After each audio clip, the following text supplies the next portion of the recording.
Anything at the moment.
Yes, we are here. Welcome, everybody. I was just talking with Bob the Science Guy. He's doing his own show at the moment. We're going to see if we can do a simulcast and join with him. Um, when I could get in contact with him.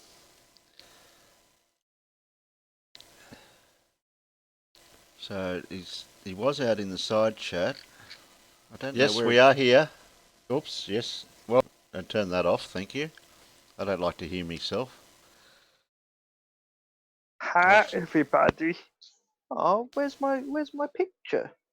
I'll have to fix that. Yeah. I'll fix it. Yeah. Go. Goodbye. See ya. No, I won't have to jump out. You reckon? Yeah, Your because I your can do mic's it. If I do, your mic's well, clipping a lot too. yeah. I'll actually I will jump out and I'll jump back in. Yeah, and I'll check the voice meter thing. I'll reset that. What's Case. Okay. So where's Bob at the moment? Yep, that's right now. I've got to find Bob the science guy. See where he is. Where would he be hiding? Is that better?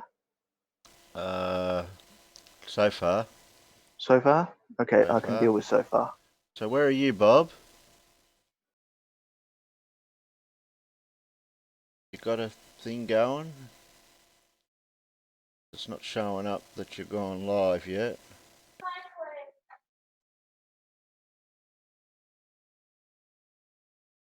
Hey, Aaron.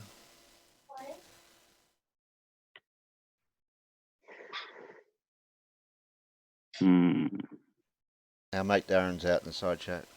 Yes, I can see Aaron out there. How is Aaron? What are you doing, Bob?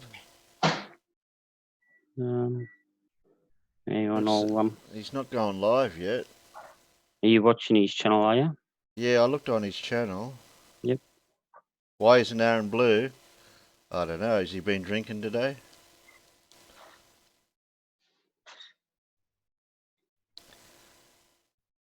Yeah, I think Aaron can be blue. He behaves himself. I'll send. I can send you an invite, Aaron, in a little later. It just depends on how things go.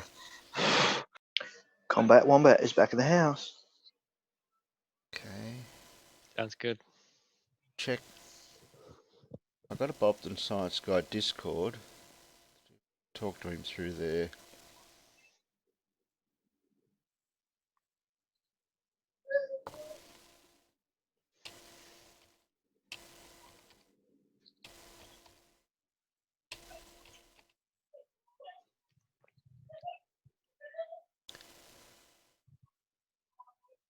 Might have to tag him out in the side chat again. Here he is.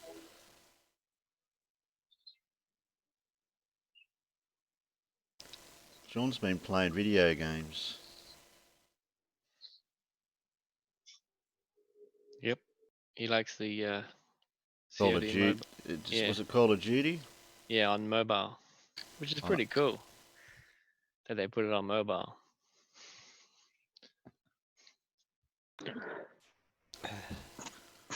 I can't play a game on a little mobile phone thing. I have to play it on a big screen. Yeah. It probably works for like a tablet as well. Yes, it does. Yes, it does. A lot better. Not the science guy. So Peter, you heard what I said earlier? Enough. I'll touch base with you just about the ending piece before, but yes, I heard enough to know what you were saying. Yeah, cool. Thank you. Oh, Bacon God's out there. Hi everyone. Thanks for the shout outs and the help. I really appreciate it. Good on you. You want to come? Yep. Do you want to come in, them? Happy to help, Bacon God. I don't know. He'll probably have little to poor Wi-Fi at the moment, Cherry. Would he? Yeah. He may want to, but he won't. I don't know if he'll stay for very long. It's about 11 a.m. Aaron, get your time zones sorted. It's 4 o'clock in the afternoon. No, it's not. Yes, it. Yes, it is. No, it's not. It's 3:30 for me, yes, and for it is. Yes, Sheeples it it's like is. 5:30. Yeah, Yes, six- it It's is. 4 o'clock. I agree with you, Terry. That's a Well, consensus. That's a yeah. consensus. That makes us Well, right. well, It's, actually, I'm right and you're wrong because I'm the controller here, the boss. So what time I it's says 6 goes. o'clock. It's six No, o'clock in it's the not. future. No, it's No, not. your time's wrong. Well, It's if all my based time, off. It's if all my based off Terry's time. That's right. Sheeples, I'll get Debbie in here. oh please don't. She's so militant, isn't she? Oh my goodness. What's Selective study is what I call that. That's not selective study? selective. Oh dear. It's Where are you? selective denial. Where are you, Yeah. Bob? Oh, man. Okay. Oh, well, you take control of the side chat, they and them. Keep an eye on the peanut gallery. There's Ross. Hi, Ross. Yeah. Hi, Ross. You're welcome to join in, Ross, if you're able to join. Let us know, and I'll send you a DM. Where am I? I'm still doing stuff here. Multitasking. Where is everybody? All right. So I'll keep an eye on Bob's channel for you, Terry, if you like. Okay. I tell you what, I wish the sun was cooler. What? Sheeples, just was a wait hot- for the moon. I got That's old what you have to messages, do. and I don't know where I am. When was that one? Oh, That was Terry. on the 29th of the 10th message. Terry, I know where you are. Why? What happened? You're over there. No, he's not. He's over there. No, Yeah, that's I'm what I over here. meant. No, He's I'm over over there, 'cause here. that's- I'm over here. He's next to No, that. no. But due to my frame of reference, you're over there. But also Peter is over there, and Sheeples is even further over there. But in your frame of reference, Sheeples, you're not here. You're there.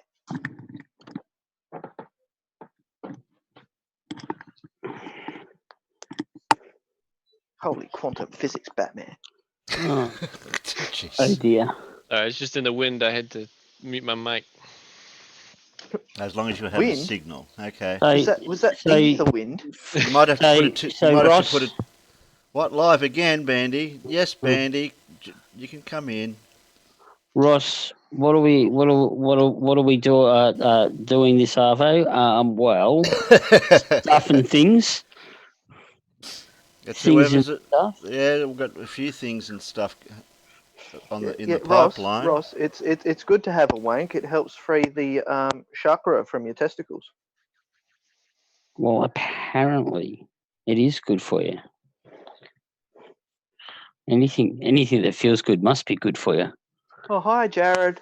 Yeah, Jared's just putting in the PayPal link for they and them to help him Oh, look out. at that. What's he still doing up? No, that's not late. Maybe It's only 12 o'clock. Yeah, Peter, this is the time they normally start movie night. It's When is- been when is the actual drawing of DF Friday. Friday? I think it is. Friday. Is it their but Friday or January. their Friday or Yeah, our I Friday? know. We've got to figure out what time it is. It all works off Red's time. Okay. Oh, okay. DFOTY isn't crowned until January. Yeah, Oh, okay. Is it the 16th? I think it is January. Oh man, drag it out. Yeah, but I wanted to do a simulcast of that if we can get it at the right time. Oh no, Ross doesn't have a chakra on his testicles. He's gonna have to he's gonna have to get his spirit right and find it. I think Actually, we've We'll have to lost. I think we'll have to we've get lost slick. Bob. I think we've lost Bob the science guy. Oh, there you go. Jared's on his way to bed now.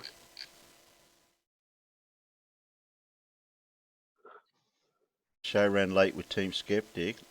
Yeah. What did Team Skeptic have Oh, a they show just on earlier? they just did a DFTO who you shouldn't vote for. who you shouldn't vote for because they're worried about some people's voting getting quite high already. Oh, I've been told to go climb a mountain. How nice. Come with me, Bansaw. From AT2 Productions, the announcements will be January 6th. Oh, there you go. Yeah, but I said Ish. what? I couldn't remember if it was the 6th or 16th. Yeah, it's just going to be the time. That's what's going to be a bugger. Wow, that is really going to be a long vote. It's crazy. Well, no, it's not really. When you look at it from the point of view, like the American whole, election process. So, and you got to understand that because Reds comes from America, it works off that similar type That of democratic belief process. I guess what you're saying. There's a bit more people there. I get it. So, All right, fair but enough. it's not only that, but because cheating is fully endorsed and somewhat recommended, it gives you enough time to make as many stock accounts as you want, so that you can guarantee that the person that you want to win actually wins. Excellent. Because Or you put in the runners up to that you don't want to get in, and the people go, no, I don't want to vote for that person. I'll have to go for that person. So I did actually sit down and do something though, and I'll post it in Terry's channel once the stream's finished. I actually sat down and sorry, Ross made me laugh. Sorry. Ross is good at that. I rejigged stole all of the nominees and their links to their voting videos off Red's original video, and then put them all into a nice, easy list that actually works, unlike that one that we were given the other night. Oh, okay. So you can actually just click on the link and vote. Well, it's at the bottom of my last video. Yeah, but the links don't work on your last video. Oh no. Yeah, so that's why I did this, because it. Okay, Jared. Yes, we can grease the wheels of democracy by knowing who to influence in strategic business investments. Has that got to do with money by any chance? So what you're saying, Jared, is you want me to leave Katie out of this list then? Not a problem. Done. But by the way, I have to let Bansaw know that earlier on today I saw conditions may be favourable. Yeah, there was a cool change coming over Bandsaw, so I think we might get that storm this afternoon. Were you doing some sort of experiment? Yeah, just a little bit of one. Don't back out now, Bansaw. Oh no! Even if Bandy doesn't come in, I can perpetrate the experiment. Sorry, I get confused sometimes. Hawkins. No, that's right. Hawkins isn't Hufford. Ross, it's. Yeah. Don't get the two confused, mate. You don't get the two confused. They both fight for the globe Earth, but they're two different people. Sean Hawkins does a video watching people and talking about it. And Sean Hufford's the one that keeps having a go at you. So. Yeah. Yes, Sean Hawkins. Yes, Right, Sean. I quite loved seeing Aaron debunk his mate on your stream. It was brilliant. Yes, I DM'd you. Oh, there's Bob. Yeah, I DM'd him. I'll DM him again. Don't you read your DMs? Paste. Half Bandy, nice. The Vril will be happy with you coming in. I was going to simulcast your hangout through yours like we did once before. But you can do the same thing here if you want, somehow, if you want to get your people over here to watch it. Watch what you want to talk about. You can do everything here. You've got 20 people here now, Terry. We could have Bob versus Bandy. That'd be awesome. Did you break Phil the other day, Bandy? Aaron said shoot a Gma so I can defend. Defend what, Aaron? How about we have an Aaron and Sean Hawkins 1-on-1? Oh, that would be cool. Oh, Terry, I'd be Terry, I thought you didn't want swearing on your channel. Yeah, oh yeah, that's the I'd only be- condition, Sean. You can't swear on here. All I'd right, be on my leaving Discord. Terry. I'd be leaving Terry because if you got those two in here, it's going to get quite messy. Yeah, but I got my finger on the mute button. Where are you? Who? Sean? I've got a DM for you, Sean, somewhere. Where are you hiding? What's an easy way to find people instead of scrolling down the list here? Let's put it at. There's not. Yeah, but I'm only using one hand. Well, isn't that what you've got us for, Terry? Well, yeah, I've got Yeah, a secretary. Yeah. All you have to do, Terry, is say, "Can you please?" Sam Cam? No. No, Sam Cam. No. Well, I'm not reading. It's one or the other. No. Noah? No. What's Sam doing? Aaron Well, and he thinks Flat we Earth should get Aussie Jesus. Aaron and Ross in here. That would be No. debacle. The thing, Sam Cam, things like that won't work because if you get into people with two opposing beliefs and then have someone try and debate them both. Yeah, Bob What do versus you mean? Bandy. Yeah. Bob versus Bandy. Three-way wrong conversation. It just does not work. It won't. Jeez. Oh, he's keen. Bandy's keen to take on Bob Bob. versus Bandy. Oh shit! Ripper. Oh, casual thrusty bits. Oh my goodness. G'day, casual. You've been up all night again, mate. Where is everyone? The special What? Casual said I was swearing. I want to hear a soundbite of that, Casual. Yeah, me I don't- too. Me too. Yes, Casual. Last time Terry even tried to swear, the computer beeped him out, so it doesn't happen. even the computer's scared of Terry swearing. Oh, good one. I'm still trying to DM people here. You trying to DM Bob still? Oh, No, he's done. I've done You got Bob. I've done Bob. I've done Casual. And casual. I'm looking for this Sean Hawkins dude.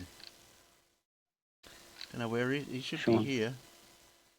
Isn't he in my? He's in my Discord. I think he can only come on from tomorrow. Yeah, he said he can't do it today. Oh, okay. Something about a camera and stuff, Terry. So.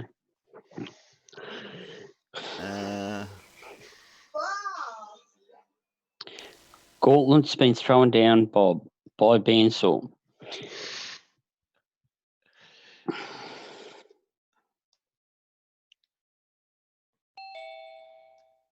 Who we got here? Robert. Yeah, I know who that is.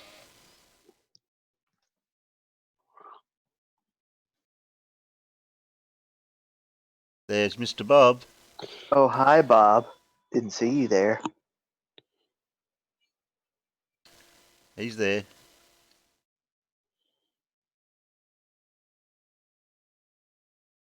I was all ready to go live with you on your own channel, and then I was just going to jump into a hangout with you and Princess Buttercup. Oh dear. Yes, Aaron. Look, I'm only got one mouse and one hand here. Still sorting stuff out. That sounds like a personal problem. Oh, is it?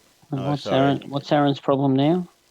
Oh, I've got Well, Peter, I'm not a psychologist, right? Oh, no. Aaron's special. He can't take a normal link. I've got to send him.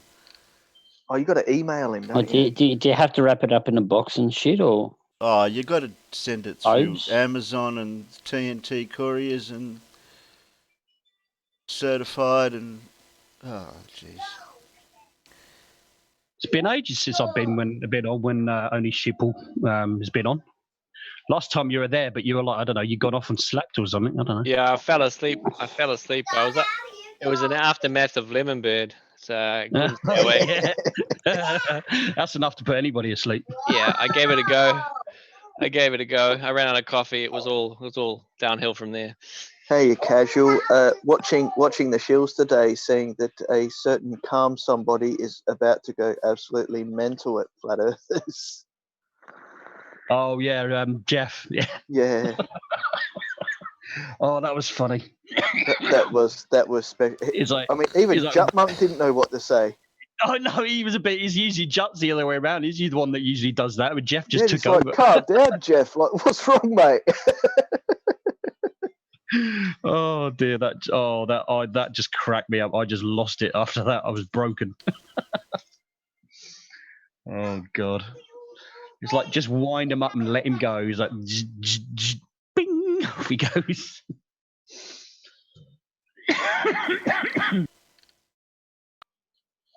Oh well, that cough doesn't sound so deathly now. Mm. Yeah, what's this about you heard me swear, Casual? I could have sworn I heard something uttered from your lips, Terry. Could have sworn I did. Nah, sorry. No, I reckon it's wasn't that me. prednisolone that you're on that's causing delusions.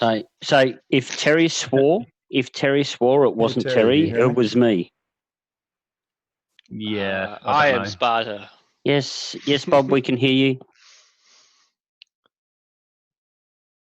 I'm still sending out DMs here.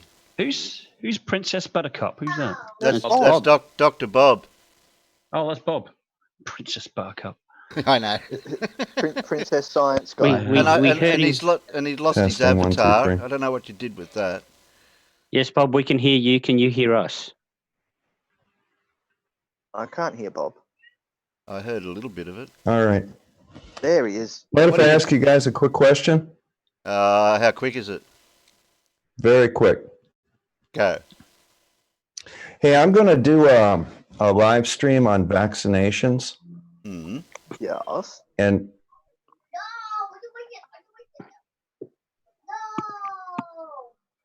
yeah, I hear you fine. I'm starting to talk and everybody's just carrying on. No. I didn't know if you heard me at all.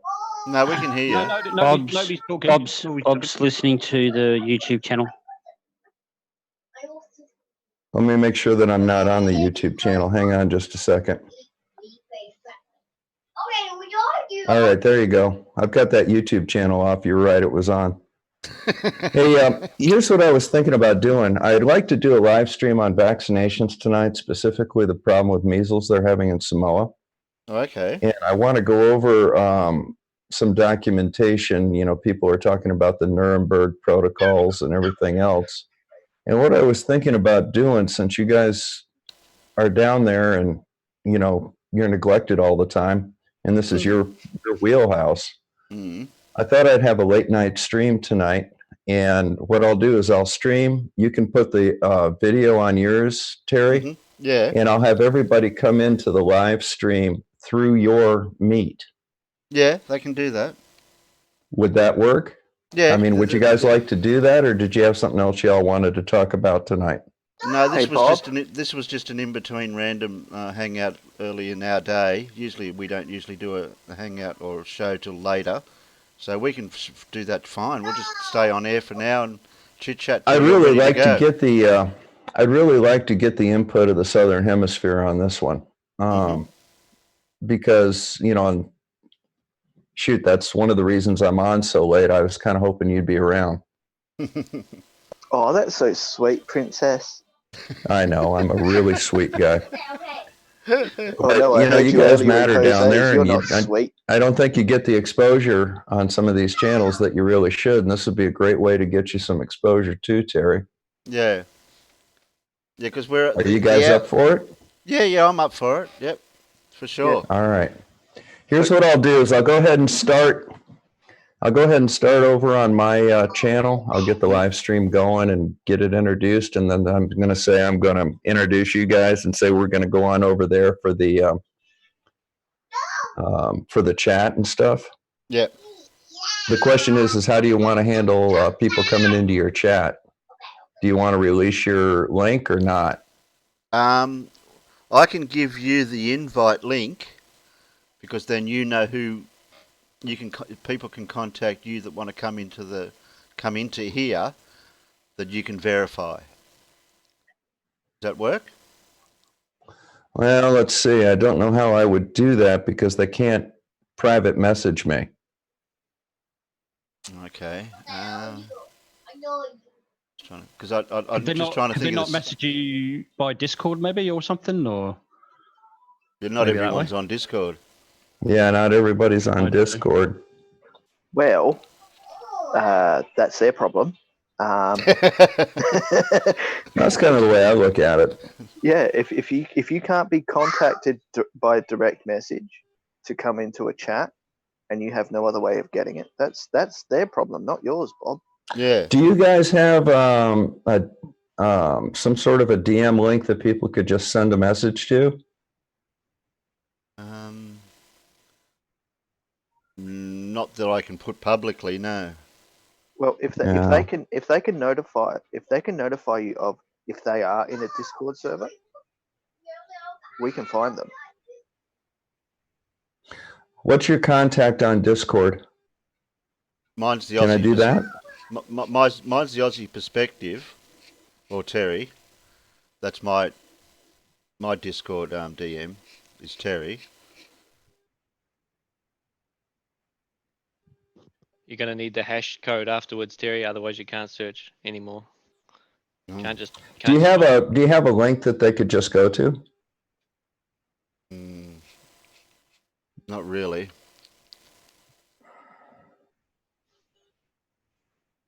Terry, post your Discord username. What, in side chat? Bacon God saying post your Discord username. All right, I'll tell you what. I'm going to take your live chat on the Ozzie Perspective on your YouTube that's running on YouTube right now. And what I'll do is I'll post this link here, which is the link to the Ozzie Perspective, this page right here. The YouTube. And tell them that they have to contact you there. Yeah. To get a link. Yep. Would that work? Yep. We'll try that. All right. Give me a couple minutes and I'll be back. Yeah. All right. We're not going anywhere. Well, talk amongst yourselves. Okay. Rhubarb. Rhubarb.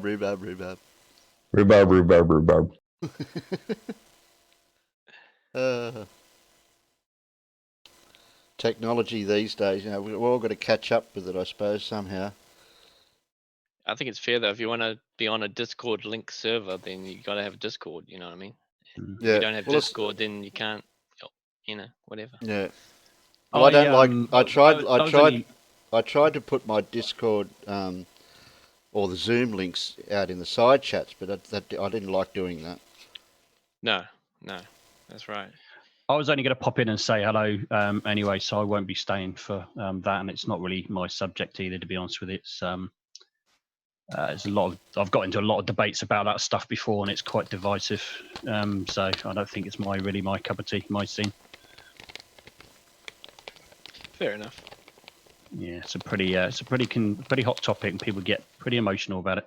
Yes, they very much do. It's particularly on both sides. Yes. Both sides, I've got to say, it's people feel quite passionate about it, and it's yeah.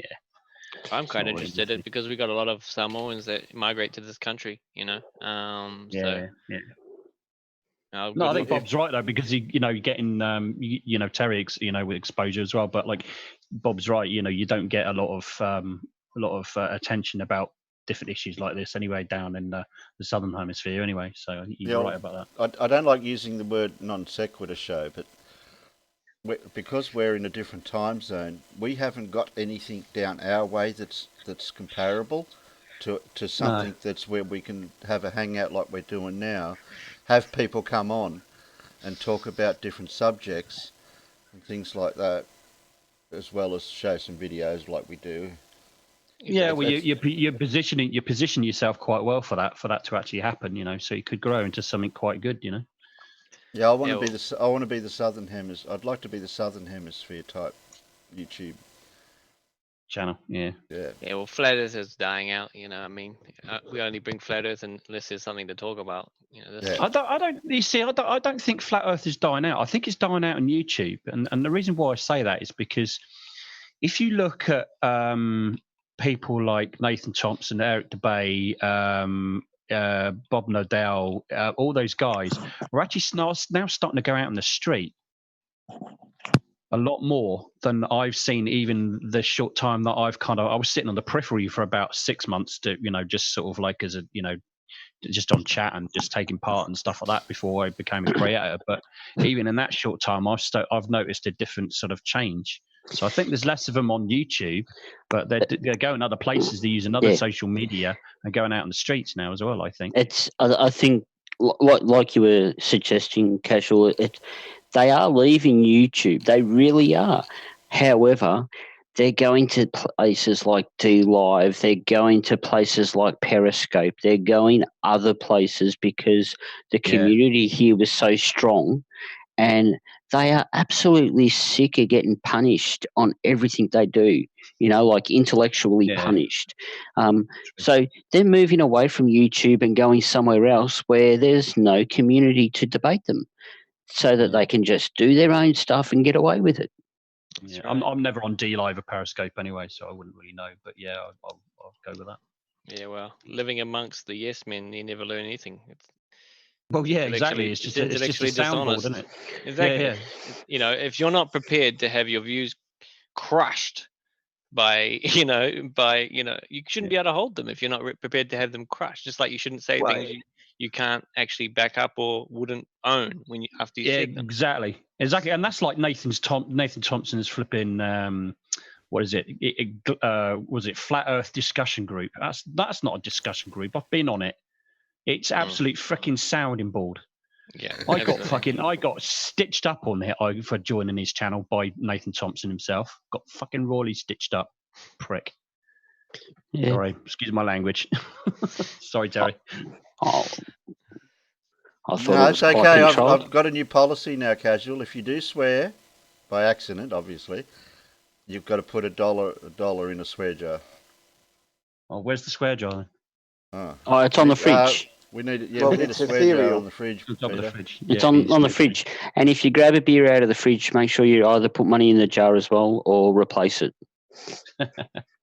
Yeah. Expensive. And I'm not the only one who's actually done it to. I don't know if you actually heard, but when it was before I became a creator, right? I was I started discovering Flat Earth again, and I was looking around for it and stuff like that. And I was looking for the Facebook groups to maybe just sort of get into sort of debating and stuff like that.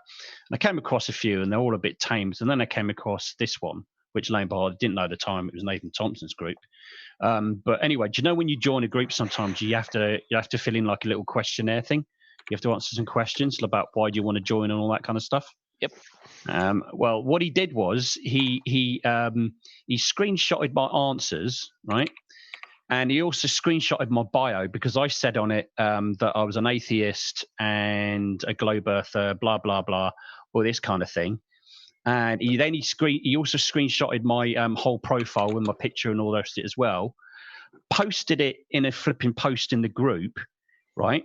Waited 48 hours, so they had hundreds of people commenting on it, wanting to get at me, wanting to do this because I said that I wanted to scientifically debate Flat Earth and see what it's about. And I got flipping hammered literally by hundreds of people, and he painted a flipping picture on my back, a big cross on my back.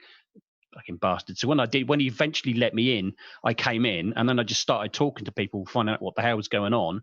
And the next thing you know, he's going live on the flipping on that bloody group, talking about me and talking about how much of a coward I was because I was talking about I'm getting out of here because I've just been stitched up.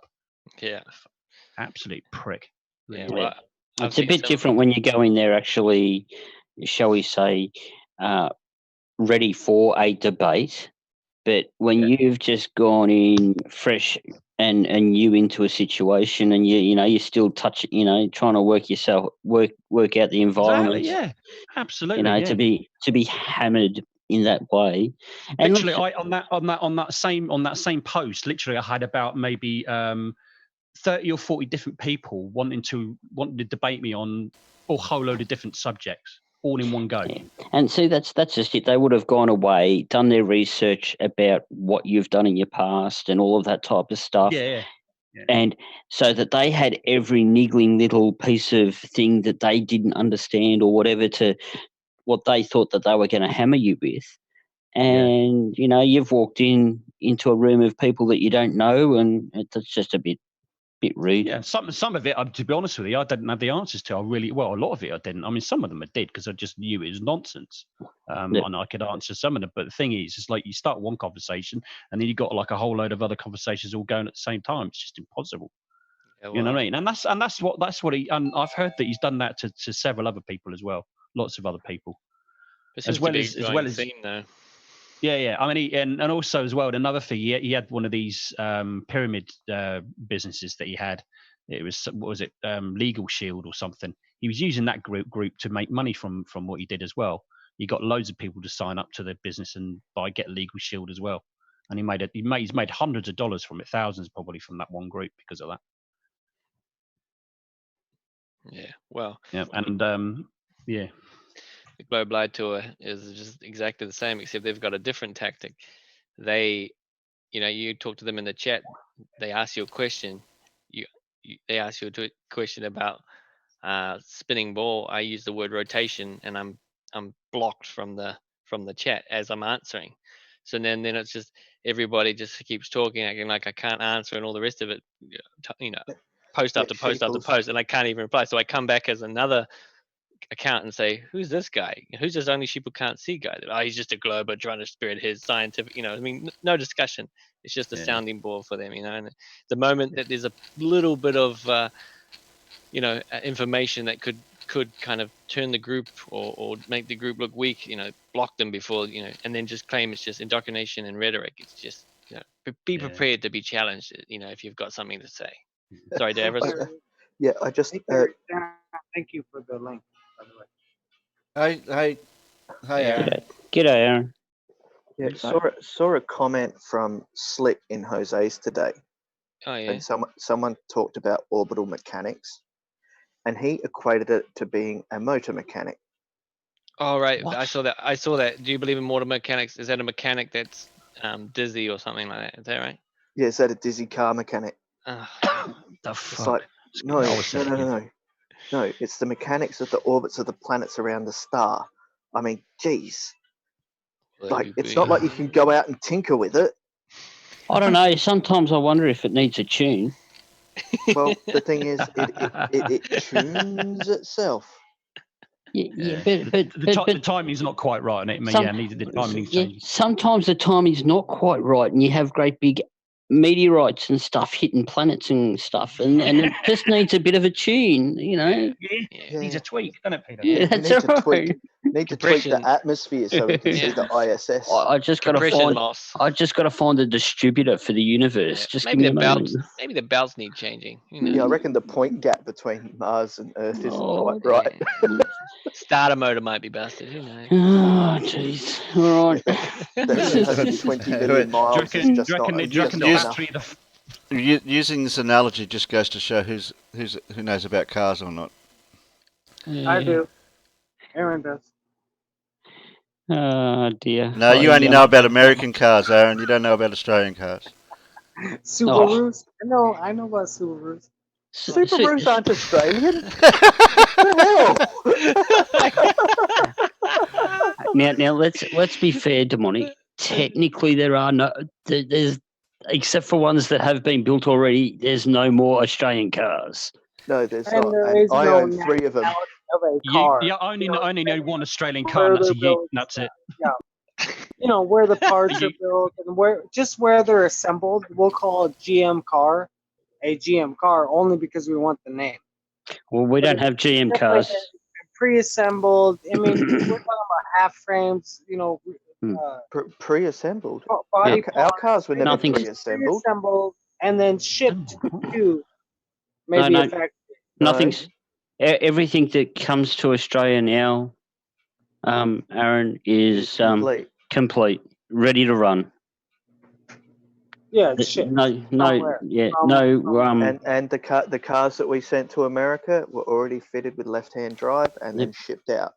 We all the cars we sent out, yep, all complete. We never.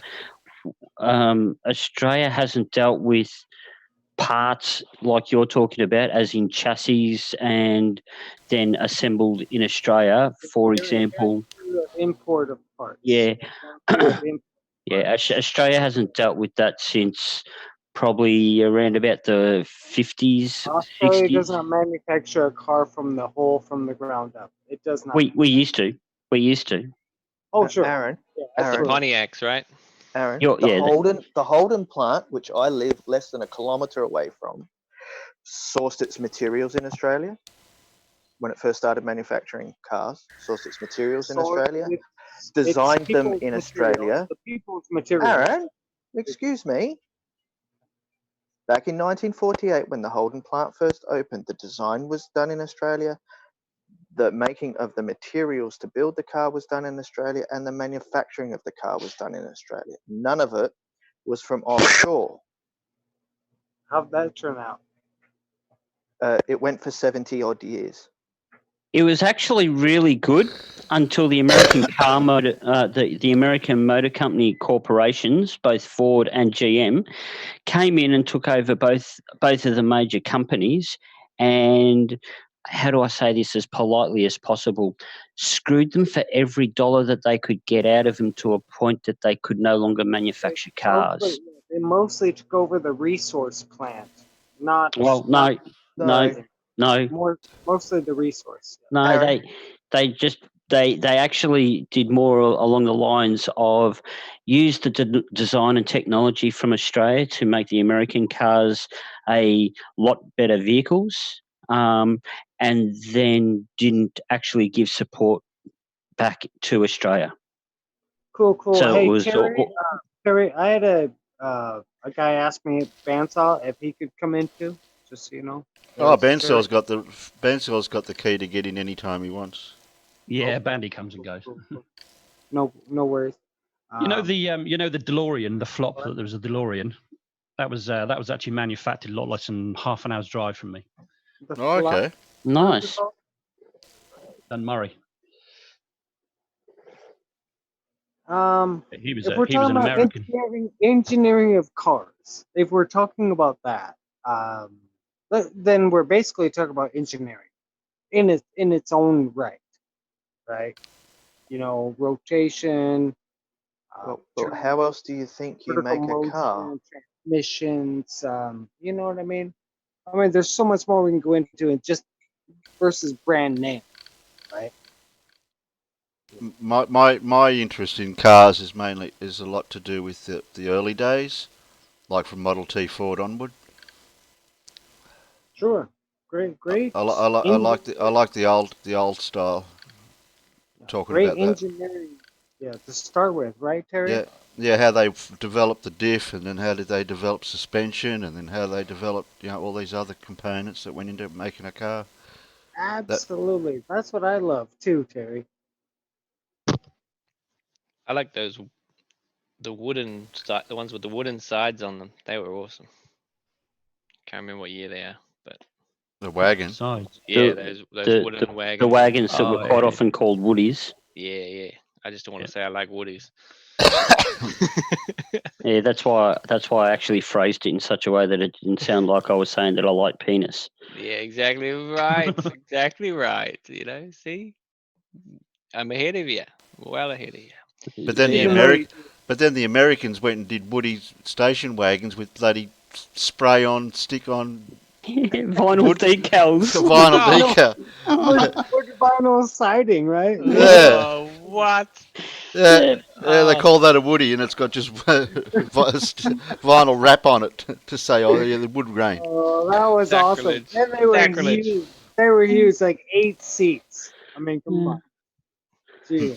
Oh dear. And you've got a Kingswood over there, Aaron. Several years back in the 70s, they had a Kingswood wagon over there. Oh, what did they call it though, Terry? The Kingswood. Did they? Yeah. Oh, we Well, we had a movie made about it called Christmas Vacation with Chevy Chase, right? Yeah, I don't think that was the Kings. I'm not sure if that was the Kingswood or not. No, that's That not a was the big Kingswood. one. It was a Continental. I think that was a Ford. Yeah, It it was. was. It was a Ford Uh, Continental Woody. But there, but we have had many wagons paneled in wood on this side, like it's a barn, driving down the road here in the U.S. Like what the fuck, in the 70s, like why would you ever do that? Well, they sold big time. Well, They America did. went their own way with things to do in manufacturing and technology. Like remember the not the cotton industry. They developed the other was it nylon pants and clothes, Sure, Polyester. synthetic stuff. Polyester. Polyester, that's it. Yeah. Well, they had a cotton shortage. Yeah, that's how polyester came about. yeah, Because of the the cotton shortage. industrial revolution was a huge thing. I mean, all across the world, even in your area. Yeah, that's a given. Yeah, actually, the Industrial Revolution started earlier in Europe than it did anywhere else in the world. Yeah, I know, but what we're saying is it somehow took off here in the U.S. Ever? Pretty much. That's Well, why I we're wouldn't the say. I wouldn't best. say Like, I wouldn't we're say the best Britain. because I we wouldn't say understand Britain the started the Industrial Revolution, but American wasn't the Industrial Revolution as much as it was the commercialization and consumer side of things. There are revolutions that come, one on one, right? Like we have every ad on TV back in the day with America was an ad for this and an ad for that, and you had all these. You could never have enough gadgets and things in your house. in Britain, it was really the steam engine that kind of started off the Industrial Revolution. Really, it sort of sprung from there. Once that started, it was just kind of like the steam I'm engine. not saying the Industrial Revolution was the end all be all. I'm like saying what Terry just said was the end result was there from 70 to 1995, every gadget came from the U.S. Yeah. No. Not really. Yeah, pretty much. No. No. But every idea came from another country. We are not the inventors and be-alls of all these. So can you? Alexander Graham Bell was American, wasn't he? Sean Hawkins said he had a white polyester leisure suit. Sean, I'd like to see your photo of that, you wearing that. That'd be a laugh. Wasn't Alexander Graham Bell the inventor of the telephone? Wasn't he American? Doesn't matter. He was. Yeah, but You know what Alexander Graham Bell's second invention was, don't you? What's that? The second telephone. Oh, that's amazing. Yeah. So so Marconi was an American. Yep, the radio. The black box, the flight recorder that is used in aeroplanes. Yeah, American. Not a American. 2-foot wide afro. You had hair, Sean? That Davros, nobody did anything with, apparently. All this knowledge with Marconi, with Tesla, with he was Pharrell, or what's his name? The Victor lawnmower. Fidel. Yeah, we invented the Victor lawnmower and the Hills hoist and the Hills hoist. Magnetic guy, Pharrell. I'll think of his name. I'm so sorry. But nothing happened with that until it got to the history books of the U.S. And then we started indoctrinating our folks with all this fucking history that, we created all this shit. And then everybody else is like, okay. So you know who invented the Bluetooth, don't you, Aaron? You know Bluetooth for your phone? You know who invented that, don't you? No, I don't. It was three university students here in Melbourne, in Australia. It's cool. Yeah. My wife uses that. I don't use it. Wi-Fi? Really Wi-Fi? Guess where Wi-Fi was invented? It was the same blokes. Was it the same? Hey, I will never discount people. I will never discount you guys. Yeah, but it just debunks your claim that everything's produced in America.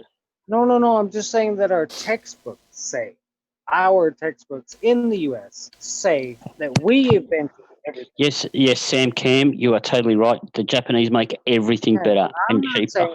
I'm not saying that. I think I said that everything was invented before the U.S. The USA even existed, right? Aaron, Everything? your grasp on history is completely out of balance, mate. I know it's bizarre, strange. Did you study history at school, Aaron? What part of history do you want to know? Well, any history. Geez, look at the list of things that we've invented: grain stripper, refrigerator, I Aussie said rules, industrial. photolithography, underwater torpedo. Oh, what? Stump Strangely, plough. did you say you strangely? Did you say you invented Aussie rules football? Oh, that's a bit strange, isn't it? Mechanical Yeah, but- clippers, electric drill, Yep. a safe, Oh, I didn't know Australia invented the electric drill. We invented the notepad. froth. I don't know what froth flotation is. Process it. film. Well, if you leave it First there, I could feature. read it for you. Oh, sorry. Oh, look, for Bandy. Mitchell thrust block bearing. Thrust. There's a thrusty bit there. There you go. There's a thrusty bit there, Bandy. We can talk about that, can't we? We certainly can, buddy. We certainly can. First feature film. How is all? We's all good. That's good to hear. Good to hear. So how's the Bandy? Mr. Terry Davies, all I did was bring up the term, the statement, the word industrial revolution. Yeah, I think you did a bit more than that, Aaron. Aaron, you say something, you'll get me going. I know. Okay. Surf ski.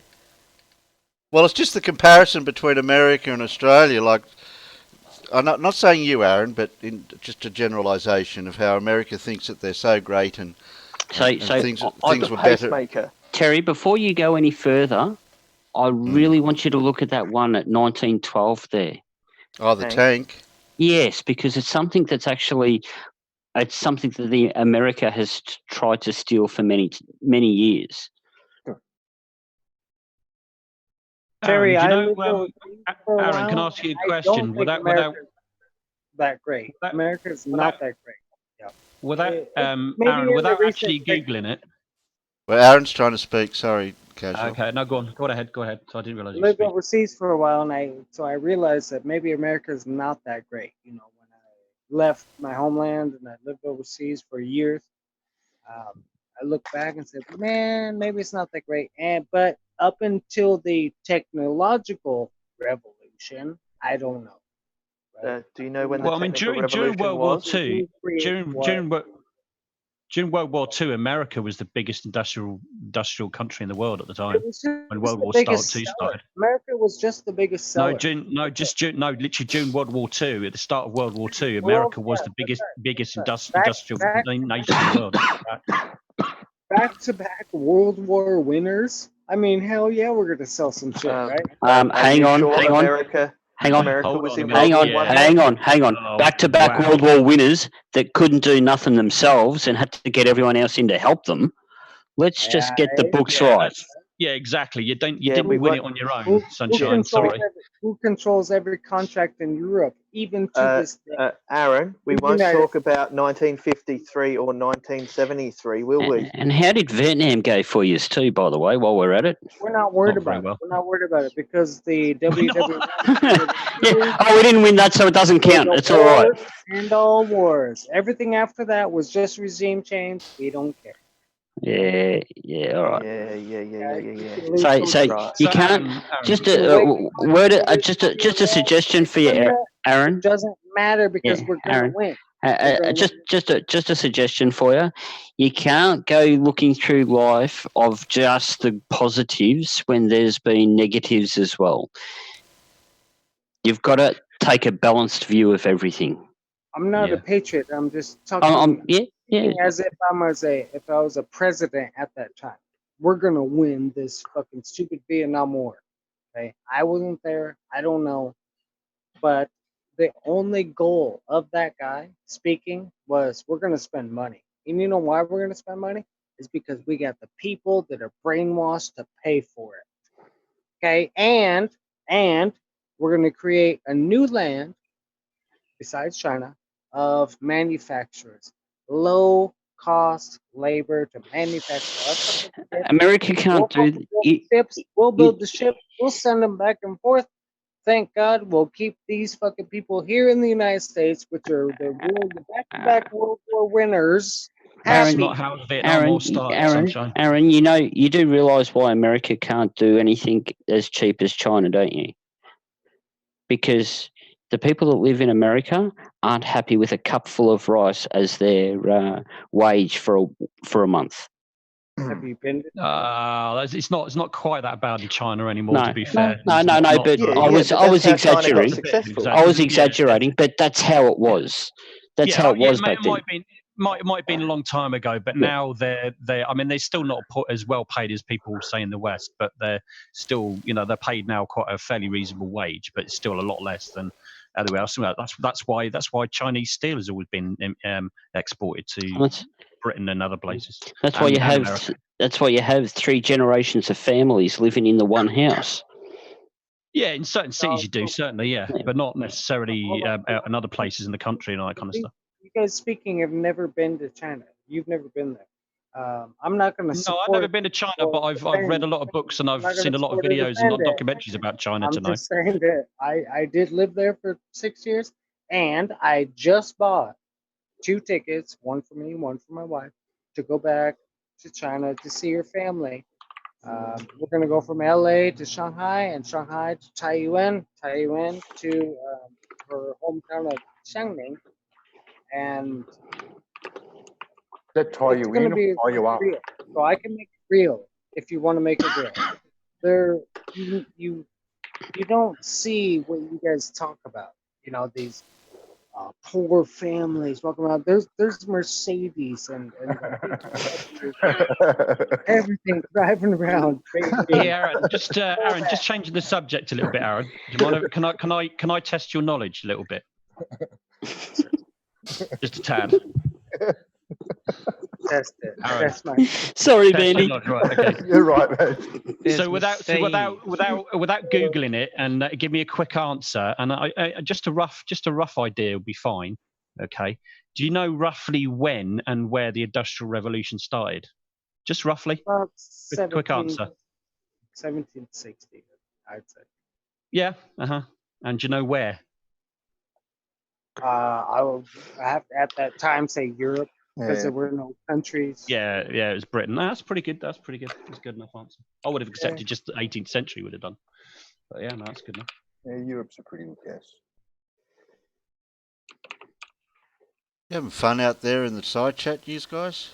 Yep. Yeah, well, Bandy's trying to disprove gravity, and then Peter goes, "Well, tell that to your legs." You got 2 proofs.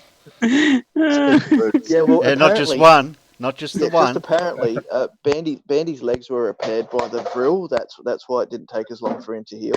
Exactly. But where is my drill cohort? Is he here?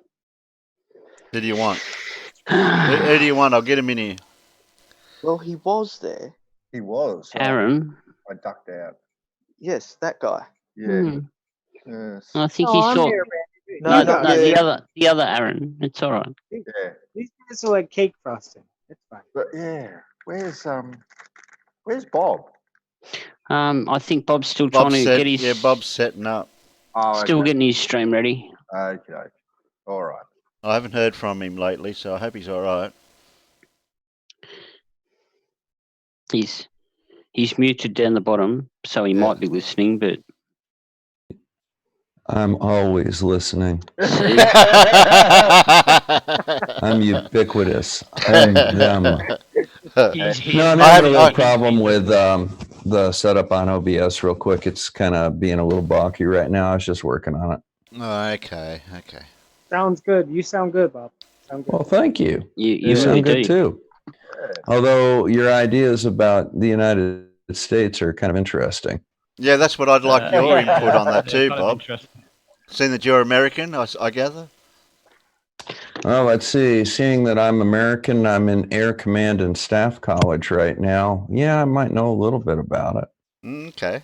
About American history or industrial history or even Cars. American history, industrial history, military strategy. Cars. So you know anything before that, Bob?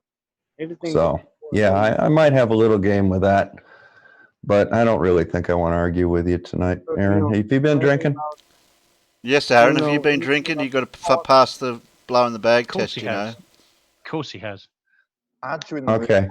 aren't Come you- back when you haven't been doing it, and if you and I want to, if you'd like to have a chat with me, I'll give you whatever insights I might have, okay? who are you talking to? You, Aaron. Oh, you nearly swore there, Bob, I Terry. just wanna You know- nearly I did, just wanna Terry. I know- nearly caught you then. You nearly did. Nah. You did. Yeah, you No, did. You no, nearly. no. You had, and you stopped yourself. Well, I was going to call him Face because his name's Face is, so that's what the F My word name was. is. Okay. I'll let you off then. I'll give you that one. Because there's other words that start with F, you know. Yeah, I know. Have you been drinking, Aaron, or not? Tonight, no. Oh, Okay. that's Aaron, good. do you remember that the last time we talked? Do you remember what you said to me? What you were going to do to me? First of all, who is this? Ooh. He Spaceman. doesn't remember. He must have been that drunk then. He can't remember. You said you were going to beat. You said you were going to beat my ass. Is what you said, physically. Do you remember Only that? in retaliation to what maybe you said to me. I have to go re-listen to that episode. Oh, but I wouldn't have said I was going to beat your ass though. But you did me though. Well, then I would never say I'm going to beat your ass. Like, there's no point. Well, you did because I remember it quite well when I was sober. You weren't. So there's no reason for me not to remember Okay, it. let's just say that. Well, don't bring up old arguments because then you might end up. No. Let's I'm just say- not Terry, getting into let's- an argument about let's it just say because that not my happened. thing. And so now what, right? Spaceman, I'm gonna beat your ass or something. Well, I don't know. Ever- Are you? You tell me. I'll be back I in a don't know. sec. Well, I Metaphorically, would he was never going to do a actually say whipping. that to somebody online because I know that it's an impossibility. You can't. Well, the thing was, what you actually said was, I'll quote: if I was there in front of you, I would beat your ass. So it sounded pretty Only physical in to me, reaction. Sunshine. Only in reaction. Ooh. And it was so I it may- wasn't metaphorical or like virtual over the internet or stuff like that. You did actually say I that. may have said that, but only in reaction to something else. Something you said. Oh, okay. Okay. So make sure you get the whole quote. In all seriousness, though, Aaron, Whole thing, yeah. you don't really sound like a fighter. Just you I'm know, not. Yeah. To be exactly. fair, no. to be fair, you know, you don't really sound like someone who'd throw down. So No, not at all. I'd rather use words. Words are swords. I'd rather use my words as swords to trigger people. You might call that a troll. I think you probably felt at the time I was insulting your intelligence, which wasn't an intentional thing. I just think No words, you were guys. not taking it very well. well, let's I have bury no that shit intention then. That's Eating. sheeples. That's a bit. I'm not going to go over. I'm not going to go over all dreams. Well, I was just curious though what your That was a reaction bit of a side. So you sound like you're about 40 kilos sopping wet. Me? Yes. He does actually. He sounds pretty sweet. He sounds kind of sweet. 40 kilos. Shit, I'd be in hospital. I be just bought a anemic. French Jesus bag Christ. of fruit that weighed more than you, right? I reckon if I sneeze on your sheeples, you'd snap in too. Do you reckon? I've seen those powder puff punches that you throw. Ooh. Well, this is. Maybe I shouldn't have breached this subject now. This is getting a bit. This is getting a bit. I don't know, physical now. I'm certainly not 40 kgs. I'm under 6'1" though. I'm not tall. Not tall. No. Hmm. But I'm not short. No. Not anymore. I'll throw down though. Don't matter about that. You'll throw down. Yeah. Oh, you'll throw down. Absolutely. Throw down. He'll throw his fist down in Yeah. a fit. Damn. 5'9.5" and 88 kilos. 5'9.5", 88 kilos.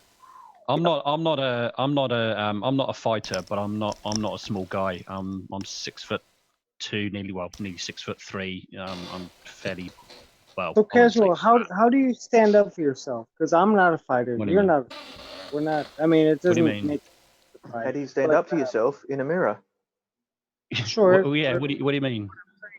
What I'm saying is, wouldn't you do it with words, facts? Yeah, of course I Present- would. Yeah, of course. I've always been like that. I've always avoided fights. I've been in a few, but Yeah. I The don't better get into them. I don't fighter look for them. can diffuse the situation. Absolutely, yeah, I agree. Sure. Your legs I'm are not your best a weapon. man of You just fighting walk away. anymore. That used to be fun. 25 years. Well, In my life, apart from when I was at school, in my life, I've probably been in 3 serious fights, and 2 of those I was trying to stop them. Yeah, Yeah. exactly. That's right. And Break 'em one up. of Break those was 'em one, down. one of those was just vicious. How many Not were nice. over a girl, Casual? Well, 2 of the ones I tried to stop. There you Two of go. the ones I tried to stop was over a girl. Yeah, both occasions. Bantal, just so you know, you're a little bit low. I don't know if you can turn you up because I Alright. can hear you, but I just can't quite hear you. Oh, okay, hold on. I'll tie a knot in There it. it is. There you go. No, you're right. You're right at my end. Yeah, tie a knot in it. Tie a knot in it. Mhm. Don't forget you're all the way over in America, Aaron. It's a long way to yell. Yeah. Oh, gee whiz. Must be satellites. No, it's the courier pigeons. They're bloody slow this time of year. I think one of the saloons popped. That's the problem. Oh, that's all right. The Vril will put one more up. Well, hopefully. They're putting those up all over the place. Yeah, well, they have to. Otherwise, they Right. can't coordinate with the base that they've got down in Antarctica. I mean, That's geez, come on. right. And that's impressive, the new headquarters. Oh, yeah. That is Yeah, I know. impressive. And it's only a So- small depression in the landscape too, isn't it? Exactly. What headquarters I missed? I missed that. I missed the conversation. Sorry, you're not in on it, Casual. Oh, like, sorry. Oh, okay, you know. okay. I don't feel bad, Casual. Neither am I. No, I won't. I think I'll sleep tonight. I'll be all right. I've been told it's not time in accordance with the prophecy. The prophecy. Mm. I'll beat you on the head and then you can sleep. Ooh. Oh, there he Yeah. goes again. Wow. But He's just to quote, That's it. I'm coming to fight you, Aaron. That's it. Just to quote. It was just a quote, Demonic. Well, we could hang arrange. I'm on, sure we could. I'm hang sure we on. could arrange a boxing match in the ring. We could arrange that. I'm sure. This is enlightening. Well, that's how I You need got. to hear this. That's how I got back at my Destroyed boss. is my badness. Annihilated is my evil. Oh, we got Bob going. Me I think. and Casual in the ring would be the funniest WWF, WWE, whatever, just 2 dudes in the ring ever. How tall Right. are you, Aaron? He'd be Raw. wearing a suit, I'd be wearing a sweatshirt, and we're just like come up and poke each other. Me, I'd be wearing budgie smugglers in a raw fight. Well, if you turned up in a fight with me and Budgie Smugglers, I'll be running away. Not because I'm scared of you, but I'm just scared of what you're going to do. He's not here to fight. Oh no, he's here for something else. No. Oh, shit. The funniest shit. Yeah, well, I used to see. I used to have this boss, and one day he I won't say it on air what he said to me, but it basically said to myself, I don't want to lose my job, but I want to jab you in the jaw, you know. And so I organized a sparring match with him No way. 4 months later, and let's just say I got to jab him like I wanted to. I trained with my friend who was 200 and something pounds and 6'3". So it was like fighting a person much bigger and heavier than he was. The guy was about just over 90 kgs, just under 6 foot. But there's ways to resolve things without resorting to ruthless violence, and rather, combat skill is the way it was settled. But yeah, it was, That sounds cool though, Sequels. That sounds yeah, cool. yeah. No, it was good. It was a real good a test of character, and it was something to train for, and all the rest of it. But I can imagine what it would be like to stand against Casual, because he's almost 6'3", so I'm pretty unfit though. That's the only thing. I would rather 20 years ago, I would agree to probably get in the ring with anybody. Well, not anybody, but I would do. But nah, Yeah. not now. I would rather use words as swords or words as fists, and Yeah, of say course. that you're weak for doing that. That was a bad move, Sheeples. Never. Words are not a weapon of destruction. You see, You're weak for doing that, Sheeples. I'm weak for You doing can't what? defend yourself with words, and you have to invite your boss to a ring. You're weak. Totally weak. No, Ooh. see, let me Oh, explain. hang on a minute. He was Terry. having a see, he was in training with his own trainer and everything. Violence is stronger than your word. It was That's a professional sparring match, Aaron. Okay. But they weren't there. They weren't there to beat the crap out of each We other. had we had headgear on. We had a proper ref. Doesn't matter. It wasn't a brawl in the back alley. It was violent. You're swinging. Aaron. Right. He had already been training boxing, Aaron. Why couldn't I was going to watch him. I was going to watch him fight. I was going to. By the time we fought, I had left the company. Okay. Well then, no worries. But here's the thing, Aaron. We shook hands afterwards. It's okay, as long as you guys are friends. I still, I could. He lives in the North Island, but you see, you gotta understand there's something. There's something called honor.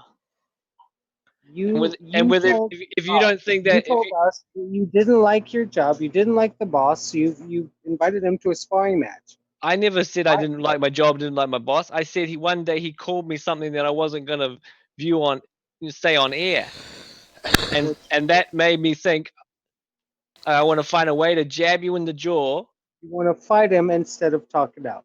Right? Yeah, well, that's the reaction that you get when you have honor for yourself. What's that? That's the reaction you get when you have ego. No, it's honor. If you're gonna let someone put you down, and then everyone's gonna laugh around you, and you're just gonna accept it, like, ha ha ha, yeah, I am that. I'm not gonna accept what I don't accept. No worries. Do better than him. Let him talk you down, and then go out and do it by yourself. No. See, why not? There's nothing wrong with it, because he was already. You see, you gotta understand. He was already in boxing training. He was planning to have a fight. The fight was cancelled for some reason.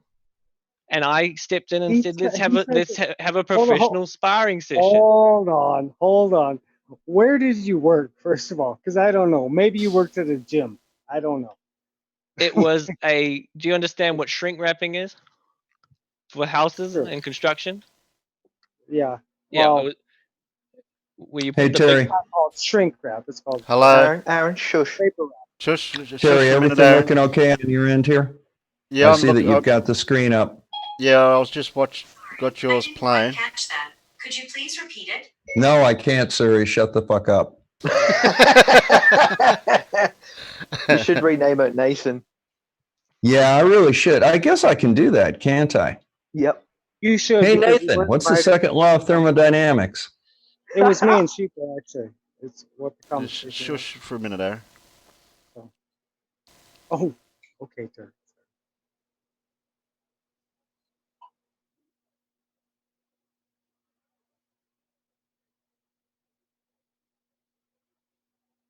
So we're listening to your video, Bob, while we're here, or?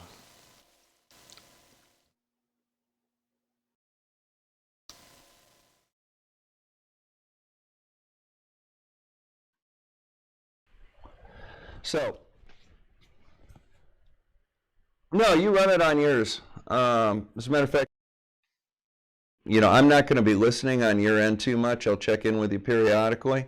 I see you're in my chat, Terry, and I'm in yours. I'll be popping over there periodically. Okay.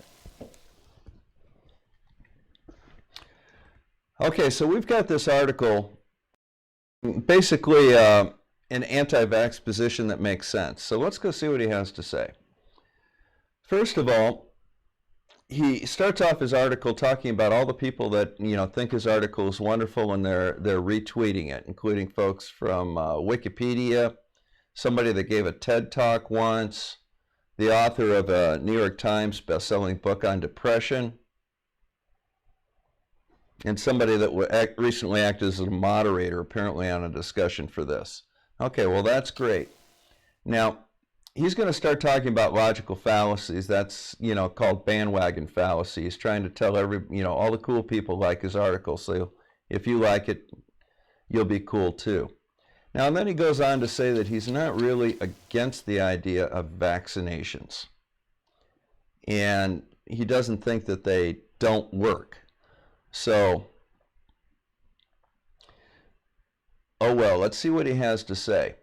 Now, the reason that this is a hugely long article, and I'm not going to go through everything tonight, but I think it's kind of important to look at the anti-vax argument, because they like to sling a lot of words around that make it appear as though this is some sort of a personal freedom issue, or, there's just basic inherent evil with vaccinations, and they like to bring it on out. You'll like some of the references that he makes a little bit later. Now, he's talking about the anti-vax movement. And as a result of that, people like, or corporations like Amazon and Facebook and YouTube, Twitter, Pinterest, GoFundMe, etc., Huffington Post, and even MailChimp, he says, are quote-unquote cracking down on anti-vax because in the guise of cracking down on harmful misinformation, all within weeks of each other. Now, the reason that they're making mention of this is he doesn't talk about the real reason. What he's trying to imply is that there's some sort of a conspiracy to suppress the anti-vax movement. In reality, given the interference of Russia in the U.S. elections in 2016 and the flood of conspiracy theory and very questionable information that used to have free reign on YouTube and other social platforms, the U.S. Congress had actually held hearings where they called the people that run Google and Facebook, etc., on YouTube to account for quote-unquote spreading bad information, both in the form of elections and in the form of conspiracy theories. And, things that they mentioned specifically were things like flat Earth and moon landing denials and things like that. And quite frankly, the company's response to this was to basically try and get it reined in a little bit before they actually started passing laws restricting the transmission of this information. Now, they handled it in such a way that it's not censorship. Censorship applies primarily to freedom of the press. And censorship means that you have things hidden from you that you can't access. What YouTube, for example, did was they basically took it out of the search engines, or not so much out of the search engines, but out of the suggested videos that people would see based on their pattern of browsing. They decreased the exposure of these flat Earth and other anti-vax, 9/11 conspiracy, moon landing denial, etc. They just didn't have that pop up as a suggested video.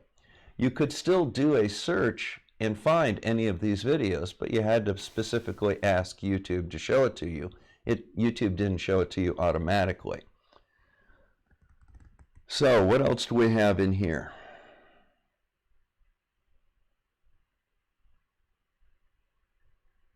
Caustic criticism of the anti-vax position is usually of a straw man.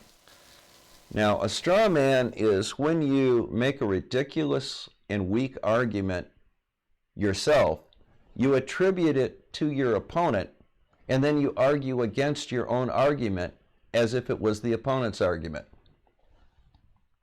We see this a lot in conspiracy theories, but that's not really the case in the anti-vax position. The anti-vax position is based on verifiable data. Or, excuse me, the criticism of the anti-vax position is based on verifiable data. Now, are you guys hearing this okay? Yeah, we are. Let's go see what this live chat looks like here.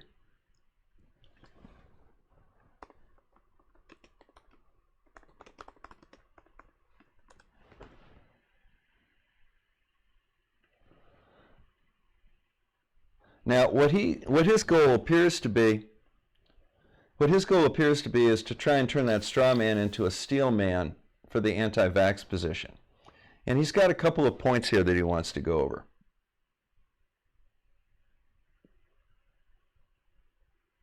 It says vaccination's currently in the news because a minority of folks, both for good and bad reasons, seem to be raising a hue and cry about it. There's also been a series of measles outbreaks here in the U.S. Can you hear me a second? Yeah, you're right. Yeah. What do you think he means by steel man? We're talking about I've heard of that before. I've heard of that I before. can't say I've heard of that. That's a new one on me. Yeah, me too. We'll have to look into Obviously, that know one. what straw man means, but Yeah. Wonder if it's a similar meaning but different. Yeah. Hey Terry, I would just like to say, it's Aaron, real quick. Bob, you can carry on just real quick. Bob doesn't sound good. Sounds like he's been vaxxed. Rumpus is definitely under the weather for some reason. And a lot of other, other hosts or not hosts, but participants on other shows that are on the Globe side sound really bad. They got coughs. They're really not sounding good.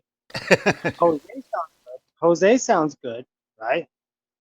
But all of a sudden, when the the flu shot comes up, everybody gets the flu shot. Now we're starting to see like people that don't sound good. Bob doesn't sound good. Aaron, you need to retract that remark. Nah, no retraction ever. Okay? I had the flu vaccination this year. I did not get sick. My son had 2 flu vaccinations this year and did not get sick. Good, because you don't let him outside. He goes to kindergarten. Why would you have 2? What's the point? Because he had to have one, and then he had to have a booster because he's never had one before. God, that's hardcore to do, your kid. No, I don't want him to die from influenza A. Should we allow Bob to carry on? But I don't know if Bob can hear us or not. Can he? No, I've got Bob muted, but he can keep. He can keep. But Terry, all I was saying was, but there's lots of folks that are on these channels now that sound sick. They really do sound sick, and maybe it's due to this new, flu vaccine that's going on. Maybe it's just due to the change of seasons right now. I don't know. Yeah, I think I prefer to hear what Bob's saying right now. To be fair. Yeah, I'm not sick. Bansell's not sick. Terry's not sick. Who cares? Can we hear what Bob's saying? Now I'll have a link to this actual law so you can look at the provisions of it yourself here in a few minutes. So let's go see what else we have in this. I want to look at provisions. I just want to know if I'm vaccinated with the disease or not. Sorry about the rumble. Or virus. Whatever. Hang on, that stream's a little bit off to the side. Let me go ahead and fix that real quick.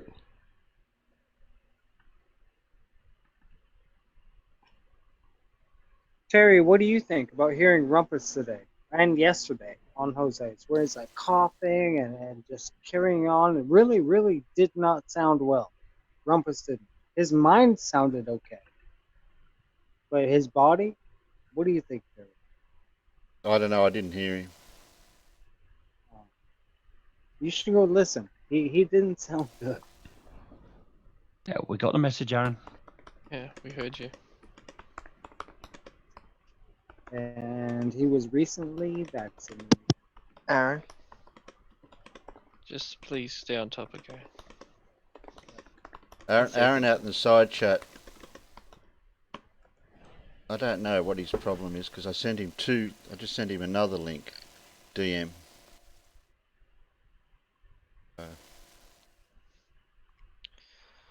Anyway, There's another Aaron? oh, there's another Aaron. Yeah. Okay, cool. It's a Zoom link, Aaron. I know I have that one. No, the other Aaron. I have to give you Okay. another name. This is gonna get weird, yeah. Call me Face. Call me Face, call him Aaron. Yeah, but I'm not allowed to say the F word. I'll get into trouble off Okay, casual. it looks like it's a little cleaner. Terry, I give So let's you head the on red over line. to the live chat for a second, see if anybody's over there. Just call me Face, Terry. Call me Face. Yeah, Face okay. one. That's my name. Face one. Hey, gents. hello, Bob. Bob. So do you guys have anybody over here from the stream? In the side chat, I'm not sure. Hey, gents. Hey, Bob. So do you guys have anybody over here from the stream? Not that I can see. Okay. What's your problem? Maybe Adam L. I don't know. Yeah, I know Sean went over there.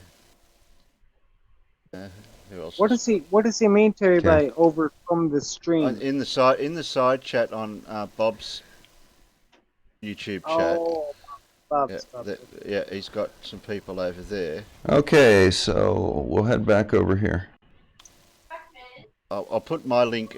I'll put my YouTube link over there. That way There we go. anyone- Sorry, I didn't mute the one over here first. That's why we got an echo over there, but we should be okay. All right, let's have a look at the side chat out here. Number one, no super chats. That sucks.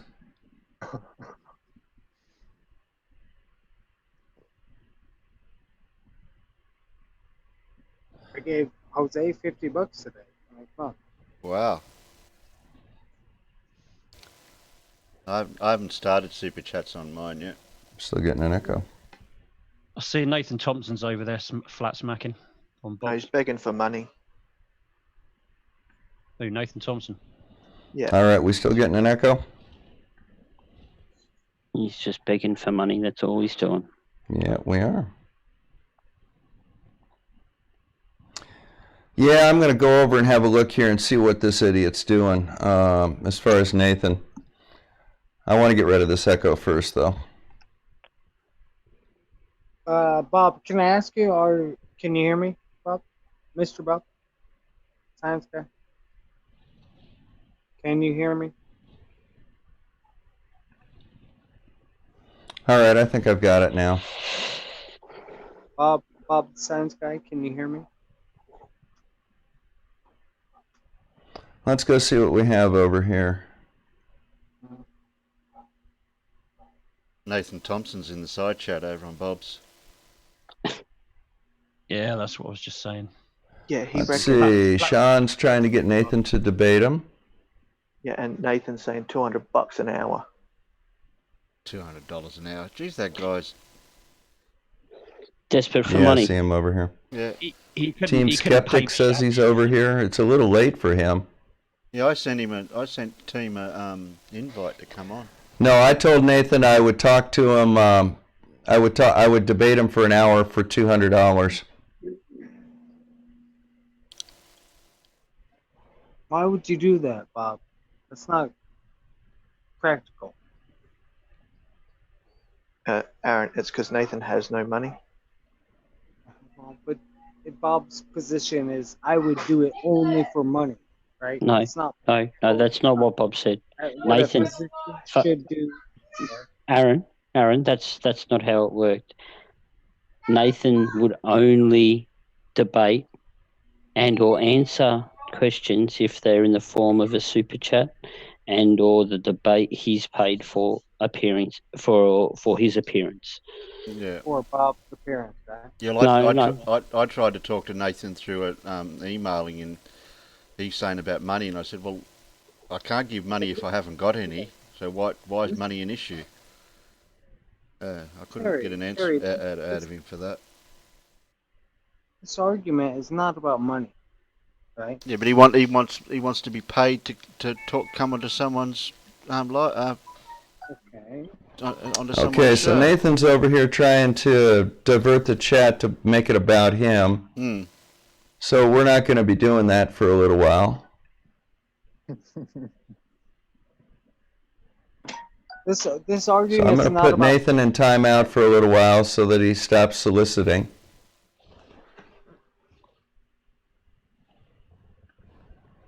Agreed, Terry. I mean, you All hold your right, show. let's get back over here where we belong.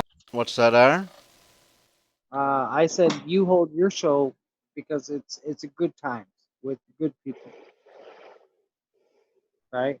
You're old enough. I'm old enough. We don't need $200 super chats. We don't need arguments for $200 each. We don't need that. You know, we No. just kind of sit here and agree with each other and laugh. No, we don't, Aaron. Yes, we do. You obviously you obviously have not heard our conversations on this channel, mate. We rarely agree. Yeah, I agree with you, Dandy. So it is I disagree with you both. I think you're both wrong because sometimes we agree and other times we don't. Well, Okay, I can neither confirm nor deny the fact that we agree or disagree about the fact that we do or do not know the facts. Okay, so it is about money though. Like No. Terry would not hold this show without money, right? Well, what are you talking about? The show's not monetized and it doesn't get super chats. So how is it about money? That's what I'm saying. That's why this is But one of the we best were channels. talking about Nathan Thompson though, and he was over there, and he will only go on a channel that will pay him. He will only answer questions on a channel that will pay him. Good. So don't engage. Don't engage. No, well, I tell you what, I'll donate some money to Doctors Without Borders to have those two debate. yeah, and I think that's the thing, Bandy. You know, like realistically. Good night, gents. I'm gonna have to go. I need to go to bed. All right. Okay, Spaceman. See you, Cash. Go and get some beauty sleep. We'll see you next year. Good night, Casual. You take care. We'll see you soon. Hey, Casual. After those frosty bits. Did Aaron Armstrong get in here all right? He said he fixed it or something, but yeah, I did. Thank you. Can you hear me? Yeah, we can hear you. Yeah, I did. Sorry, I was just being a gumbo. Yeah. Anyway, I'm down with the fish tank, so I'll go on mute because of the annoying bubbles. Is your water flat and level in the fish tank? Yeah, because I chock it up all the time. Hey, I don't have an old Queenslander with a really unlevel floor underneath. Oh, so the water's not level. It's only level when I level it with the floor, but I don't have any wrapping around a ball, but I do have a fair few square boxes full of water. Flat square boxes. Yep. Flat Earth proof. Thank you. That's what Well, that's water because does. I've got them spinning at 1,000 kilometers an hour. That's At why. 1,000 miles an hour, of course. Mm, 1,040 at the core. We got you. That's why they 1,038, I think. equator. 1,038, Bandy. 38, 1,038, mate. Come on. 38. Hey, who was around for that show of Jose's this morning? I wasn't. I was there.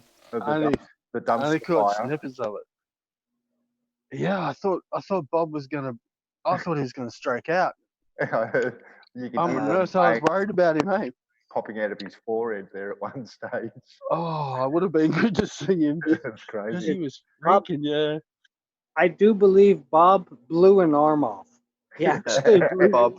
Bob has had enough of Nathan's arrogant, ignorant stupidity. He wasn't All he checking his does- blood pressure, and one of his arms just fucking exited his body. Just boom, just blew off. 'Cause he was so He angry. Bob had every reason to lose it, but it was kind of a bit.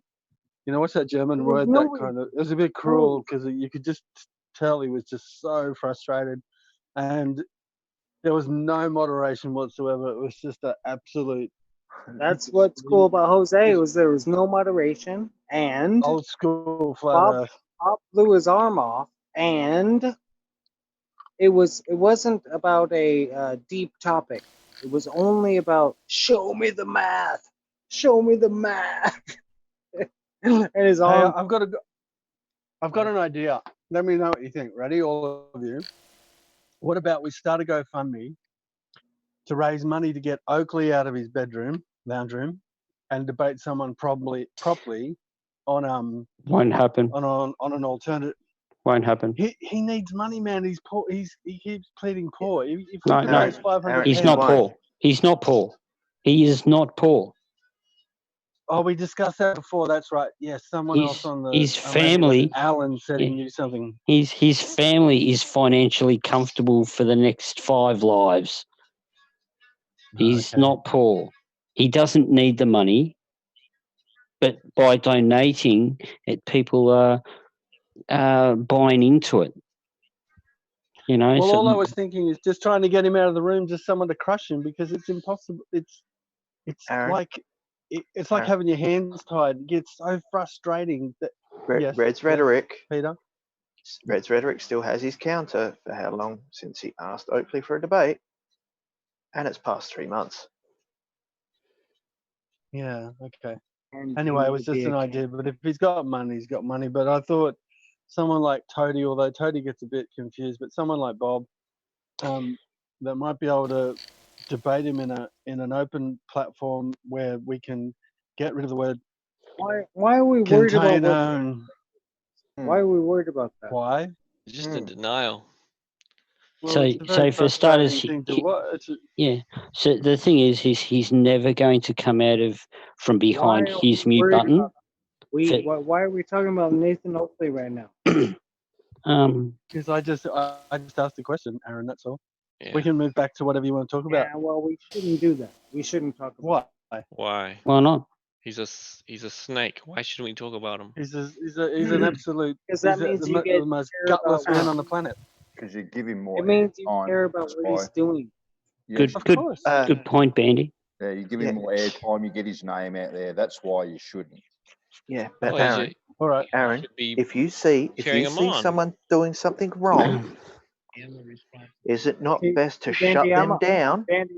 Bandy, I'm on the same page as you. Like, yeah, I agree. Let's get out Nathan Oakley 1980. Let's do it because that's what everyone should go to.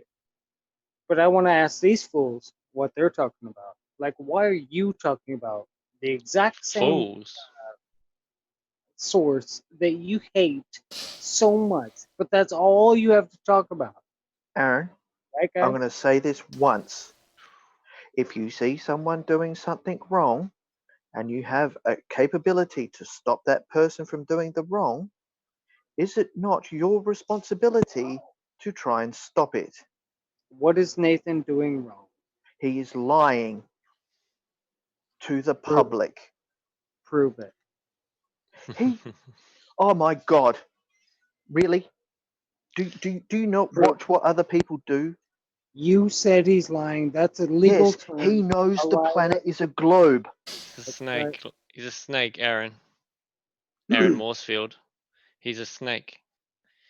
He is just What's a using snake? you people What's a that snake follow is? the flat Earth Snake. for money.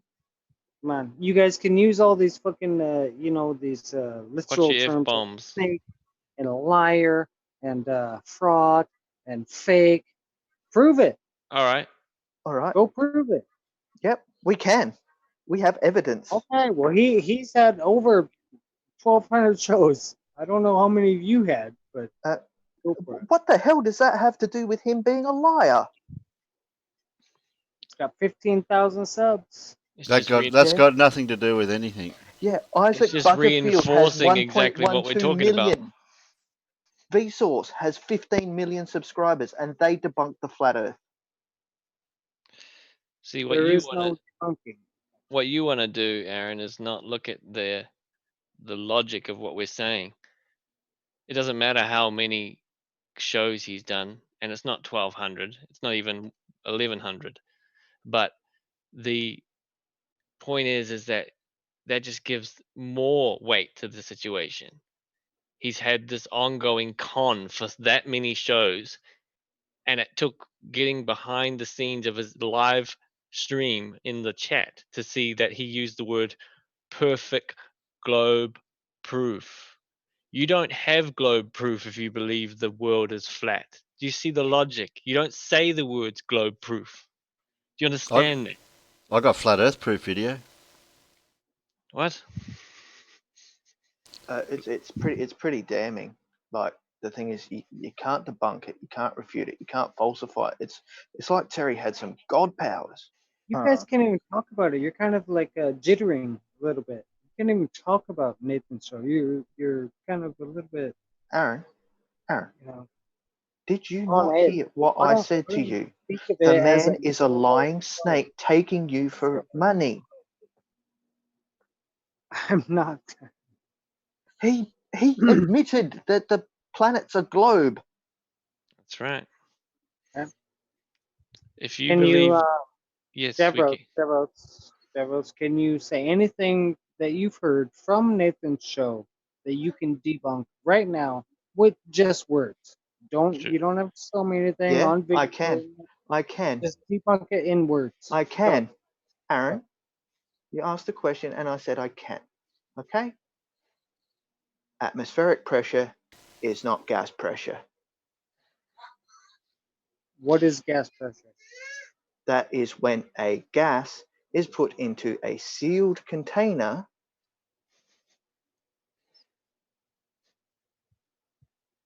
and bouncing off at least how many walls? Let's say it is one. completely one surrounded wall, and cannot one escape unless you let it out. One wall, right?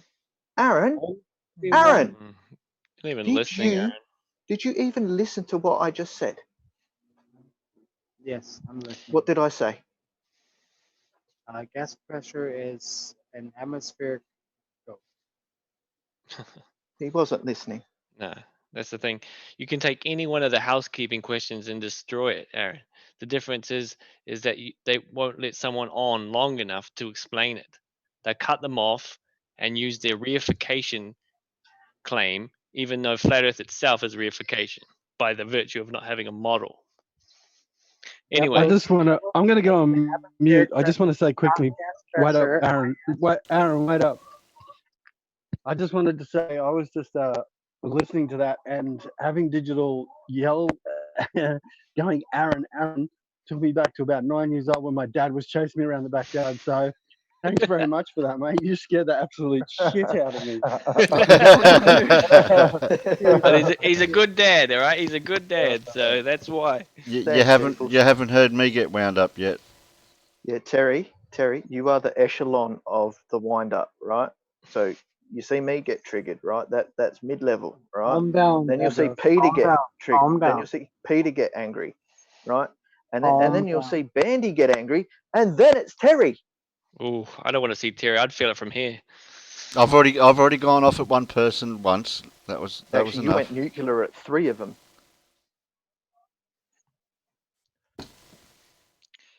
I was Anyway. there. I ought to know. Terry went. Anyway, back to the firmament. Back to the. Oh, Bandy. You know, diverting, are we? Yes. You mean that firmament that you don't believe in, Bandy? Exactly. That's the one. Yeah, where's your dome avatar, Bandy? You lost it. It's on holidays.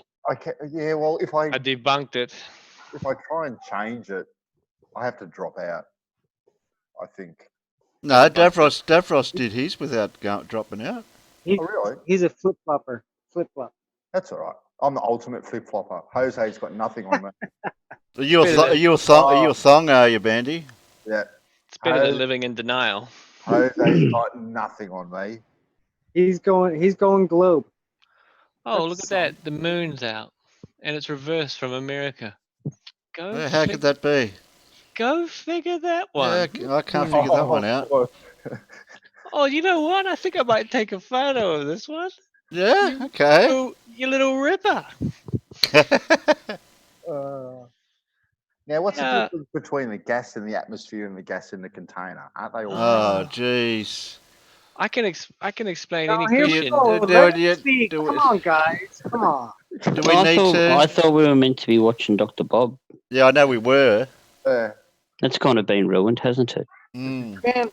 Vance was speaking. I mean, come on. No, Let him but Dr. Bob was talking first. I've been holding the floor. Let Vance speak. Yeah. What about letting Dr. Bob talk? That'd be Yeah, pretty cool. I think I don't know if he is talking. That's true. Better let him go. I've lost Bob's volume. I was only talking because Bob wasn't. He was Yeah, muted. I was only talking because other people were talking. Because that's what I do. I don't know what happened to Bob. Clever Mom, how you doing today, hon? Yeah, Michael. Yeah, they're trying to imply that rules and principles designed to combat war crimes and war criminals in the form of medical professionals doing experimentation on unwilling subjects. They're trying to imply that somehow that is related to your pediatrician recommending a vaccination for your child. So it's kind of an interesting way of doing it.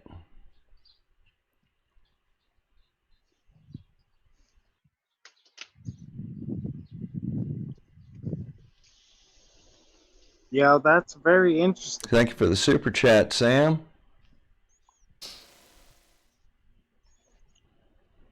No, Nathan Thompson just irritates me. To the point I really just don't want to talk to him unless I'm compensated for it. I'm always happy to have an actual debate with somebody that knows what they're talking about, but Nathan doesn't.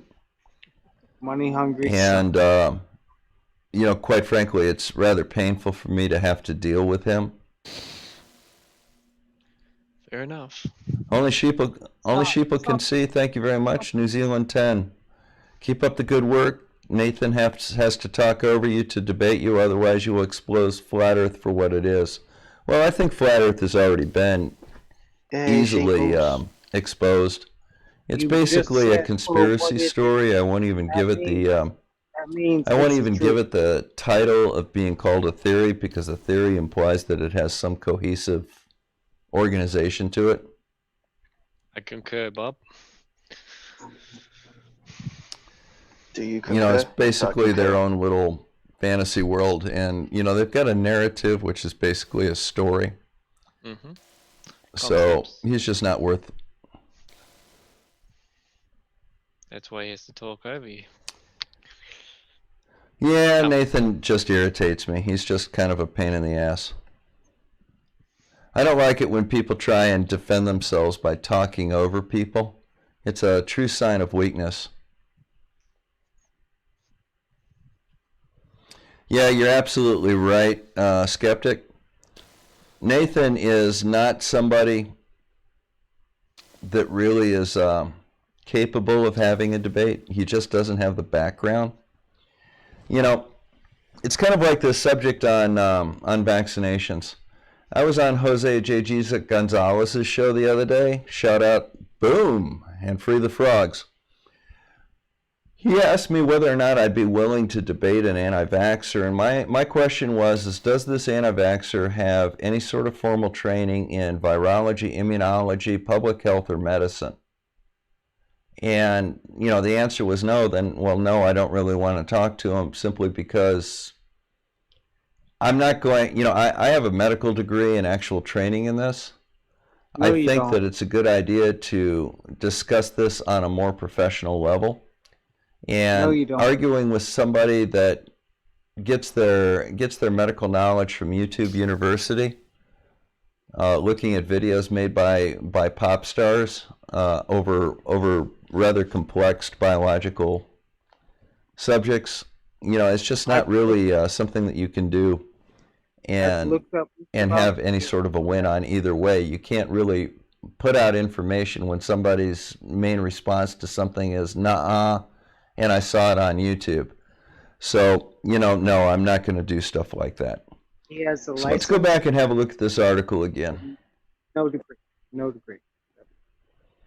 All right. The family is the appropriate locus of medical decision making. I would tend to agree with that. However, we do have public health issues that are for the benefit of society and the protection of society. One of the things that we used to talk about a lot in medical ethics when I was in school is, what do you do with a Jehovah's Witness family whose child is bleeding to death and requires a transfusion? Can the parents make a life-ending decision for an otherwise savable child? The child is not old enough to make decisions of that nature on their own, and their life is at stake over that decision. Now, the way I look at it is, say you have children and you refuse to have them vaccinated against measles, and that child develops kidney failure or deafness as a result of contracting measles. Sorry, when they're Terry, 8. I messaged him for you. When they're 10 Oh, okay. and they ask you, did you have the opportunity to prevent me from going deaf due to measles? And if so, why did you make the choice that you made? Can you answer that question to your child? That's number one. And number two is, how would you feel if your deaf child turned around and got their children vaccinated to prevent happening to them, prevent those children from having the disease that deafened them? I've looked up. He only holds. It's very nice to be able to sit down and get esoteric on whether or not a vaccination is good, and you want personal liberty, and it's your body, your choice, and people should bend to your will and accept the risk that you are apparently willing to put on your own family, Smarter than you, onto Aaron. their family. You don't really have a right to put that risk on them. And if your children actually were informed and had a say in it, if you had to get informed consent from your children to refuse to vaccinate them, as noted in the Nuremberg protocols, He's never been through. would they elect to get vaccinated? Did you give them the option to have that choice?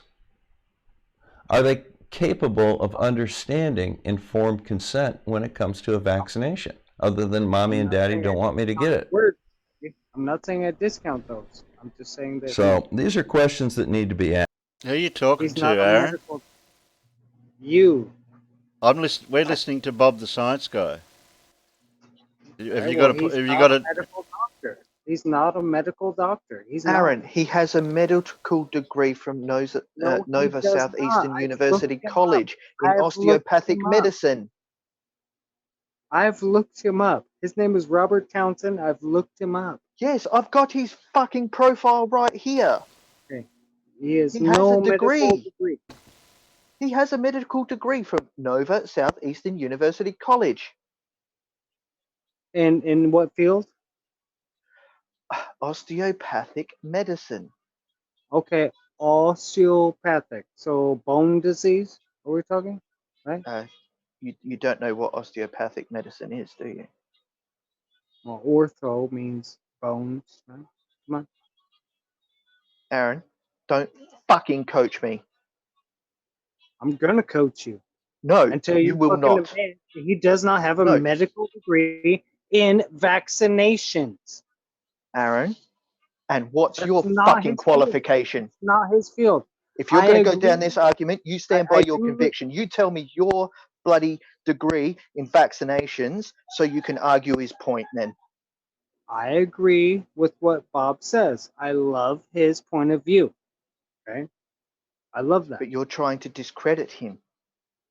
Only because he said he holds a doctorate degree. No, he does He- not. Not in What do you think a medical medicine degree is, vaccination. Aaron? However you word Breathe, that. demonic. Medical vaccinations. He does not hold a degree in that. Okay. Now I don't mind him talking Aaron, about it because Aaron, I trust Hey, him. Aaron, Aaron, stop. you are so wrong right now. If I was in your position, I'd hold my tongue and actually go and check what you're saying because I know for a fact that he's got a doctorate. That's what a doctor means. He has a doctorate. What field? I've So, got a doctor. as- So does my wife. Aaron, My wife has a doctor. He's So a does my doctorate, dad. mate. You're So does my wrong. mom, actually. He's a Okay. can I just he's can I got a just jump in? Can I just jump in? I've been a nurse My for mom 27 has a years. doctorate in accounting. So he has a Right? doctorate of medicine, of medicine. which means Uh, he's allowed to medicine. practice So medicine. that's an So he overarching degree that specializes, allows you to talk about what but he's talking about, but he vaccinating your specializes. children, getting Aaron, Aaron, Aaron, can you please Aaron, let me just be finish? quiet and Aaron, listen for a change. he's a doctor in the US. He's got a degree. He's a doctor. He's got a doctorate. He works as a GP, and which is a general practitioner, and and an MD. You guys put that, but he also is he works in osteopathy, which is the medicine of joints, muscles, spine, and all that. He not doesn't a need to go and doctor, get a but I would- doctorate. He doesn't need to go and get extra training to. He can't have a doctorate in vaccinations. He could become an immunologist, I suppose, but he doesn't need to do that to deliver vaccinations, be able to prescribe and be able to advise people on them. It's like saying, I'm a carpenter, I can build houses, but recently I bought a nail gun, so I need to go and do a doctorate in nail gunning. That's what Bob's saying. Is recently I bought a nail gun and I want to build you a house. No, it's not what he's saying at all. Yes, it is. No, you're very wrong, and it's a very Yes, gross no education, representation of what he's saying. disease, vaccination. He has no So, education. That's a part of his job. Doctorate. Aaron, when you go to your GP, Aaron, do you know what a GP is? A general His practitioner. doctorate- No. What? Do you know what a GP is? A general practitioner. Do you know what they are? Yeah, very general. Yeah. Right. So that's the bloke that's the doctor that you go to down at your local practitioner, your local doctor, Medical your centre. medical professional at the medical center. Now, stop. Don't interrupt me. Do not interrupt me. Right? I'm getting very frustrated with you right now because you're making an assertion that is so inaccurate, it's not funny. Now, you go to your doctor, a normal doctor, and a normal doctor can give you a vaccination. You are saying that he's not qualified, yet he's got a doctorate and he is a GP. You are so wrong right now that you need to apologize for your assertion because that's all it was. It's an assertion. You're wrong and you don't need to go down this track any further because all you're going to do is cause everyone to get mad at you. And then if everyone gets mad at you, Terry will get mad at you and you'll end up being asked to leave. And you don't want to go down that track. So please just stop. Are you done? No, are you done? Terry, a GP does not diagnose patients. Yes, he Oh, does. my- Yes, he does. No, they Aaron, do You not go, you go to, diagnose. you go to your general No, they don't. practitioner, and They he do a examines limited you, and he diagnosis. has the qualifications to divert you to the necessary specialist that There you are in need of. There you go. That's what Bob is. He's a limited diagnostician, and in a very small Aaron, market. Aaron, you just said that he couldn't give a vaccination, yet he can. You are wrong. Right. No. You're wrong. You're wrong. End of story. There's no argument here. You are wrong. You've Who made a is wrong mistake. tonight? Admit it. Move on. Stop it. Okay, just stop. You are wrong. You are so grossly wrong here. It's not funny. And all you're doing is you're going to frustrate absolutely everyone. If you want me to make a fool of you, I am more than happy to do it. I will rip you an absolute new style of embarrassment right here on air. But mate, you're wrong. You're wrong. Everyone in here will agree with me. Not one person will disagree. You have made a mistake. That's fine. But just move on. You don't even need an apology. Just drop it and move on. Can I explain to you something, Aaron? Yes. Okay, Aaron, what happens is when you do a medical degree, your 5 years and then your additional year of clinical which Bob of, has not of done. clinical That's work. what I'm saying. Of course, he must have. He could not get he could not have a medical degree without having his 5 years. Okay? No, I muted Aaron for you, Phil. So keep going. Okay, so you need to have your 5 years to get your medical degree, and then you have to do before you'll even get your qualification, you have to do another year of internship. Okay, after that you'll become a doctor. Now, during this 5 years, many areas of medicine are covered, and in an important area of that's covered is immunology. Now, if after you've done your medical degree, you want to go even further into in immunology, you can specialize in that. So you can become a specialist immunologist. But you don't need to be a specialist immunologist to understand vaccinations. This is taught to you during your 5 years, plus your year of internship, okay? So quit the nonsense. If you want to talk about something you actually know about. Now, I've got plenty of friends who are doctors. I know exactly what you go through. It's one of the things that I thought about doing myself, but I didn't fancy spending much of my life handing out pills. Okay, I had other things that I was more interested in. That's why I didn't become a doctor, but I certainly had the opportunity. Okay, let's hope he heard all that. Yeah, Phil. So he went to Nova Southeastern University for medical school. He did his internship at Florida Medical Center. He did residency at the University of Louisville and residency at Doctors Hospital North. So he's a doctor. In what field? What field? Medicine. You're a doctor. When you're a general practicer, you're a doctor. You're a doctor. You specialize in all the fields. What you need to know to be a general practitioner. Can we please? I'm a mechanic. I work on rear ends, right? I cannot diagnose the engine if I only work on the rear end part of the gears, the axles, the tires. How long did it take you to do this qualification, Aaron? How long did it take you? Yeah, I went through school to do it. You went through How school. long? No, after your school, because they don't teach you how to be a mechanic at school. Okay. 2 years. 2 years. Well, he did 5 years, and then a year as an intern, and then another year as a resident. And then during his 5 years, he's learned about all the bits. What study? Medicine. Okay, but You that sure you haven't doesn't been make drinking? you an expert in vaccination. Of course it That's does. that's part of medicine. A vaccine is a same medicine. as learning to be a mechanic. Diff and gearboxes and everything, and electronics and electrical is all part of being a mechanic. Aaron, what part of vaccinations do you think he would not know about? We go to specialized mechanic school these days. We don't go to Aaron, not here. Just answer this question. What do you think he would not know about in vaccinations? What part of vaccinations would you think he would not know about? Which well, he's about vaccinations.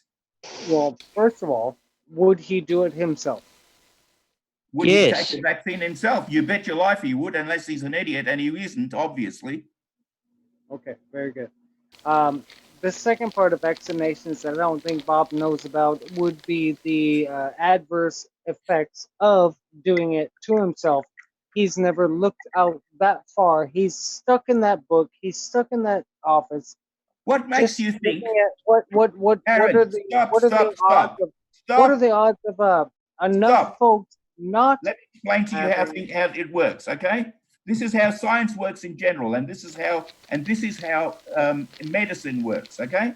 First of all, many years of trials how are you done. tell me what Clinical Bob- blind, double-blind studies are done. Do you know what a double-blind study is, Aaron? You tell me. 'Cause Bob Okay, knows. a double-blind study is where you have a group of people who do not take the drug or do not take the treatment, and a bunch of people who do take the treatment. And the people who are running the study do not know which ones have it and which ones don't. Okay, and then once all the results are in, then that's discovered which ones did and which ones didn't, and then a statistical analysis works out whether or not these things are effective or not. And every single time vaccines proven effective. Now listen to this little thing. I'll tell you something about myself, okay? When I was a kid in Kenya, I was born in Kenya, okay? When I was a kid in Kenya, out of 20 kids in my classroom, 5 kids had polio. And year after year, kids had polio. Our parents were too scared to let us play with other Because kids. you had In case we vaccination caught polio. Listen and learn something. So kids had polio then. After this, as soon as this Salk, Dr. Salk came with his vaccine, we all lined up and got polio shots. After that, no kids had polio. None. Zero. From 5 every bloody year to none. Now, this is replicated all over Kenya. I'm in India now. You know, the last polio, the very last, we're talking about 1.5 billion people, right?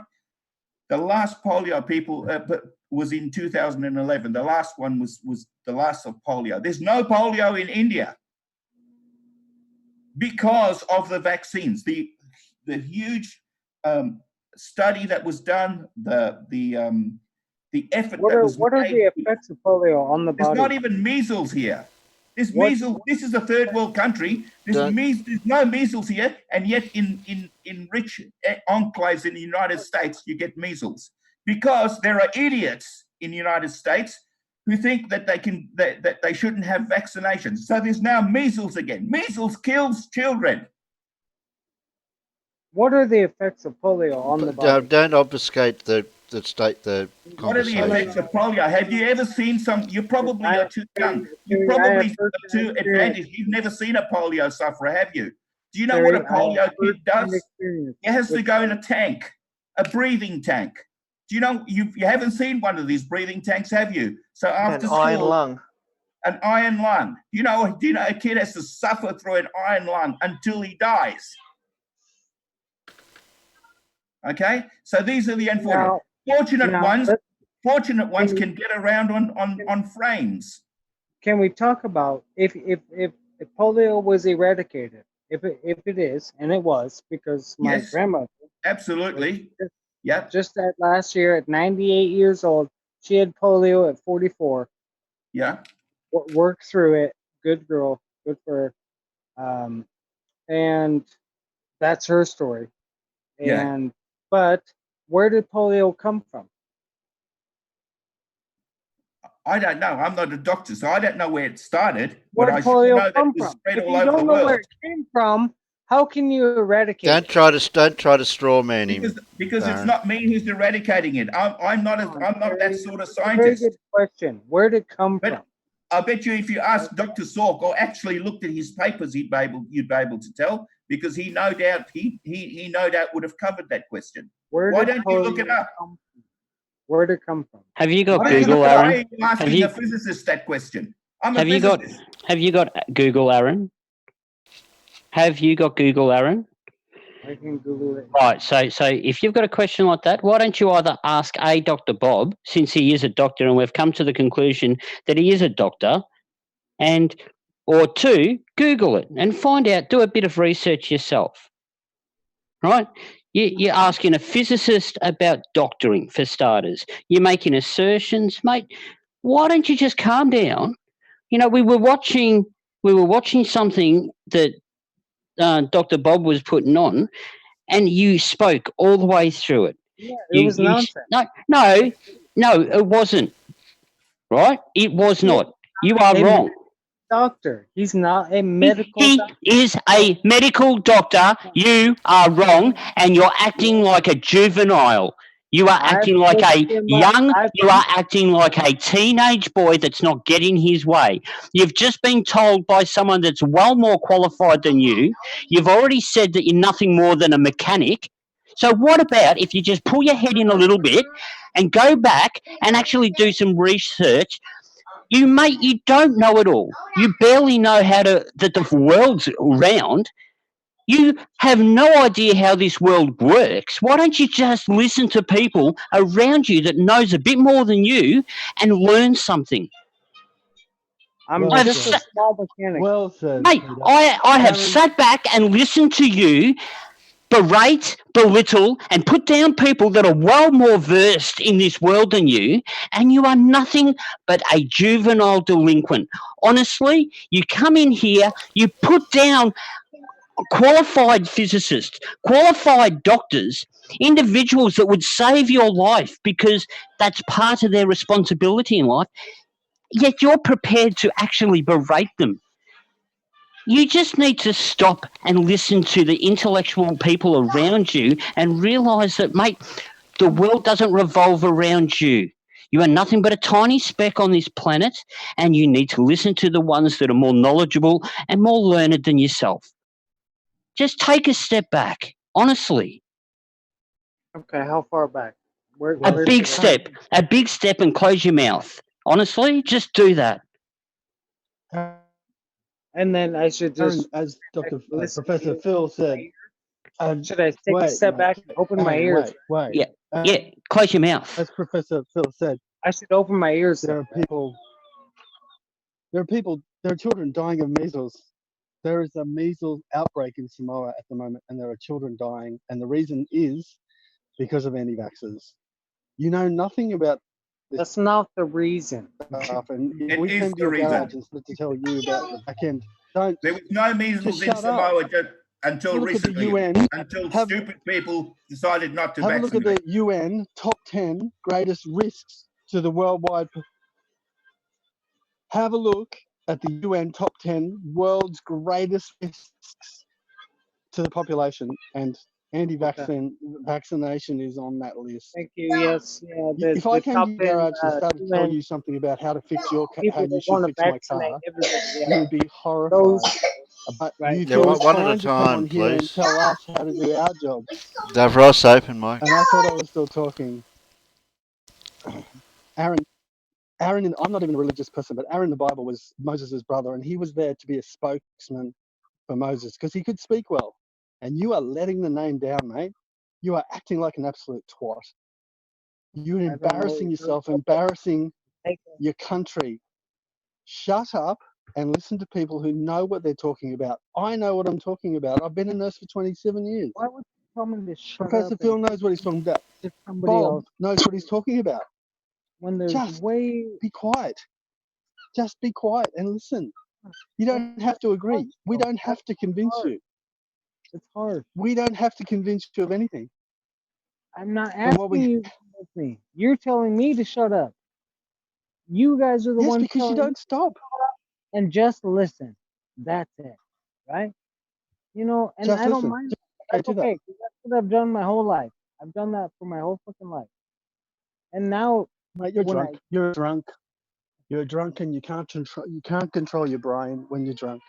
So next time, think about whether you actually get back on the internet or not before you drink yourself stupid, because you're an embarrassment to yourself, your family, your mother, your father, and your country.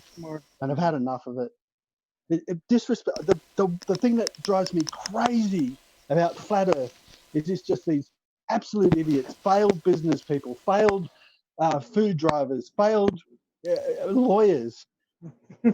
Think that they have a right to stand up and and say that someone who has spent the 15 years of their working life before they earn a cent. $1,000 cash. I'm sure Professor Bell, from today. Phil on here will tell you that he didn't earn any money, any real money, until his late 30s because he spent it studying.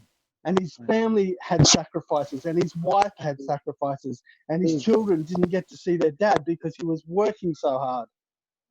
There's massive sacrifices that goes into people put in to become as learned and advisory as they are. And yet a flat earther comes on here, spends 2 minutes and says they don't know what they're talking about. It's disgusting. It shows so little disrespect. And one of the things that I thought America did was to respect people of a higher position. But obviously you don't. You don't care. And you're just trying to make yourself look good. And it's disgusting. What does he do? He just sits at home waiting for my fucking money, my fucking super chat. That's all he does, right? That's a globe earther right there. Just waiting for fucking Well, that's my your money. choice to pay people money. You don't have to do that, you know. Yeah, you don't have to super chat anyone, Aaron. And he super chats or he special message me DM, you know, saying, "Hey Aaron, what's up? Is the super chat broken or no? You know, I'll give him. Because what's that's the his big thing. deal with these super chat? What's the big deal with this super chat? You're going down a different road here for some reason.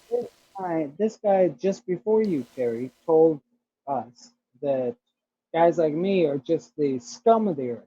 We don't work. We don't. No, do you're nothing. not. We're not. No one's saying you're the scum of the earth. What you're doing is though is that you make assertions without any kind of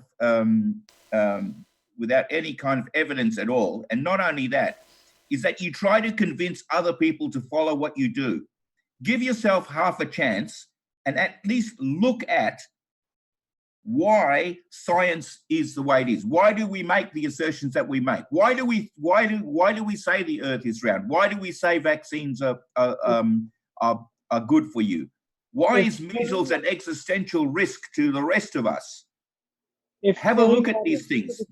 You think that research what research is looking at some anti-vax site or going on to with Eric Dubay. Well, let me tell you a little bit about the anti-vax sites. They're not there for nothing. They're not there to be a pretty face. They're there to make money. They make money by selling you their woo. Okay, buy this filter, buy that thing, buy this tablet or that homeopathy. That's how they make their woo. Okay, and what happens is the people fall for this anti-vax stuff and then fall for their woo. So they start buying stuff. They're there to make money. They make money off you. They're not there to help you. I know you're getting off topic, but I do agree. Yeah, they make money off us, the taxpayer, that funds them and supports them in the first instance, of course. You what's your point? You think taxes are given to anti-vax people? Absolutely. State-funded. You think? Absolutely, all day long. There's no government who support anti-vax people. It's None. a state-funded hospital. Are you kidding me? It's not private. Aaron, hospitals aren't anti-vax. You can't even work in a hospital without you. If you're a nurse in a hospital, you have to have your vaccinations before you even get a job there. I'm just saying, I don't care if they're anti-vax or not or nothing. But we do. We do care. The reason that I'm even in this flat earth thing. They can do whatever they want, is what I'm saying. They can do whatever they want. It's okay. No, they can't. I don't have to go there. They can't do whatever they want, Aaron. That's the point. The reason that I'm even bothering to be in this flat earth nonsense is because it's a gateway to people to other conspiracy theories like anti-vax. Now, it's never going to hurt me if you believe the earth is flat, but it darn well will hurt me if you don't get your damn vaccines.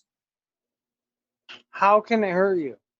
Because maybe I or other people aren't able to take a vaccine. Maybe there's something that prevents my immune system from working. Hold on. I said, how can it hurt you and you went to other people, you're like, well, me and other people. Well, it can and hurt me because the one Stop time it. I need to go back to you. How if I don't get vaxxed, how does it hurt you? because You, if I come sir. because if I happen to come into contact with you, I may get the bloody measles. You're vaxxed. Don't worry about it. No, You're no, vaxxed. no, no, no. That doesn't mean anything. That doesn't mean it's not You're 100% vaxxed. proof. It's not 100% proof. Well, then doesn't- don't it doesn't- worry about it. No, of course I worry about it because I'm I healthy. When I want walk the up to you and shake probability. your hand, I'm healthy. No, listen, mate. I want You're the the one probability that I might of me get not getting I a might get the disease. flu from. I might Just get it from you. Right? You You're won't. the one that's injected. If You're the all one of that's us, vaxxed. You're the if ones all of us carrying are the virus, vaccinated, not Hey, me. Aaron, Not me. stop. If all of us have vaccines, we make the probability of measles being caught by any one of us extremely small. That's how it works. Okay? That's what It's you called believe. herd immunity. The more of us that have vaccines, the less likely that measles will ever take a foothold in the community. And it doesn't. No, Okay, you there's don't. You except now in Western countries where there's stupid people who won't vaccine, measles doesn't exist. You can't get measles over here in India. Okay, there's no measles here. The reason there isn't is because over here people vaccinate. Can you show me any records of anything of in tribes in Africa? The Yeah, northern. I was born in Africa. Yes. What do you want to know about that? Yeah, Aaron. With Aaron, people sorry, with, I have to with interject here. measles, with vaccines, Aaron, you know, with all stop. the shit. No, you know you where can't. the biggest because Aaron? it's Do you know not. where the They're biggest only amount of dying polio hunger. vaccines was given? Say again, Deborah. Do you know where the biggest amount of polio vaccines was given? When? Where? Oh, where? Where or when? Where? Aaron, I'll say this again. Do you know where the majority of the polio vaccine was given? No, I don't know. The entire planet. Okay, so what's your point? They eradicated it, but it took 40 years to eradicate it.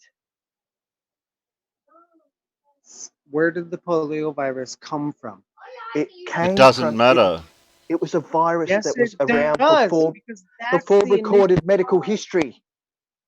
Why are you guys trying to treat the effect when you can go to the cause? Aaron, What is the cause? Aaron, listen, okay? I have looked up the epidemiology of polio. It was around before medical records. It was What? probably came from God, you know. It probably came from God, Aaron, because he's that kind of guy. So that's your answer. It came from God, and we're doing our best to save babies. My wife just came in flat. Evidence, but sporadic polio predate My recorded wife just came history. in slapped me. That's pretty cool.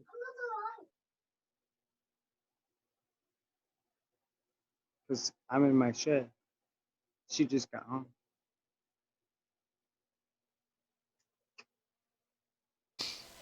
So, Davros, where was the polio virus initiated from? Where's the beginning? Can you tell me where it was? Aaron, you have just proved to me that you did not look it up when you said you would. Davros, we don't care about the effect. We don't care about the end. We don't care about that. We know that, oh, that could be a conclusion. We can conclude that. Where did it come from? Aaron, I just Okay. told You you had it the whole predates. world vaccinated. You had the whole world vaccinated. Where did it come from? Aaron, I just told you, right? The polio disease was around before recorded history. I believe polio was a virus, not a disease. What do you think a virus is? It's a disease. Totally different things. You probably should just stick with your back end of the car mechanic, mate, because you're just screwing this right up. Yeah, a virus is not a disease. Okay, Anyway, Aaron, you rewrite the history books then that viruses are not diseases. Yeah. Because Ross River virus, which is carried by mosquitoes, is a disease. So, Aaron, have you got I think a disease carries a longer description. so Aaron, have you got kids Yes, sir. and you don't vaccinate them? No, sir. You're serious. You really would take your kids' lives in your hands. So you would count on your ignorance. You would bank their life on your ignorance. Is that right? All the kids that go to my school, Blue Ridge High School, are vaccinated. All the kids are vaccinated. Why do Yeah, I need to vaccinate my kids? So Oh, you quite happy to be a parasite and count on the other people looking after you, right? All those kids are sick. My kid is not sick. Aaron. You bet your kid's not safe if your kid's not vaccinated. Yeah, here's a little something you need to know about vaccinated people. They can carry the virus that will kill your unvaccinated child. Right. Man, get a No. clue, Aaron. No, it doesn't. Seriously, It this doesn't is happen. the modern day That technologies doesn't put in happen. place countless of millions of dollars to save lives of the future. You've got your own kids that could be in trouble, and you're acting like a drunken fool. And I know a drunken fool. You're lucky to be on this panel acting the way you do, Why are treating you? everybody. You owe a verbal apology to Bob the Science Guy right now. I'm sorry, Bob. No, say it properly. Say it for what you said.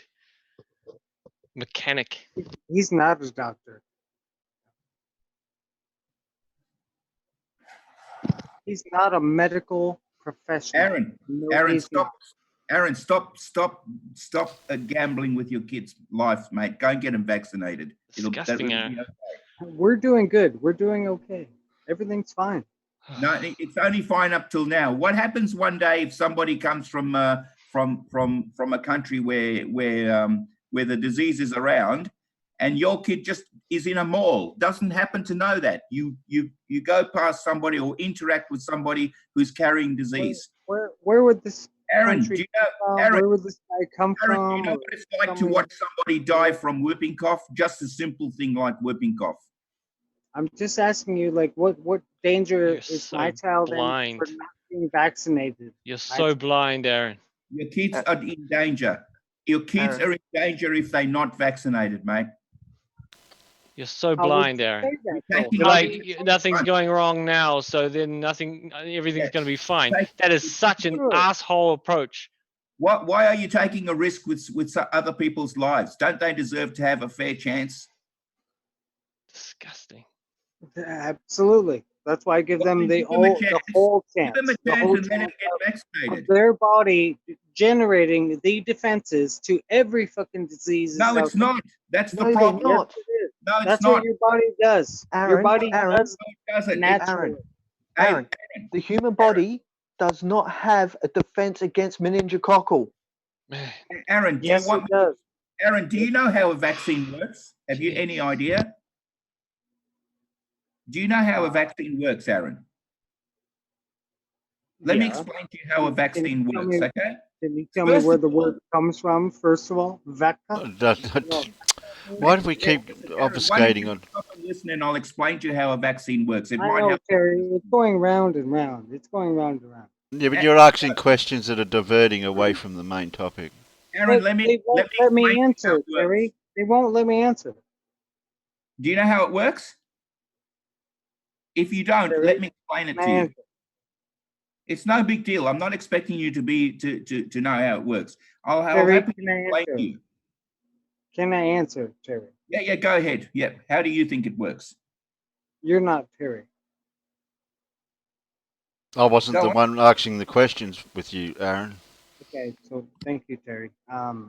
Yeah, a VACA just means you're injected with the virus in hopes that your body will build up an immunity to Aaron, that virus. you are wrong. That's exactly how it Aaron, works. you are wrong. Oh boy. The word Aaron- vaca means cow.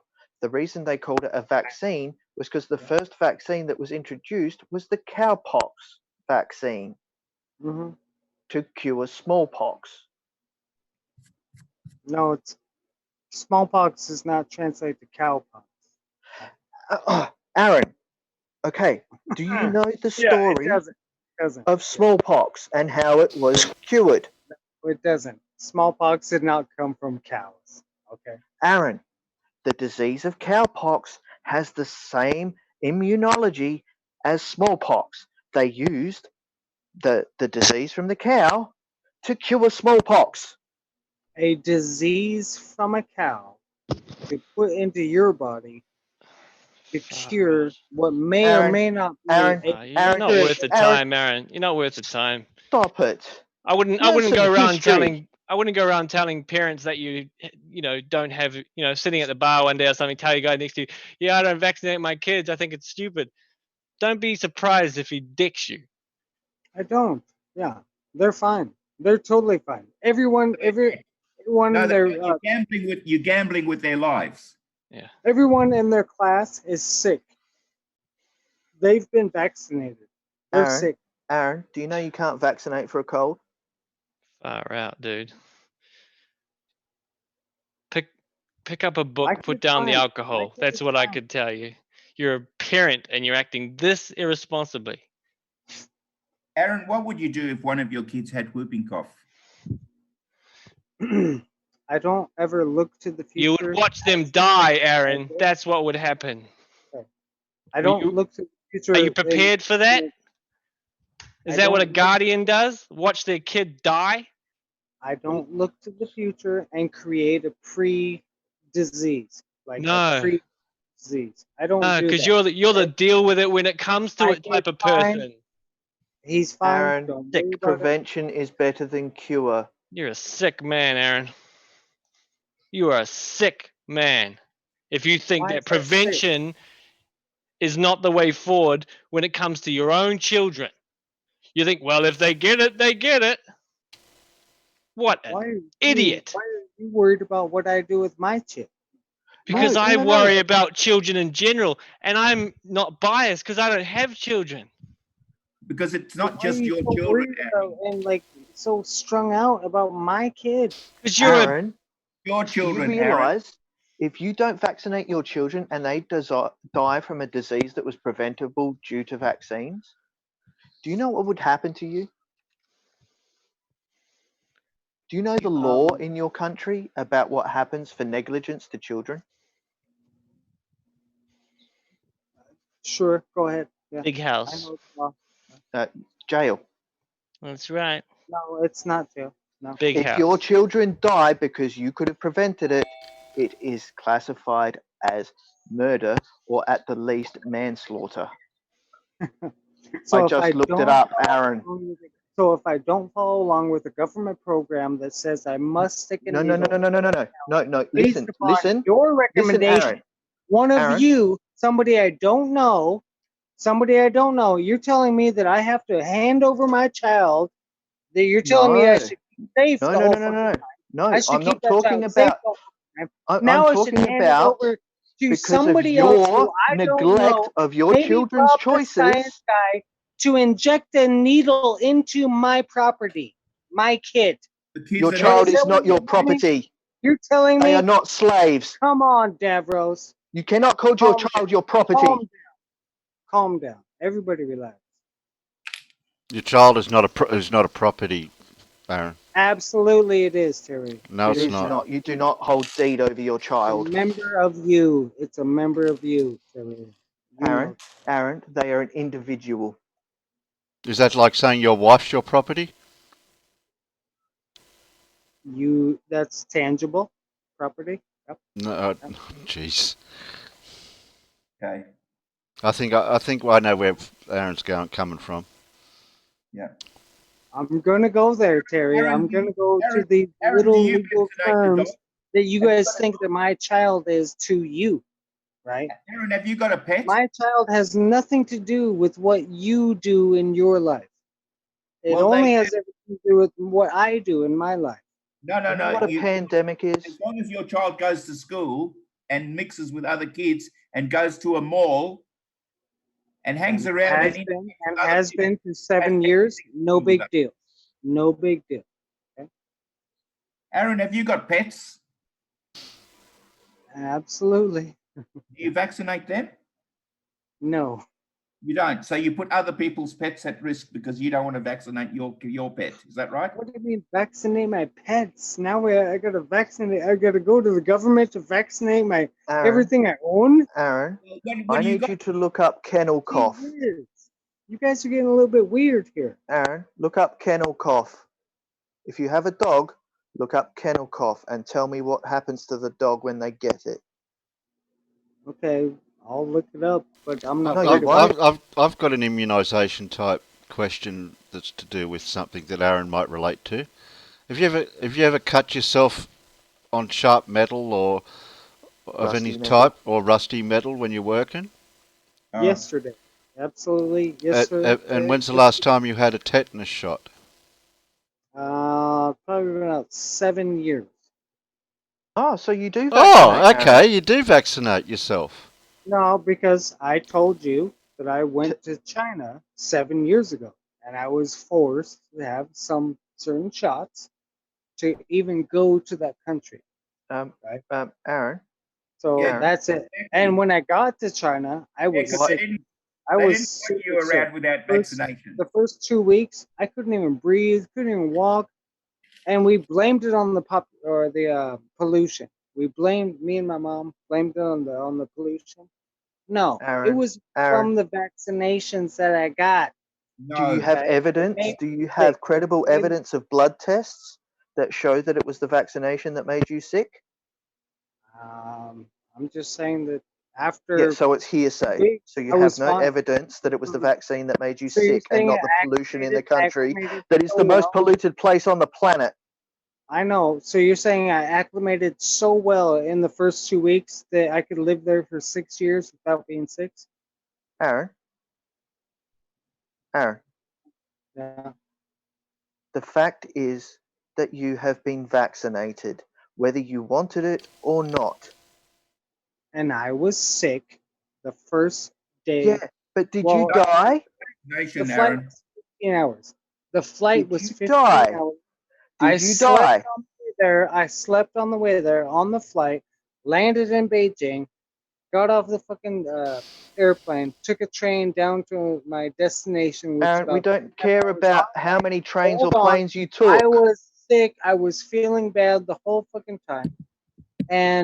But after the first week, I felt fine. So you're saying I acclimated to the pollution? Aaron, did you have a hepatitis injection before you went to China? I had everything that China would require for a. So you somebody went there that- 7 years ago and you can't remember the vaccinations you were made to have.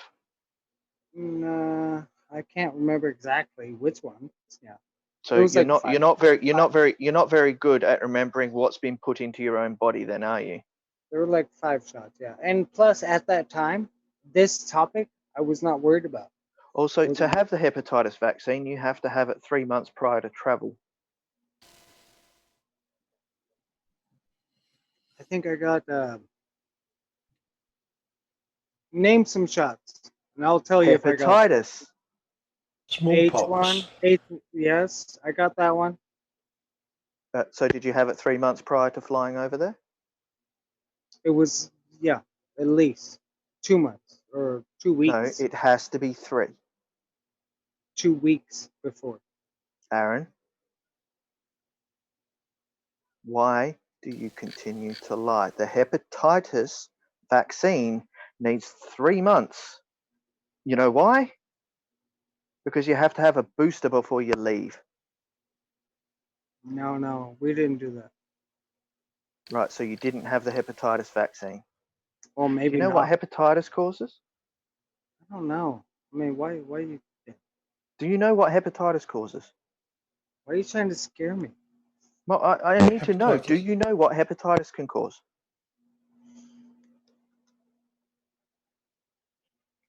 No, Davros. What does hepatitis cause? HIV, Okay.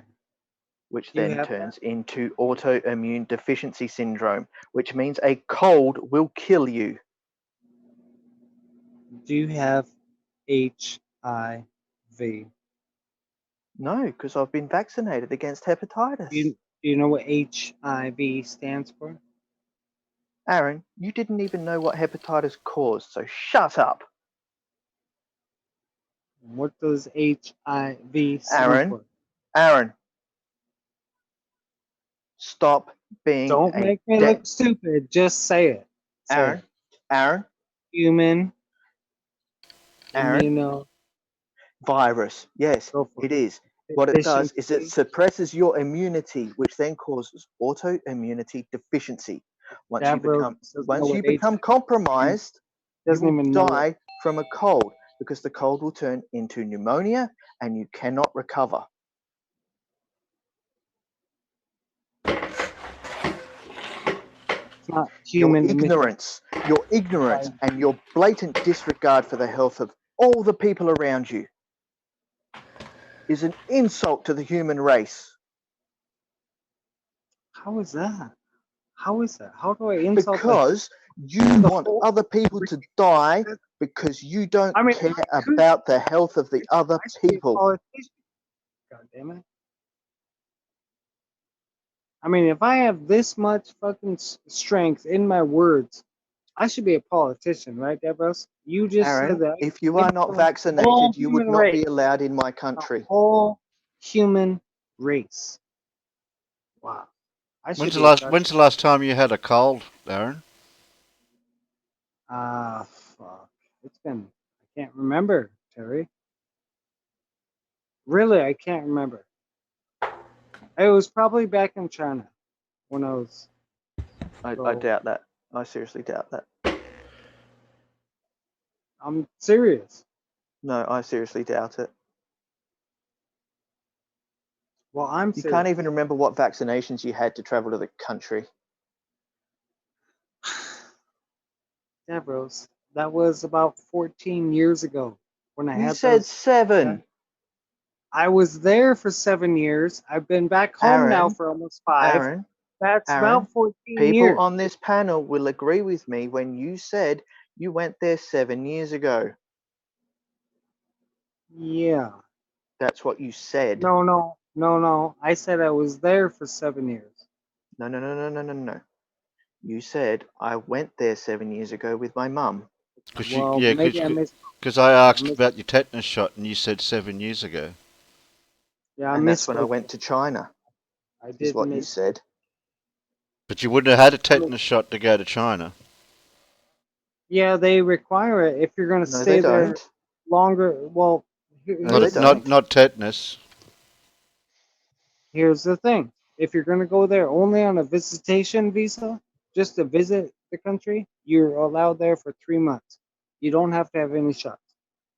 If you're going to stay there longer, you what? I went to Thailand for 2 weeks and I had to have 6 shots. China requires because I get my visa through the Chinese embassy in New York City. They require. Yeah, because that's normally where you have to get a visa to visit another country.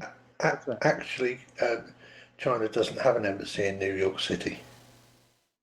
Yes. It has a consulate because the embassy is in Washington, D.C. Absolutely. Yeah, gentleman's right. Consulate. Sorry. But that's where I send my passport. And I have to send my Aaron, doctor you need to checkup stop. records. You need to stop. You need to get if your I'm damn going to stay in story China straight. longer than 1 year. Only you need to get your story straight. Oh, okay. When Terry asked you, when did you have tetanus? You said 7 years ago. But then you turned around and said, I was in China 14 years ago and only lived there for 6 years. Means you were stateside when you had your tetanus injection. Okay, I misspoke. Anyway, let's just let up. I think Aaron, I think you got the message, mate. Go and get your kids immunized seriously. Don't take the kids' lives into just because of what you believe in. Then you take a risk with their lives. It's just not worth it. Trust me, it's not worth it. I have Why seen. Why would I trust you? Why would I trust you? Die I don't know you or what you're talking about. right? Come on. Okay, I've seen the parents, distraught parents. They got nothing. They can't. There's nothing they can do. All they can do is watch their kid die in agony. Don't do that. Your kid could just as easily get measles and be a I vegetable don't for the see rest of their this. I lives. don't see this on the mainstream news. I don't see like You know, kids why are you dying doing in agony Yeah.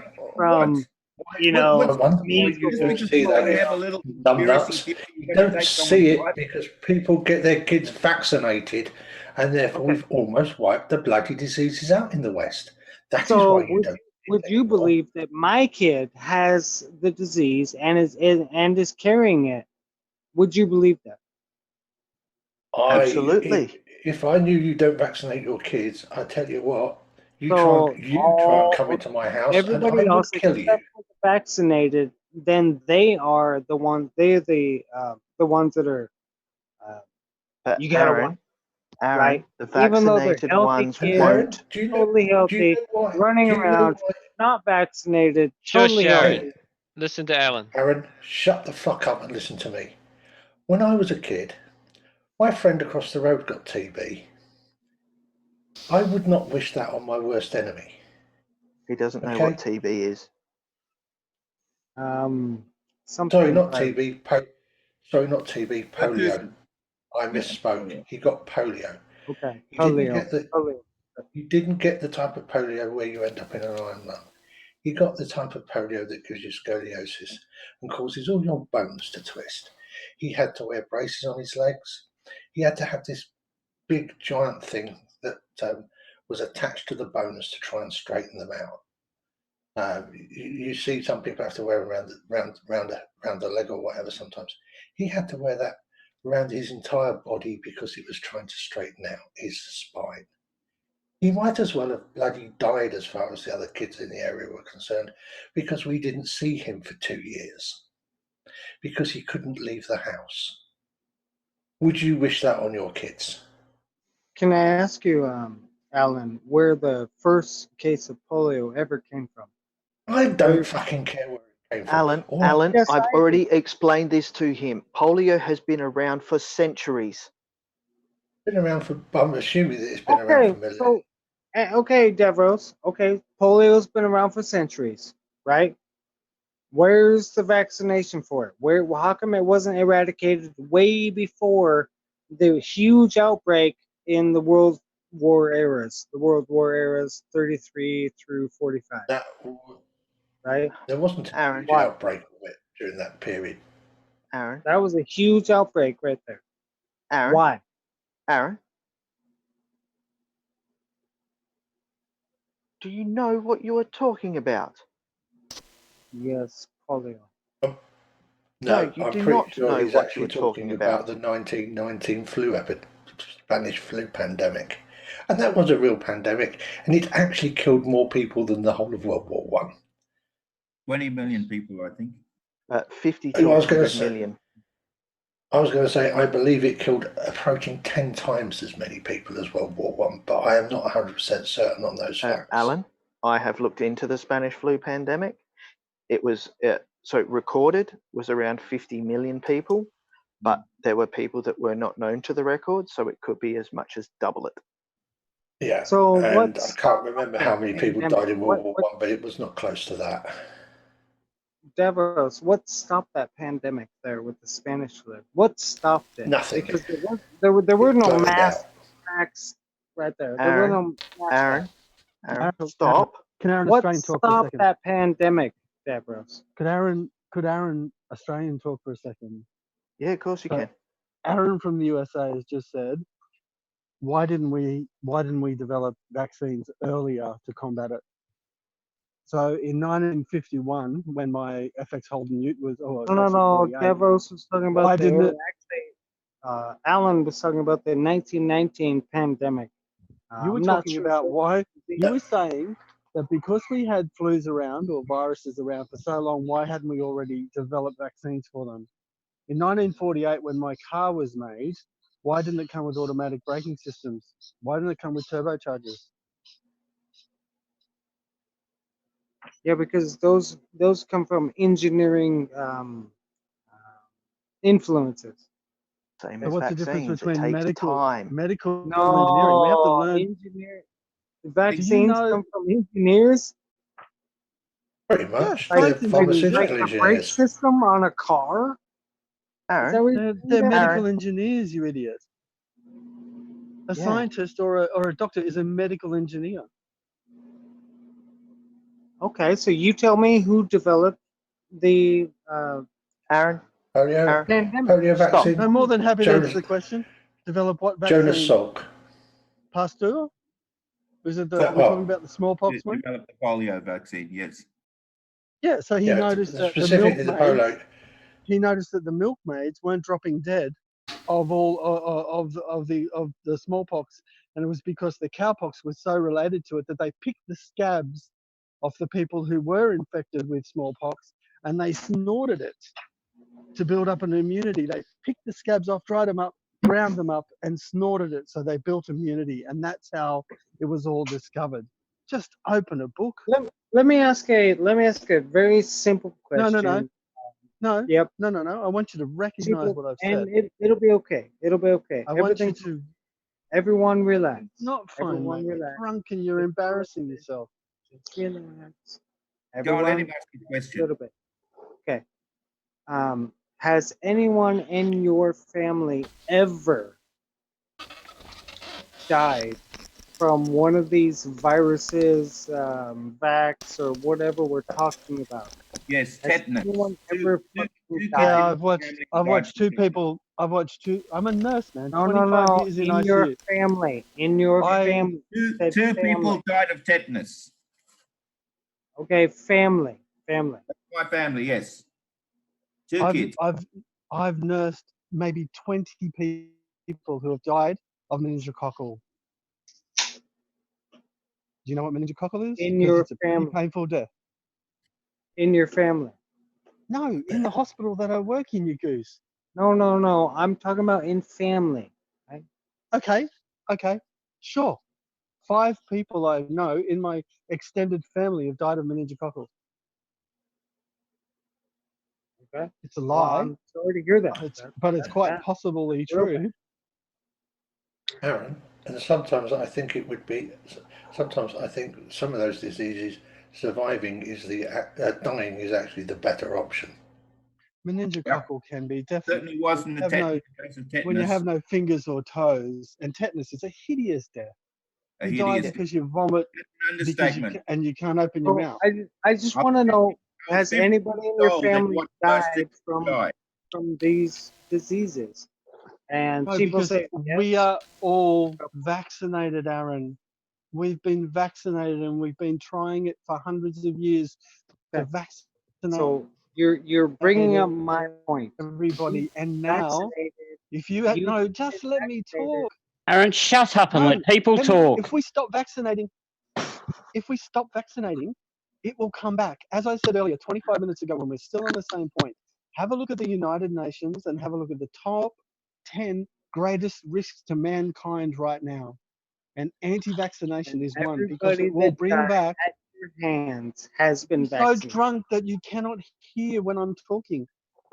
Just recognize, look, I've been a nurse of 27 years. You've got a professor on the phone. You've got 3 guys who are freaks outside of their normal occupations that know a massive amount about stuff, that it's surprising the amount of general knowledge that these guys have. And I don't know what they do for a living, but I know that they know a shitload more about stuff than I do. And you're trying to argue with them and you're drunk and you're not making any sense and you're embarrassing yourself. You don't want to vaccinate your family? Go live in the forest somewhere up in Alaska. Don't go to schools. Don't do anything. You'll be fine because you won't be exposed to anything, but you also won't expose anyone else to anything. If you want to live in normal society, then you have to vaccinate your kids. In Australia, you can't even go to school if you're not vaccinated. If you don't vaccinate your kids in Australia, they can actually take your children off you. Exactly. So understand this. You said before that your child's yours. Well, that's not how our government sees it. If you can't look after it, it gets taken away from the danger that you put it in if you don't vaccinate it. That's how serious it is seen in Australia. It is seen as child abuse, and you can actually go to jail for it. Nice. Yeah. Understand this. What you're saying is so irresponsible, uneducated, and so absolutely deplorable that you are just showing your utter ignorance of the whole situation. Yeah, You've got I have, no clue. Peter, I have something terrible to read from the World Health Organization. Vaccination is one of the most cost-effective ways of avoiding disease. It currently prevents 2 to 3 million deaths a year, and a further 1.5 million could be avoided if global coverage of vaccinations is improved. Measles, for example, has seen a 30% increase in cases globally due to vaccine hesitancy. Can I jump in real quick? How many? Yeah, Hang on. like, Yeah. uh, Fight exactly Path what wants I to said. say something. yeah, Jay. You calling me Davies in my Discord? How dare you? Sorry, man. I've been right now. It's like it's taking a lot for me to talk right now because It sounds like you need a voice and a microphone to match. Yeah. Sounds like you need to go to the toilet. Oh, it's just I've been just getting over a bad cold not too long ago. Oh, you got a cold? You got a virus? Yeah, I got a cold.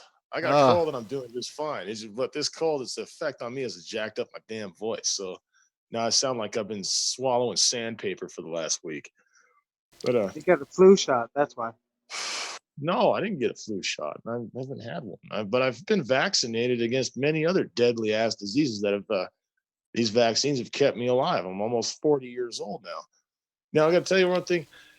You not vaccinating your kids is a pretty screwed up thing to say. I wanted to say the F word, but I don't know about the monetization thing with YouTube. So I kind No, I don't like the F word usually anyway. But if you're going to say it in context, I'll allow it to slip now and again. All right, I'll try to keep it on the DL as far as the bad cuss words go. But for people who don't vaccinate their kids, you're a piece of garbage. Straight up, man. I'm not gonna beat around the bush and try to be your friend with that. Why do you say that? Go ahead. I say you don't vaccinate your kids, dude. They can get sick and die. That's borderline child abuse. Period. Why do you say what I could?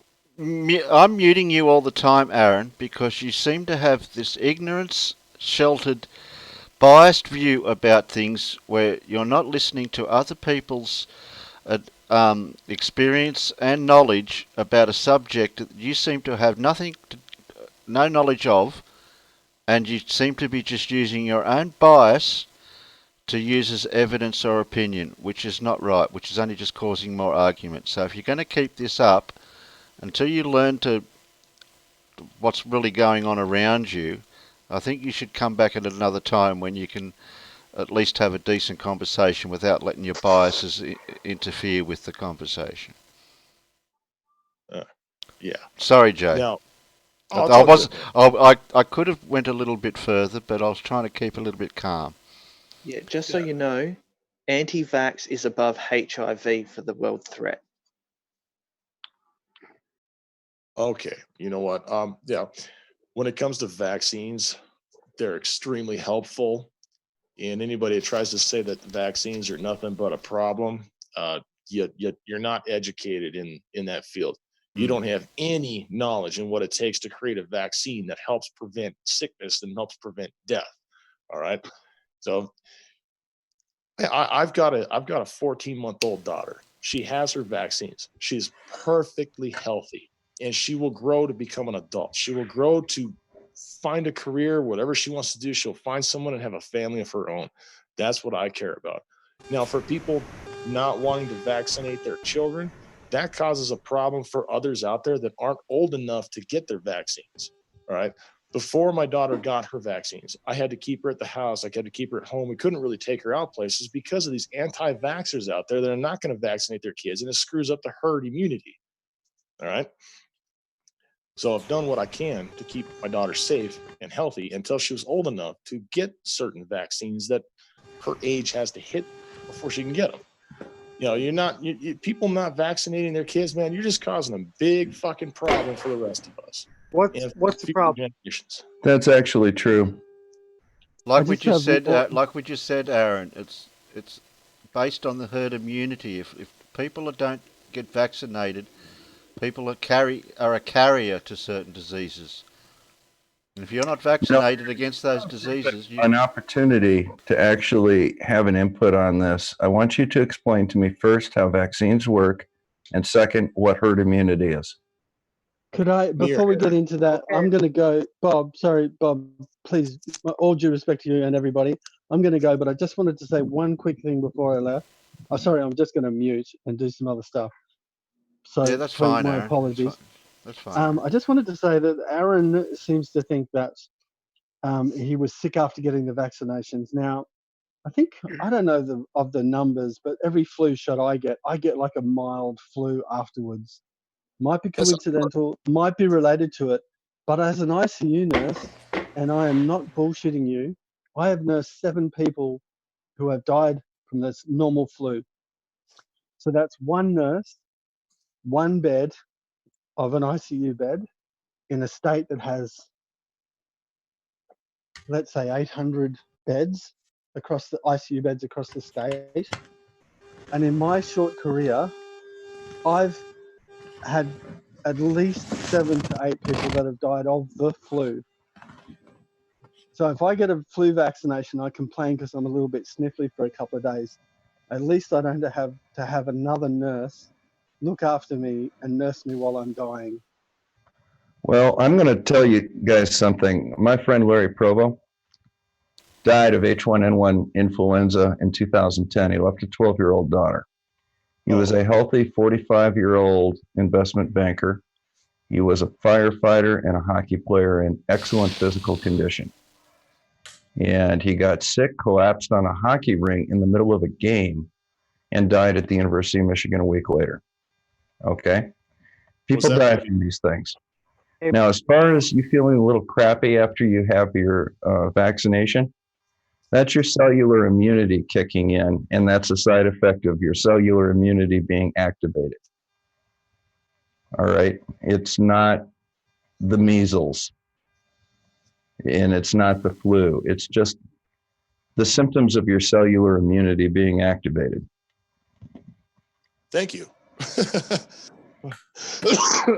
I'm sorry I took a few minutes to get back to you. I needed a break there for a minute. Yeah, For some reason, I've had cotton mouth all night.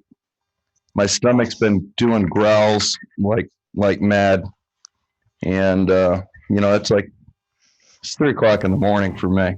And it's been a long goddamn day. It's going on 1 a.m. for me out here.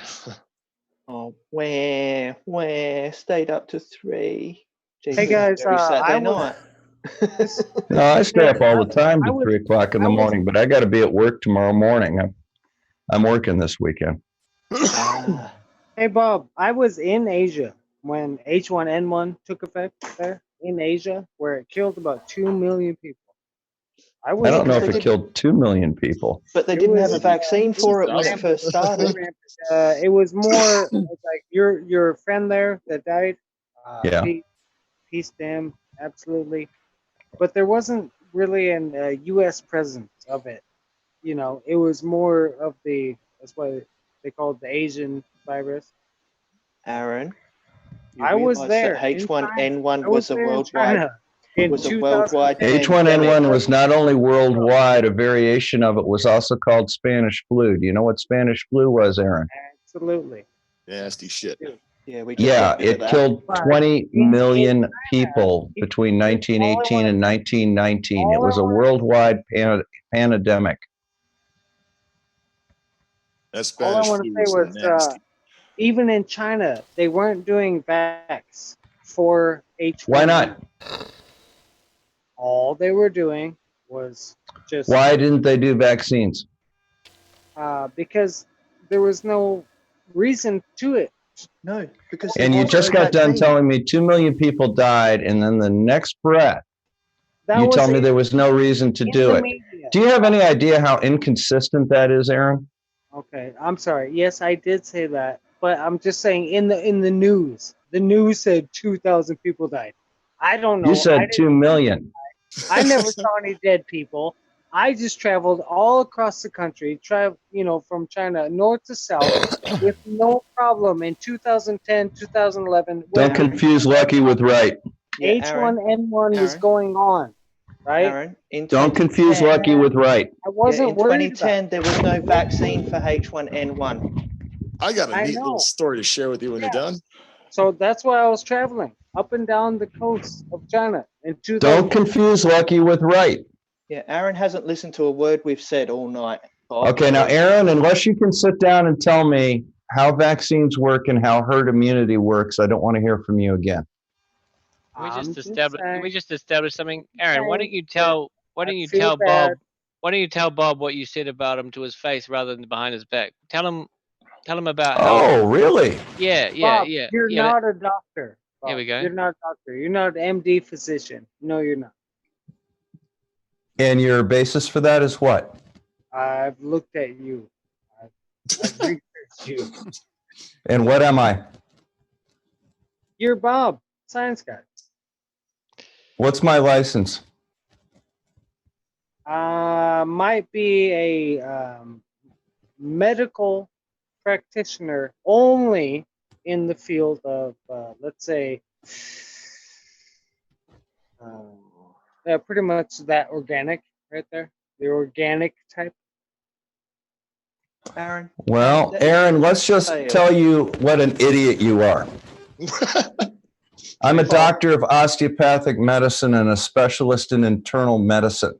Yeah, I'm a fully licensed physician in the United States. Yeah, I even know when cannot you're tell up me for if I license renewal. You cannot diagnose me if I go to you. You're not a diagnostician. No, you're not. Really? Diagnostician? Is that a new What word? the hell is a diagnostician? Really? That's a new word, Bob. Yeah. It's a big Aaron, word. Aaron, guess what? What? You are now permanent banned from my channel for being a dick.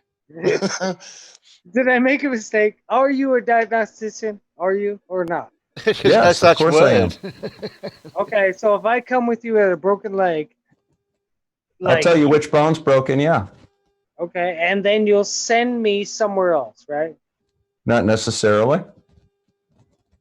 Shit. So you'll fix a broken leg, right? Yeah, he I've can done cast it. it. I've done it.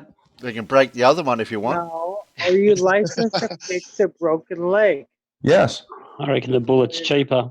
I don't believe you are. I'm licensed to cut a bullet out of your head too. Would you like me to demonstrate it? Maybe an emergency. Can I help? Yeah. I just thought I mean- it was best to clear the air. You know, I mean, I don't appreciate someone who's put as much time and effort into studying like you have, Bob. I don't even know the extent of what you've learned and what you've had to go through and the things you've had to see for someone who's a mechanic to come and, say what you are. All right. Let me just clear one thing up. Many of you guys have known me for the last year. Yep. Does anybody have any doubt in their mind that I am what I say I am? Nope. No, because sir. All right. No, sir, because you. Do I serve any purpose by lying about it? No, sir. All right. Have I not? To be honest with you, have I not talked to a couple of you guys that wanted to ask me private questions? Yes, you have helped me out personally, Bob. Thank you very much. Bob, All you're right. not a medical doctor. You're not.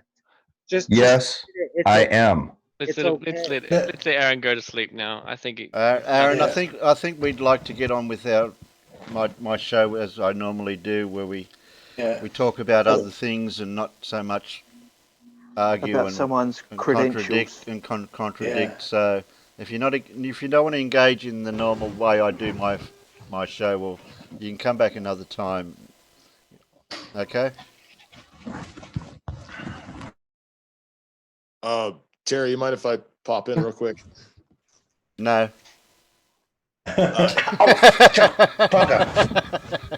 Aaron, I want to tell you, if you don't want to vaccinate your kids, you're an asshole. Period. The end. All right, Aaron, I'll tell you what. I'm going to be nice to you because you were actually pretty decent the other night when we were chatting, in that private chat that we had with a couple other guys that I let you in on. Sir. All right. I will let you back in under one condition. You're going to do a super chat to Terry. I'm going to leave the amount to you, but I think that you need to make amends for being a dick tonight to Terry and disrespecting him on his show. I can't super chat anymore. I already broke Jose's. I gave him haven't over got, I haven't got this. $1,500. I haven't got a super chat, Bob. So I don't know how he'd be able to do that. I Well, you gave could super chat Bob, and then Bob could send you the money via a bank transfer. All right, Aaron, here's the way that you can redeem yourself. I want you to personally apologize to Terry right now for being a dick, and I want you to use those terms. I don't. What term? How did I offend Terry? Well, my channel. Oh, sorry, Terry. Yeah, definitely. If I ever offended your channel, Terry, man, kick me out. Don't ever allow me. Delete my contact. Whatever you have to do. No, it starts with "I'm sorry for being a dick, Terry." That's how it starts. Yep, start off with that. Okay. Well, I gave Jose in the past $1,500. Nobody else did that. Aaron, we Aaron? don't give a shit what you gave him. I told you how to do it for free. Now start it off as I told you to. So you tell me who I Aaron, need to apologize. You're gonna go to say, Terry, I apologize for being a dick on your show, and I hope that you will forgive me. $1,500. Aaron, you've got one chance to. Can I speak, please? Are you kidding me? You better not kid me. Can I got an idea. Don't yeah, kid me. let me go. I've got this. Aaron, money doesn't mean anything to me in the context of what you're putting to the super chats. I'd rather an honest apology that sincerity is shown in the tone, in the explanation, and in the wording above any money. And that's why my channel is not even monetized yet. I don't care if it gets monetized. I run this channel on a zero budget as it is, so money's not a problem, so I don't need money. But apologies and sincerity is above all else. So if you've got anything to say after I unmute you, and it better be something sincere. Otherwise, I'm just going to have to let you go, and then we can get on with the conversation. So man to man, Terry, if I said anything bad about your participants, Bob, Science Guy, or Davros, or Cheaples, or anybody else, I really mean no harm. You know, I'm not a guy that's here that could cause harm. You know, but on your channel, I do want your flow to work. Make sure that your flow works, and if I'm interjecting or I'm, saying bad things, I officially, honestly, how do I say it? I want to say it better. I humbly apologize For being a dick. for being a fucking dick. Okay then. Now if you stay muted and we can have a conversation and you're not going to interject with anything that's going to cause a problem, you can hang around. Otherwise you'll have to go. And from now on, you can call me Dr. Bob. That's the only. I'm not Bob the Science Guy to you anymore. I'm going to be Dr. Bob to you until I decide not to. Dude, I'll totally rock calling you Dr. Bob, man. Nah, you don't have to. Hey, Aaron does though. It's a cool title, Can I announce to some of you here in this Zoom chat that my son shares a birthday with Brainy Beaver? Oh, cool. Oh, right on. You got a son that old? No. The date. The 9th of December. Not the year, just the month and the day. Well, I have a son that's that old, but they don't share the same birthday. Sweet. My oldest is 25. Oh, you've only got babies. Bob, Yeah. my oldest from my this is blended 10. family is 27. Good. And I'm only 43. Oh God. Well, how do you think I just feel? turned 57, man. He's a couple of inches taller than me too. I turned 58 in another couple of weeks, Bob. Hey Bob, I'm Damn, you're old. 12-1. I'm 12-1. December 1st. I just turned 39 a few weeks back. Oh, another baby. Well, Gee, look at all these congratulations babies for a on few here. weeks back. And Yeah. I'm going to say my oldest child is 10, and my youngest is 14 months. 14 months.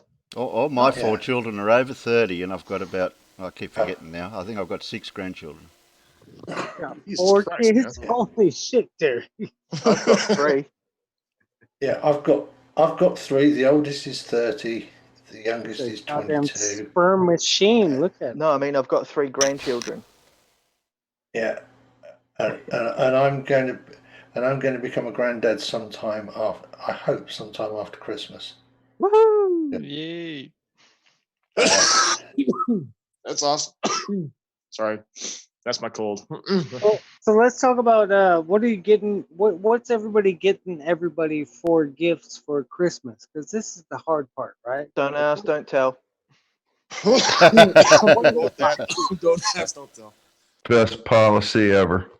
You know, what do we buy people? What do we do? I thought Santa Claus brought the presents.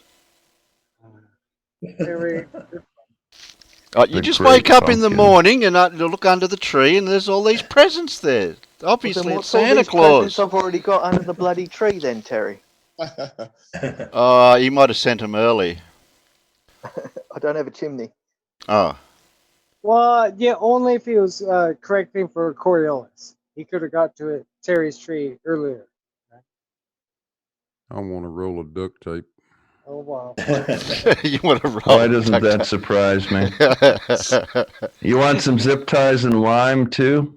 Zip ties, duct tape, and You want some more PVC pipe or some needle water nose. pipe? And a few Needle addresses. nose. Yeah, Hey, and some embalming fluid. Some clear hose. They found him wrapped in plastic. Just tie a Hey, knot in it. Someone How about tied a some knot in it. speed tape? Hey Jay, how you doing?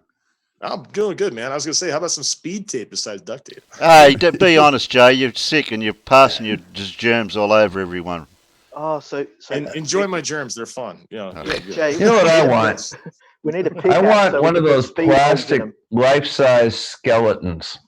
Oh, those are cool.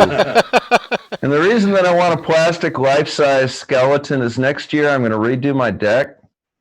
And as I take the boards off, what I'm going to do is I'm going to dig a shallow hole and I'm going to put the skeleton in it, and then I'm going to cover it mostly, leave little, like fingers out or, part of the skull.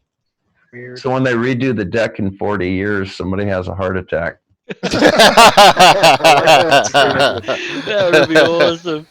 Tear it all apart. Plate on it that says "You're next." Yeah. It needs to say previous owner and you're next. Oh man, that's good. That's so good. Just make sure it's UV plastic. Weird on an absurd fun level. A fun level. What? Yeah, Aaron, And you then didn't need to third, even make that fun comment, level. buddy. That is weird on an absurd fun level. What's wrong with that? But Aaron, you didn't need to make the comment because we were having fun. Oh my god! But I don't think that was a bad comment. No, but it didn't. It's It's all right. It's Bob. all right. You know how things don't need to be said. Davros always wants to kill me. Aaron. There's always a Captain Obvious. Don't worry about it.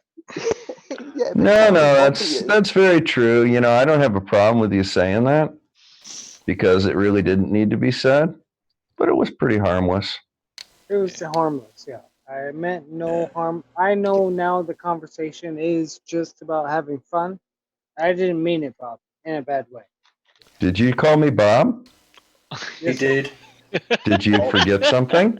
You forgot something, Aaron. Starts with D, Aaron.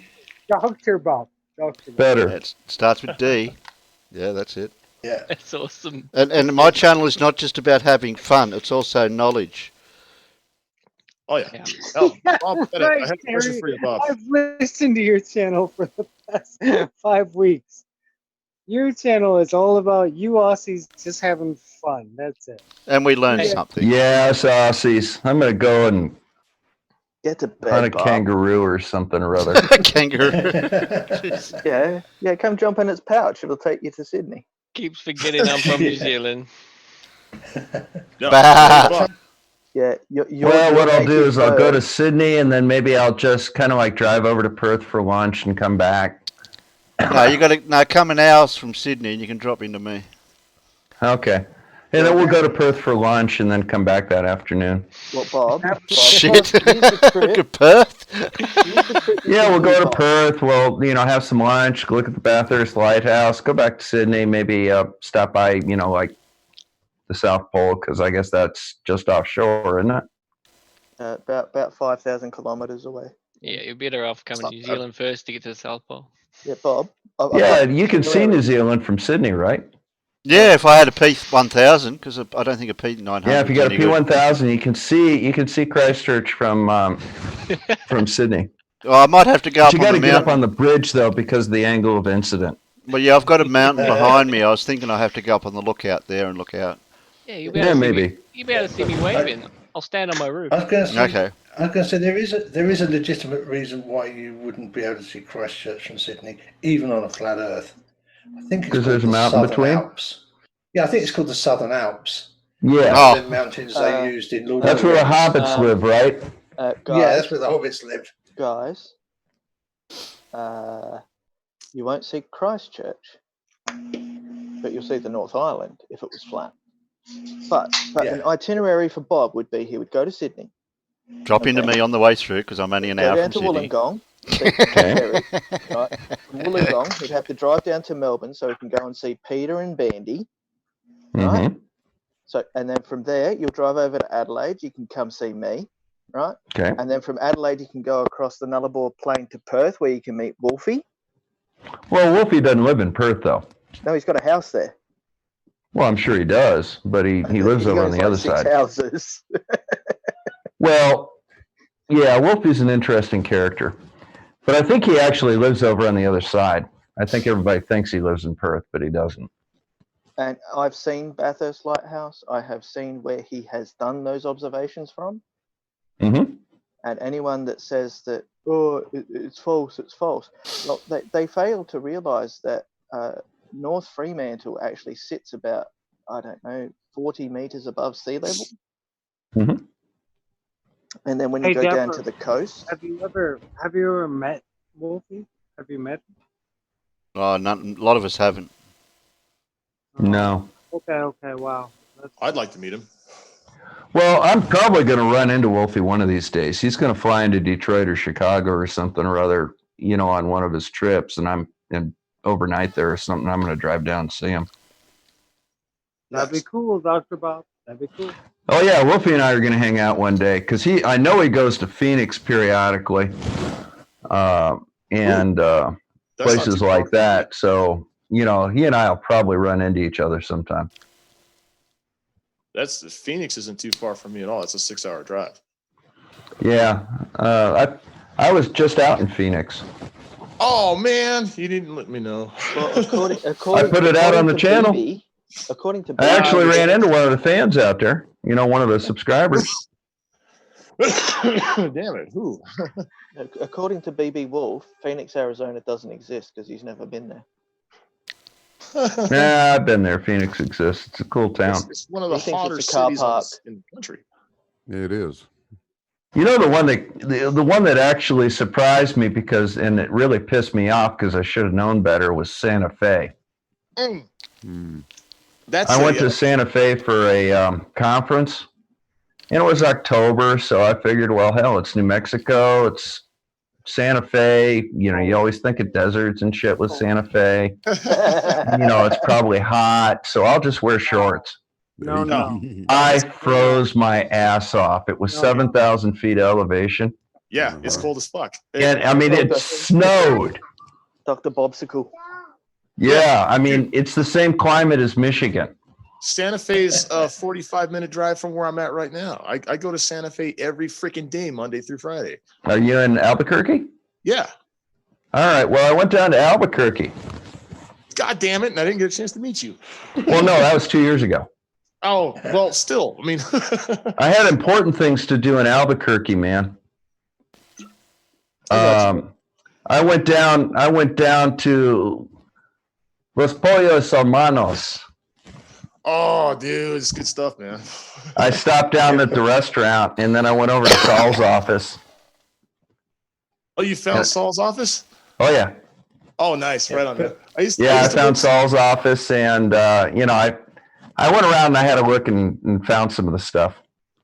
Yeah, But I got a picture of me sitting next to the Los Pollos Hermanos. That's cool as sign. hell, man. Definitely. You guys know who Christ Puncher is, right? No. Punchy. I know who. I've heard the name. I don't know him. Yeah, I don't know him, he but was- I've heard of him. Yeah, he came down last week. He spent the week with me down here for Thanksgiving. Last week before. But yeah, he got to spend the week down here, and we went to one of the Los Pollos Hermanos, that particular scene from Breaking Bad, that restaurant. They use Twisters. Yeah, it's Twisters. Yeah, they use Twisters for that. And we went to a Twisters here in Rio Rancho, and he was like, "Oh, dude, this is Pollos Hermanos." Like he was kind of tripping out on that shit. But no, I took Christ Puncher for a bit of a tour between Albuquerque and Santa Fe, and it was kind of funny because he came from a low altitude of like 700 some foot above sea level to where I live at 5,275 feet above sea level, and every day. So the way I took him on my route, I couldn't get time off to just kind of hang out and just tour stuff with him. Excuse me.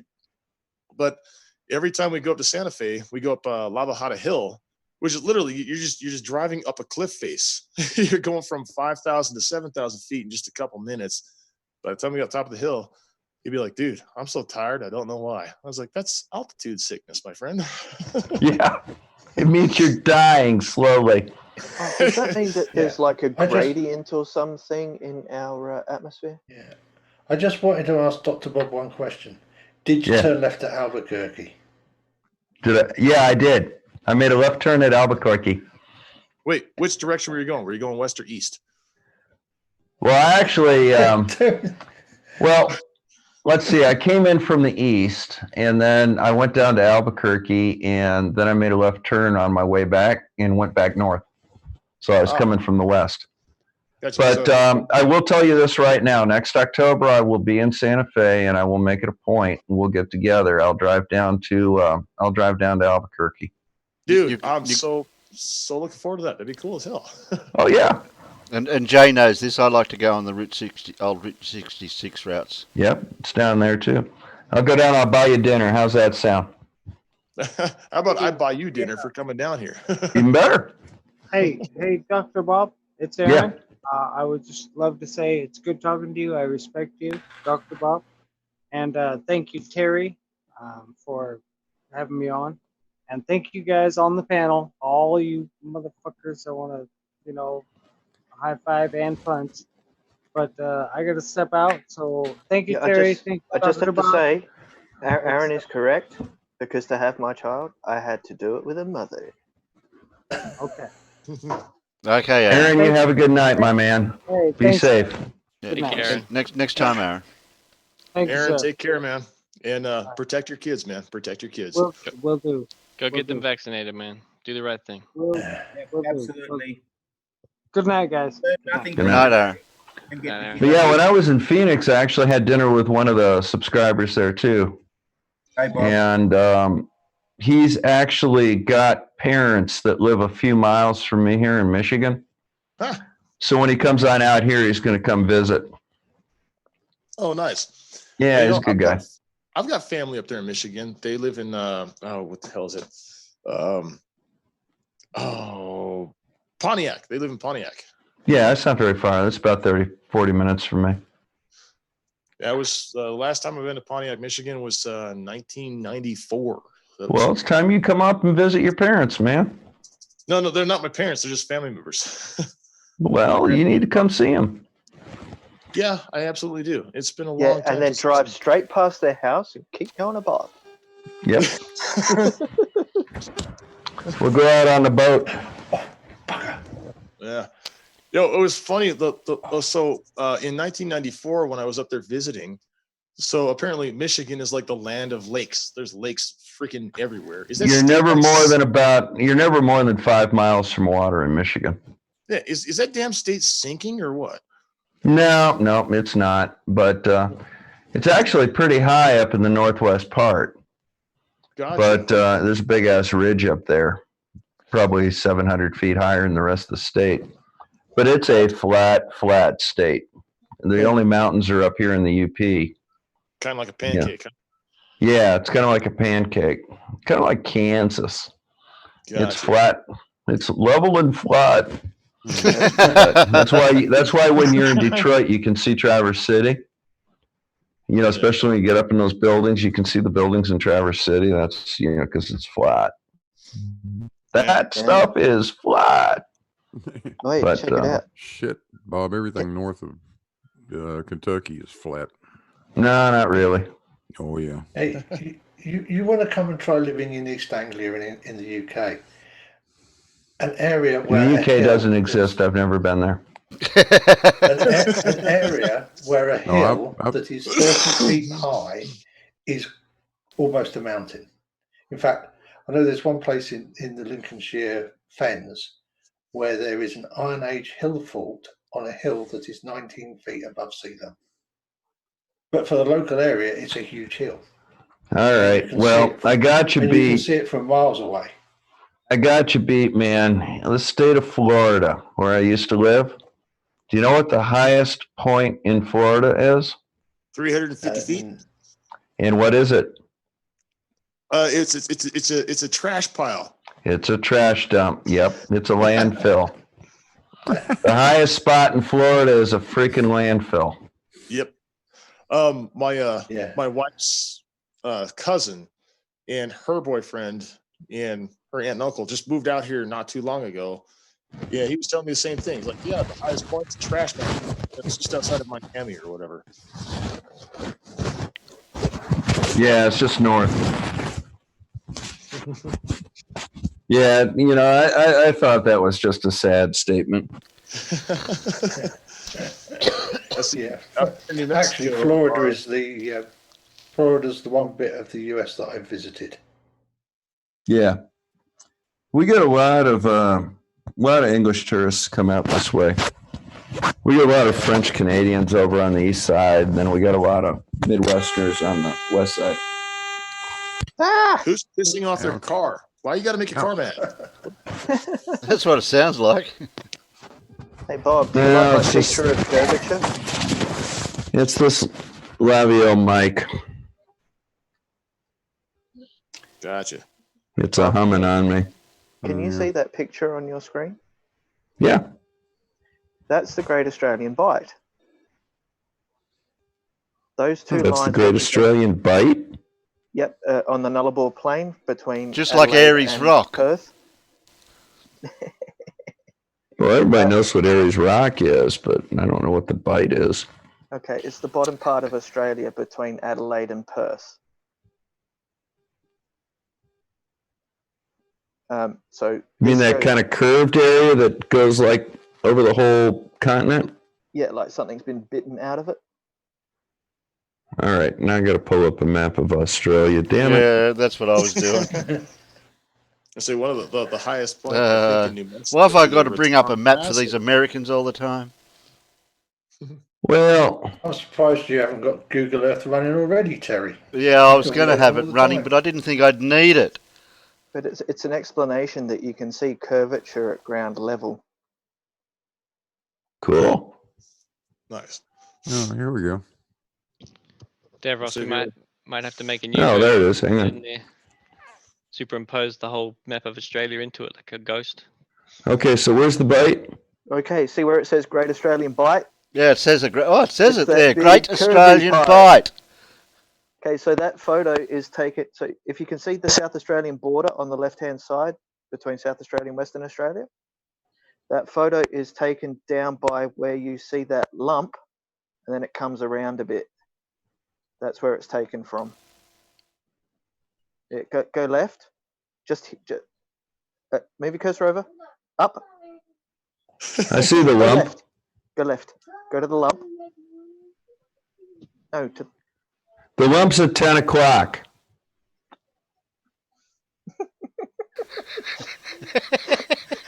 Where are you going? Wait a minute, we get a just a. Oh dear. Like that. I'll go to maps. Oh, that keeps going to that. Yeah, I just 'cause want you a went to map. maps. Just want a map. Yeah, that's not helping. It's I even know. worse. They're all pretty much the same shape. Just pick one. Damn it, it's Australia. Oh dear. Terry, I've got Google Earth open. Do you want me to share Google Earth? Okay, for okay, you? no, this one's good. This one's Where good. the Okay, inn and garden is. okay. So, see where that road is? Okay. Oh yeah, the road, of course. I see it. I see it. I totally see it, man. I see your car on it, man. Oh, geez, Terry. Oh Christ, they've got a kangaroo island in Australia. Yes, off the coast of Adelaide. Yep. Oh, for fuck's sake. Yeah, we got Lake Blanche too. Okay, where is it, dude? Look, there's Lake Erie. Yeah, there's Oh, Lake yeah. Erie right there. Yeah, Lake Erie, but it's Uluru actually. Okay, We anyway, got Lake so Erie too. Terry, where's your mouse? You can't see me, mouse. Yes, I can. I can see your little magnifying glass. Oh, okay. Okay, put it over Adelaide. Okay, that's me. Right. Yeah. So you have to go north. I'm over here somewhere near just below Sydney. Yeah. So from Adelaide, you have to go north a bit, and then you cut across. Which way, on a flat Earth or on a round Earth? Oh, wait a minute. I see where you live. You see, it says Sydney, and then it says house. That must be your house. This is Terry's map. And then then you go across that peninsula, and you come across the border, and then as you get to these lumpy bits in Western Australia, there's a little side cutout, and that's where the observation is, and you can see along that entire coast, and that's where I took that photo. Use the Great Australian Bite lettering to just up from there. Which letter? Go next to the G. G. Yep. Yep, and go on like a 30 degrees from the G. So go left a bit. Keep going left. Little bit further. Little bit further. Just there. Right. That's where the photo gets taken from that goes along that coastline. Fantastic. We did it. Awesome, man. Yeah, so Now you go can back to the actually see photo. the planet, Australia, curving from ground level. Well, we could sell you Kansas and it'd be flat. Pretty No. damn flat. No. What? What do I do now? Yeah, it's flat, but it's not level. Oh. Because it's not water, right? Because it can't seek its own level, but it can be flat.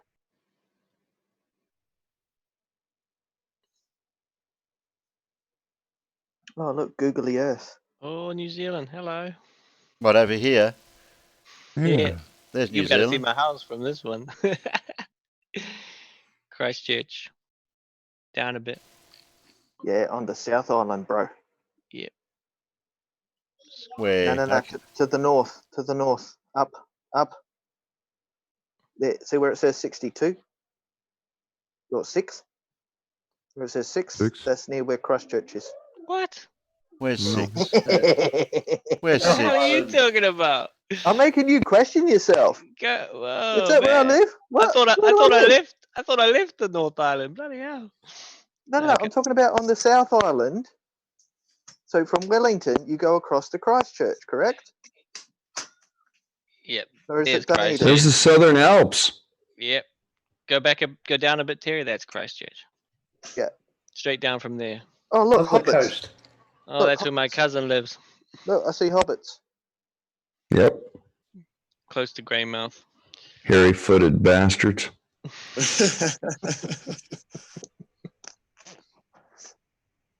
I can't even Let's see if we pronounce can that. find me. Okay. All right. There's Christchurch. You missed it. Oh, okay. So we need to go to northern Michigan. Keep going. Yep. Up. Keep Terry, go going. Google. All right. Go 10 o'clock from where you are. See where it says, you see where it says Green Bay? The other side of the way. Yep, right up there. Go up. See where it says Green Bay? That's not it. Okay. All right. See where that pine tree is up there, just about way above your cursor? I see it. Yeah. Right. That's us. You see where the little peninsula is right in here? In here? Yep. Keep going up. You see where it comes? Okay, now go up the coast. Keep going. There. All right. Stop. All right. You see that big ass lake? Okay, stop where you are. I haven't moved. I haven't touched it. All right. See where your hand is? Go 9 o'clock. See where that big old lake is? 9 o'clock that way. Right there. Keep going. See where it says? There it is. Yep. All right. Zoom in on that area. That's Manistee. Now keep going. Go down US 2. That's Indian Lake. Keep following 2. I can't see a 2. Where's a 2? Right. Go down Thompson. Two, yeah. Yeah, keep going. Okay, now follow that road west. Oh, you're close to Thompson. That's scary. No, you're gonna follow the road west. You stay on 2. Yeah, I'm on US route 2. Keep going on Route 2. That's my favorite when you leave Thompson behind. Yeah. Well, how much petrol am I using? I hope you're paying for this. A lot. Man, there's some roads. Holy moly. Keep on 2. Yeah, I'm still on 2 here. I'm going through Rapid River now. Yeah, there's Rapid River. Oh, that's 41. 2. Far out. Yeah, you want to go back down on 2. Type in something called Iron Mountain. Wow. That's a serious There's highway. Gladstone. You're still going out that way, but just Iron Mountain, Michigan, USA, that one. Top one, Terry? Top one. Just click it. Yeah. Look at you bunch of ball earthers. You can't even navigate Google Earth. That's pretty sad. There's Iron Mountain, Michigan. Okay, you see the airport to the left? My left or your left? The left on the screen. It's the same left. Where's an airport? I can't see an airport. Move the map to the left. Look at the strip. Where's the airport? There's an airport right there. Oh, the one with the plane on it? Wait a minute. Yeah. That might be an airport. Yeah. It's got planes in it. That's an airport. Yeah. That's Iron Mountain Airport. Now, there's a big-ass ski jump right next to it, and you come in under the ski jump, which is really freaking cool. Wow. Yeah, it's pretty awesome. I'm not far from that. You do what? There's a ski jump right next to the airport that's like 300 feet high. And you got to go down and, you're looking out to the side of the plane, the damn ski jump's above you. Holy shit. It's the largest ski jump in North America. I've heard of this one. What are you doing, Terry? Looking for the ski I don't jump. know, but I'm getting sick looking at it. I think he's looking for Bob. I was looking for the ski jump. Yeah, I was going to say we don't have anything in the county of Norfolk. We car. don't have anything 300 feet high. That's crazy. Is there like a safety waiver you have to sign before you go down the ski jump? Yeah, you try and avoid hitting it when you land. Or hitting a ski jumper. All right. Yeah. Could you imagine the horror of hitting somebody who's ski jumping with an airplane? Imagine the mess. That would be kind of interesting. Interesting. It'd be horrifying, man. Like, I've heard of bird strikes, but not a human strike. I don't want to try to explain that to the insurance guy. Yeah, no, neither would I. Fuck that. Can I explain to Ross that with the naked eye, you can see things that are actually light years away from you? Of course. Man, it's a big country. All right. You want to find? We can find me too. Yeah, that's fine. Wait a minute. Yeah, but sheeples. Yeah, that's not where I live. That just happens to be where I am. Our country's the same size as continental US. Roughly. Pretty damn close. Pretty Same damn square close. mileage. Right down US. Same square And you mileage. have an escutcheon. Yeah, but we also have a bigger rock than you. That's true. That's where I live, Okay, everybody, Wollongong. I've got to go. There's Who's that? Sydney. What? There's Heading off. Wollongong. I'll see you guys later. Later, Bye, Phil. Is that where the house is? Bye, Phil. The Opera House Okay, is in see you later. Sydney. Oh, I see. I live down here. You know, my mom and dad went to Australia in 2014 or 15. Yeah. You got a Mount Pleasant? Yes, Yeah. that's in South Australia. No, Mount Pleasant's just here. There, Mount Pleasant. No, it's right there. Mount Yeah, there's Pleasant. also one in South Australia. Mount Pleasant is the town nearest my house. In Michigan. Yeah, there's Mount Pleasant, Michigan. It's where Central Michigan University is.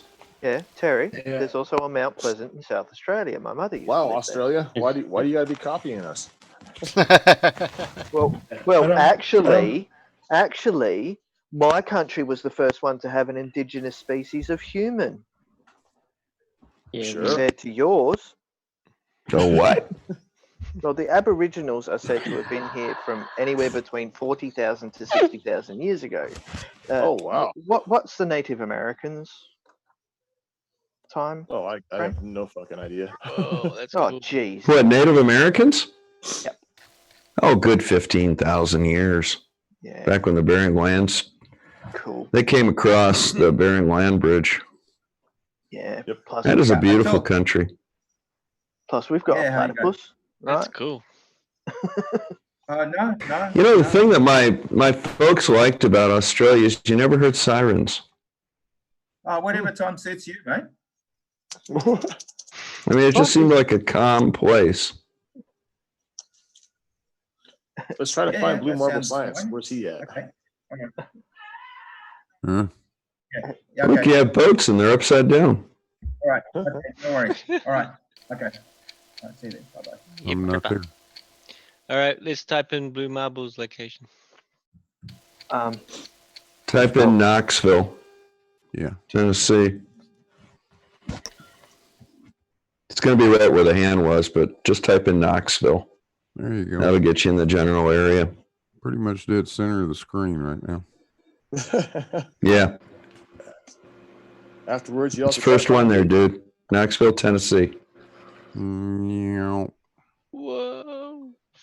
Here we go. I'm falling. Remember, it's not the speed that kills; it's the sudden stop that does. Yeah. Louisville.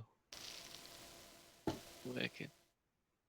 I've always I've always noticed that there's those lines in the topography that it's always interested me for the geological effect it's made. There's You ever notice that? How they run Mysterious through? highways. Mm-hmm. Mm-hmm. real big ass mountains right there too. Or You know, you get up in New York, you see a bunch of mountains look like teardrops. You wonder how those formed. Well, so Mount Meru, right? Now, Oh, please the don't. Nephilims that used to sit on Mount Meru came Please along. don't. They Please don't. Please don't. I had to jump. Whoa. I had to jump out before. I don't want to have to do it again. What's the population of Knoxville? Blue? about 300,000. Oh, true. Okay. Wow. Knoxville's a really Morning, pretty Margaret. city. I drove a semi truck through Knoxville. I didn't have any deliveries there. I just drove through there. Big, pretty good sized town. Yeah. There you go. There's Look for the house that has the PVC pipe next to it. Oh, okay. Right, right. See if we can find a house with all PVC pipes. Okay. Oh, shit. That's you good. have to find a donkey. There you go. There's the football Oh. stadium. After you find Blue's place, you guys want to find a man? I'll show you a mansion in a trailer park. Yeah, Blue lives here. That's it. Yeah, there's Blue's house there. Well, Yeah, I can see the pipe I can see the pipe. Yeah, There, okay, there we go. That looks right. Yeah, no, yeah, but the didn't Blue have a brick chimney? Oh, did he? Yeah, I'm pretty sure he did. No, I just rented the chimney for the day. Oh, okay. It was one of those Hang on. Santa chimneys, wasn't it? Hang on. Look, look, you can see. You guys Anthony want to see Riley's something ears. cool? Yeah, we're up for cool. All right, let me have the screen for a sec. Oh, okay.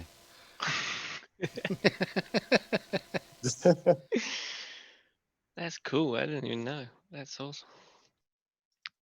The hell? This is weird.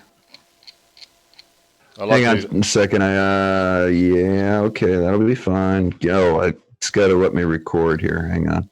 Alan knows I like Google Earth. That's pretty cool. Yeah, the weirdest thing happens with my machine when I. Yeah, Terry, I just found out that you can get inside Norwich Castle on Street View, where Rosie got married last weekend. Oh, okay, yeah.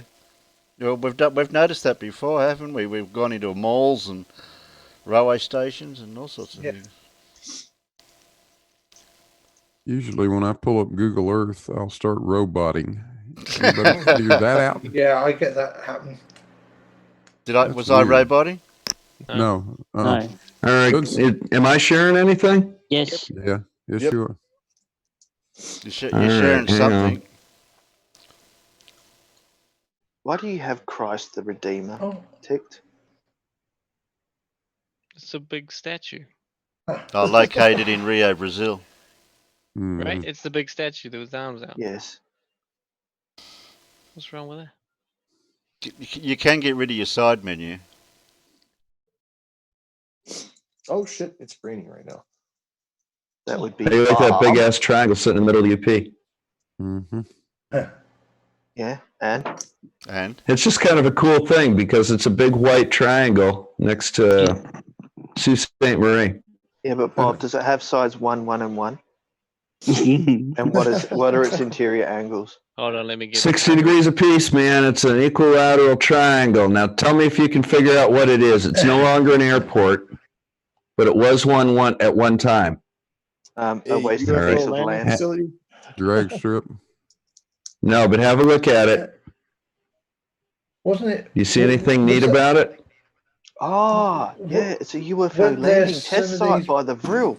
Big triangles put down for navigation for early airlines. Label. Or the See these things the down air here? mail service. Mm-hmm. This isn't a normal airport. This is an air defense missile site. Oh, Oh, that would explain the circles. Yeah, you see the launch pads? Yep. And the ammo bunkers? Yep. I do. This is a Nike site. It guarded Sault Ste. Marie and the locks at Sault Ste. Marie. But you see all of the missile sites were taken out. This is the airfield, and now they use it as a test track. Wow. But that was a missile site. What's the length of those runways? They're good size. They're not, they're 4,000 feet each. Wow. Mm. I've only got 2 feet. But so I how was long flying would a it take? search. I was flying a search exercise. We were over here we were at the airport down here at Sault Ste. Marie, and we had to do a search up by Grand Marinas, which is right in here. And we flew right by the damn thing. And I knew it was there. The pilot that was with me, I was the mission commander on that one. The pilot that was flying it didn't realize that airport was up there. And I said, "Hey man, look out that way. Look at that big ass triangle sitting out there." We went and flew over the thing. It was just fascinating when he looked at it. We were heading up in this area doing a search, and this beautiful beaches up here. This is Whitefish Point. The Edmund Fitzgerald sank right out here. It was trying to make this corner to get out, get some shelter. Didn't quite make it. It sank out in this area. Damn. Well, it seems like you got some better scenery than I do. I'm just surrounded by dirt. Yep. And this is Higgins Lake, and that's Houghton Lake. And let's see, this is where I live down here. Man, it's so fucking green out there. Yeah, it's real green. We see, here's Mount Pleasant. Copycat. I'm guessing they're all named after Mount Pleasant in London. Yep. That's exactly what it was written, named after. Oh, no, you know what? Search for the Sandia Mountain. Alan. And this is my airport right here. Before you go tonight, Alan, I need to have a bit of a quick talk to you about taking some photos tonight. And that's where my plane is. Your plane. There's my house. Right over there. Look, here comes the Stone Rock where I live, and this is the little island out in the middle of the lake where they shoot the 4th of July fireworks off, and that's my house over here. So I got like the best seat in the whole house. Wow. That's pretty cool, man. Yeah. That's cool. Bob, I know you've said before, but what is it you fly? I've got a Mooney. Oh, nice. Yeah. Yeah. That's a good little plane. I've got a Mooney and I've got a Traveler. Oh, man. The Traveler's a twin-engine Beach Bonanza. I can't wait to start my flight training in January, man. Yeah, it's fun. I'm looking forward to it. Yes. Now, this is kind of neat right here.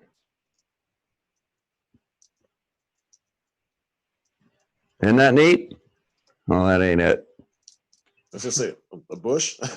Yeah. This is the football field. Whoa. Now, if you take a yoga ball and put it on the goal line here and put a marble out here, that's the distance that's a scale from the sun to the earth. Cool. Do you know how far it is to Alpha Centauri on this scale? Wasn't it like 4 or 5 light years? Yeah, it's 4 light years, but on this scale, with this being 1 astronomical unit, okay. Do you know how far away Alpha Centauri would be from the sun here under the A? Mexico? No, you'd go to Perth, Australia, to the Bathurst Lighthouse, and then you go from the Bathurst Lighthouse to Calcutta, India, and that's how far it is to Alpha Centauri. Good God. On this scale. That's a pretty good chunk of distance, man. Here, I'll give you guys this thing back. Yeah, Bob, there was a question asked actually last night in our chat, was to come up with a word for people who are both mathematically and scientifically challenged.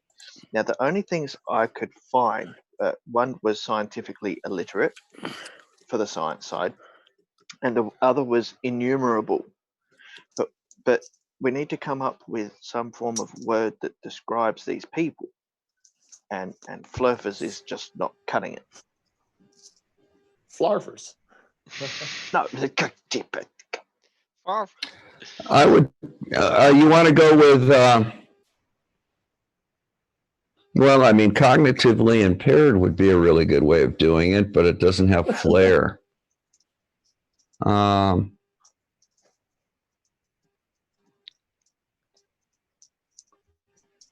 They're comprehensively challenged. Yeah, but we need Need more punch, like dyscalculia. Calculia? Dyscalculia, you can't visualize geometry and you don't have a feel for mathematics. Yeah, that's a lack of spatial awareness, isn't it? Dyscalculia is an inability to to visualize mathematical relationships, yes, and geometric relationships. Number blind. I just thought of it. Discal. Well, you can call them discals. Yeah, discal. Yeah, that's nice and short. Yeah. Is that the only problem? Or discogs. Discogs. Discogs. Oh, yeah, discogs. Discogs would be freaking awesome. Right. I like time that. to It's got a hashtag- ring to it time as well. Yep, time to hashtag that in the chat. Yeah, I'm on it. Do it too. That Everybody, sounds good. Discog. I like Discogs. that. Mm-hmm. The doctor has spoken. No, I think it's a pretty cool name. Well, my friends, I've got to tell you, I got to bid you a good night. I've got to crash out early morning tomorrow. Bye, Yeah, Jay. Thanks it's for getting stopping that by, way. man. Yeah. Good no to hear problem. from you. Yeah, likewise. You get well soon, Jay. Yeah, I'm working on it, man. It's just takes time. That's all it is. You taking antibiotics for the cold or anything like that? Nope, I've not. It started out as I got a fever, then I got a cough, and then it kind of fucked with my voice a little bit. Sorry, excuse my language, my bad. But I'm getting better, a little bit at a time. I like that. Sounds kind of I'm getting viral. better.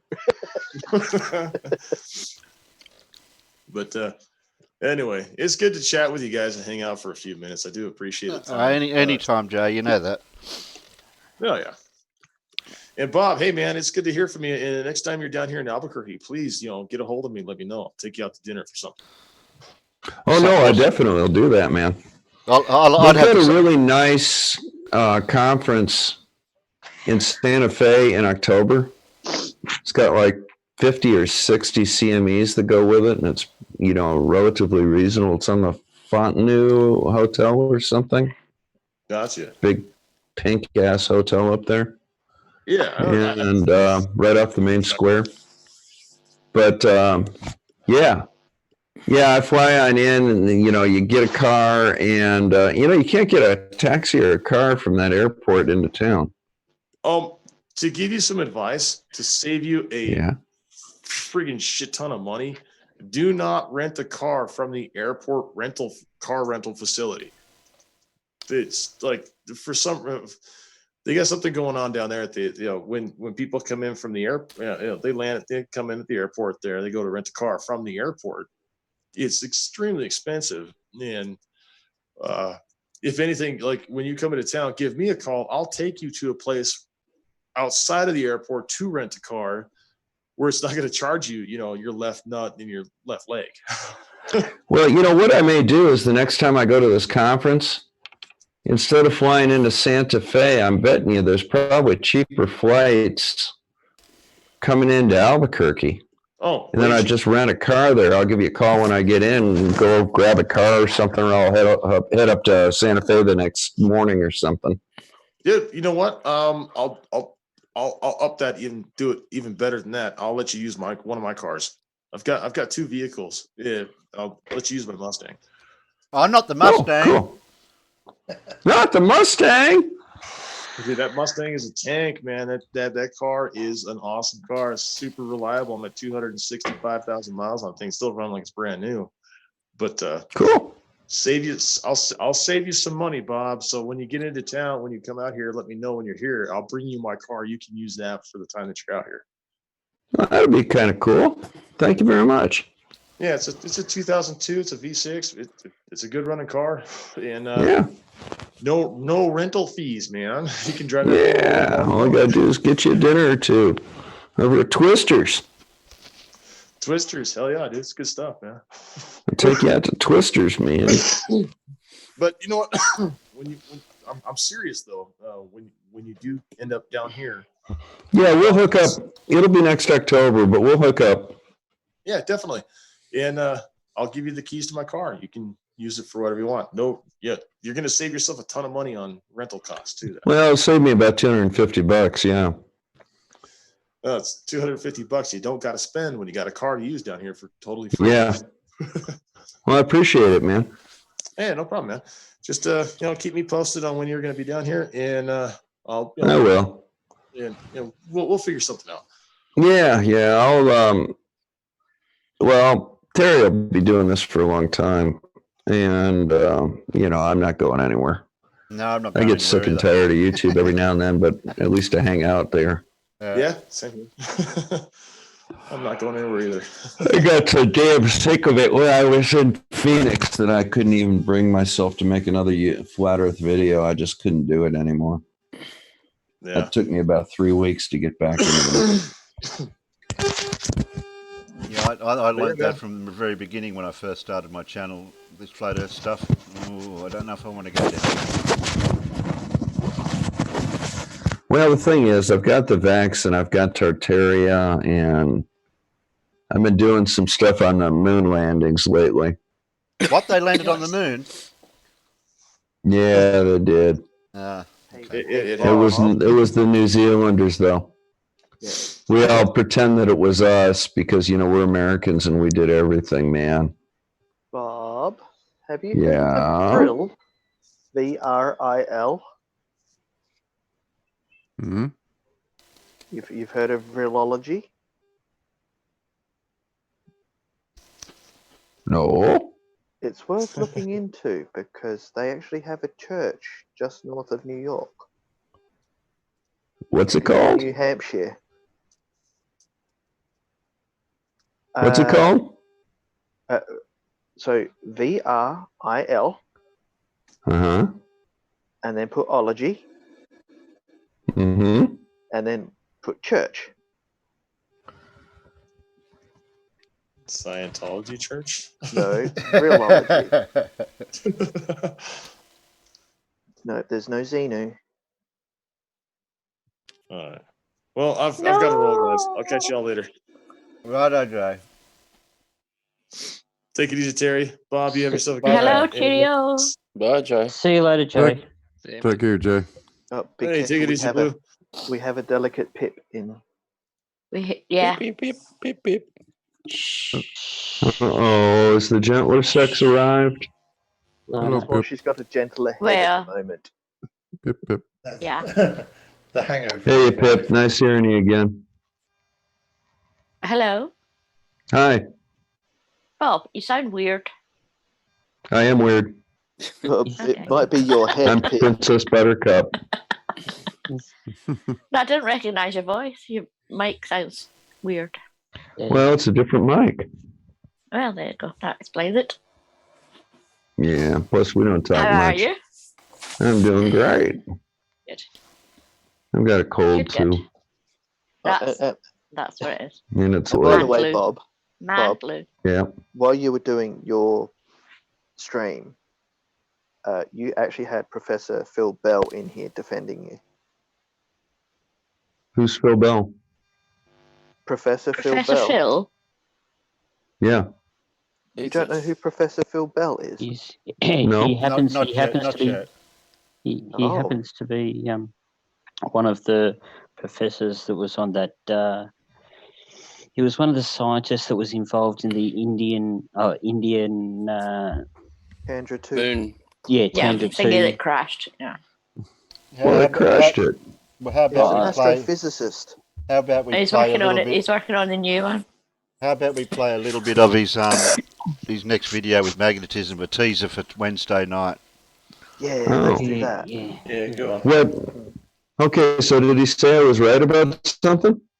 No, Yeah, he it was was just a defending you whole. against It was Aaron. just the whole But says Aaron. Anthony Lively's the- wrong about the- everything. The Aaron thing and the back thing and all of that type of crap that he was coming out with. Yeah. I'm sorry I don't know the guy. It's no offense to him. I just don't.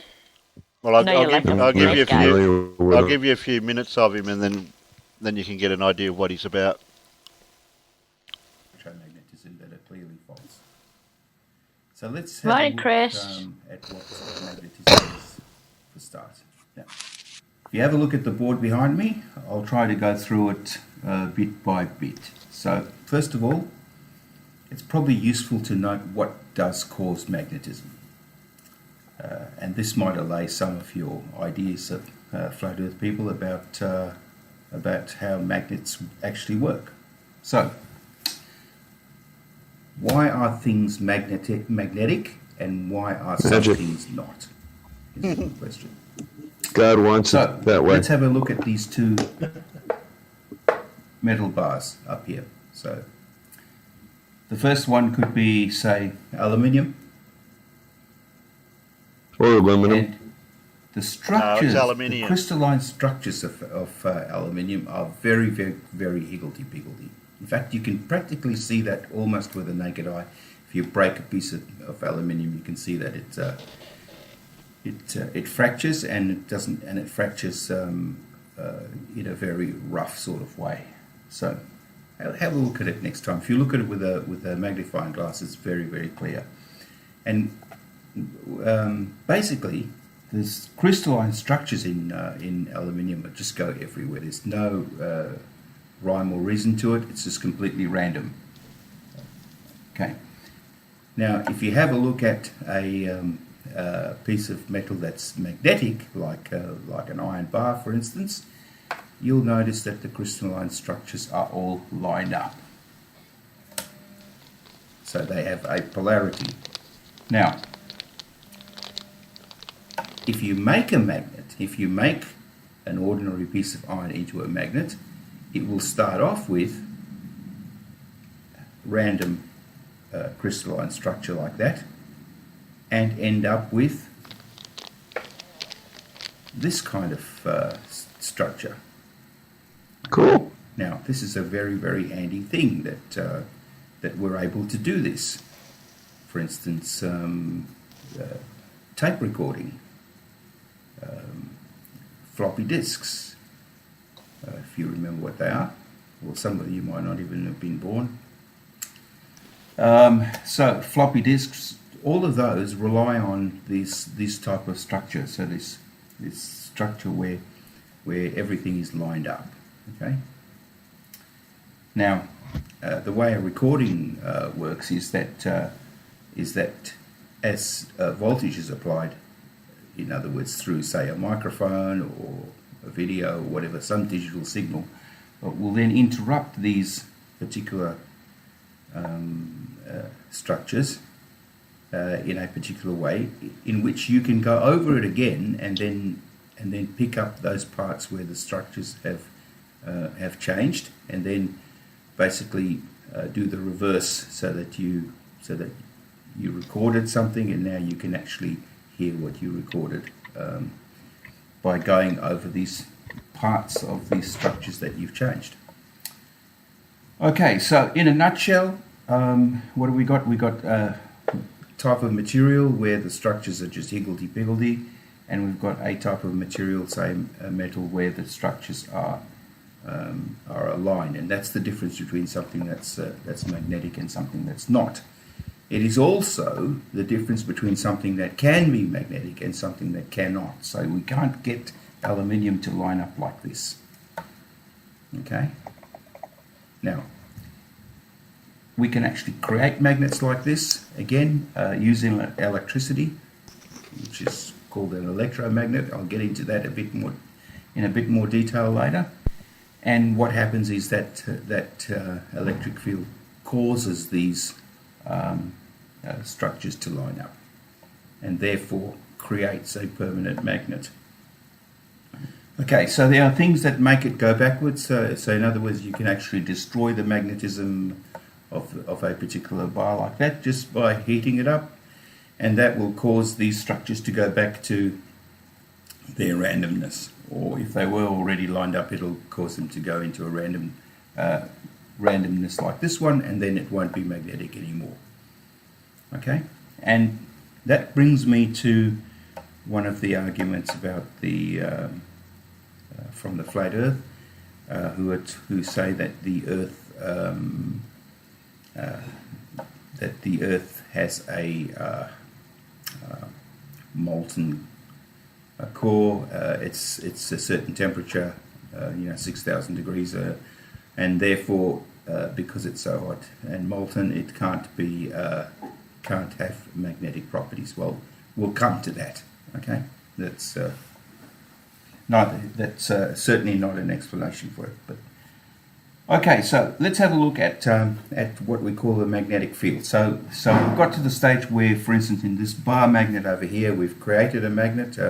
The structures are lined up like that, and so we'll have a look and see what these magnetic fields look like. So in the bar magnet, you've got magnetic field going around the bar like this, and from north into south. So the magnetic field direction is from north into south. Okay, so these are arbitrary things that we give the magnet, north and south. Suffice to say, it moves from one direction, from one pole into the other pole, and we've designated the one where it comes out of. We've designated that as north, and the other one as south. Now, so that would be a bar. If you look at a horseshoe magnet, you can see again the north and south across the two ends, and you can see that north and south. Again, the magnetic field will go from north to south. Okay, and that so you remember this. You probably learned this at school, but anyway, I'll just remind you again. If in fact you were to break this magnet, then you'd be creating two magnets with north and south. Okay, so that's what you'd happen. All right, so that's called a dipole magnet, by the way. Okay. All right, so now let's have a look at this particular one over here. So this is Earth. All right, so it's got a Earth there, and how does magnetic field around Earth appear?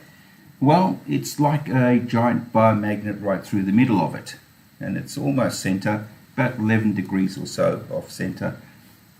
Okay, and like this giant bar going through the middle of it. So in the geographic North Pole.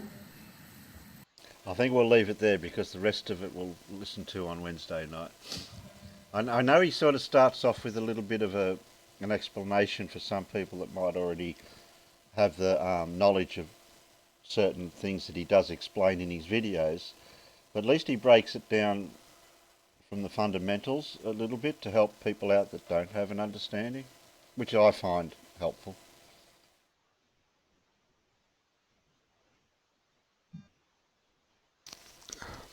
Yeah, it's a good presentation.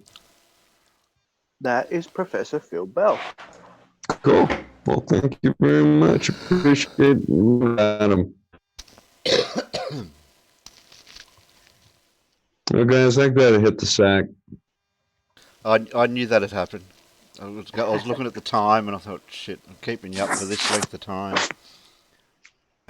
No, it's all right. It's enjoyable. This is kind of a little bit of an off live stream tonight. It was just something I was trying to do. Yeah, why did we both did it at the same time? Because that's what I was doing. Bit of an in-between. Well, that's why I tried to combine them with you. I hope I sent a few people over your way. Well, I didn't get a lot. I got one sub. Because I can usually tell any new people because they're not blue. And if they're white, well, they're somebody new. I've got Ali B. I've got Ali B out in the side chat. Oh Lord, me. He's not blue. I would think that Terry and Dr. Bob are going to have a big overlap of people who watch and sub anyway. It's just trying to pick the right time of day, or like our day. Well, nobody's subbing to my channel anymore, man. Terry, you've actually picked up 3 subs tonight. Wow, I'm going to hit 300 by the end of the year. Christmas. I'm lucky. Yeah, and there's me stuck at 274 because I'm not putting out any content anymore. Oh, I'm sorry. I'm sorry, Alan. Because I'm not allowed to stream on potentially medical grounds. Oh, I'm sorry, Alan. That's all right. We'll help you out when you get better. And as always with everyone that's out there with the channels like Bob or anyone else, I'm okay to share through my Zoom if they want to present something. I know it's going through to my channel, but I don't think it matters which channel it is, as long as there's people out there that view the content. Yeah. Has your Well, sub the count important thing is slumped? to get the info out. Yeah, that's Yeah, that's what I'm thinking. Yeah, that's what I've been wanting to do. Just get the info out, get the knowledge spread around, not and debunk any of this nonsense that some people have put out. Correct their mistakes, and hopefully somebody will learn something. Well, I'm going to see you guys later. I got to get some rest for tomorrow morning. Okay, Bob. Good night, Take care, Bob. guys. Night. Night. No, Bob. Bob.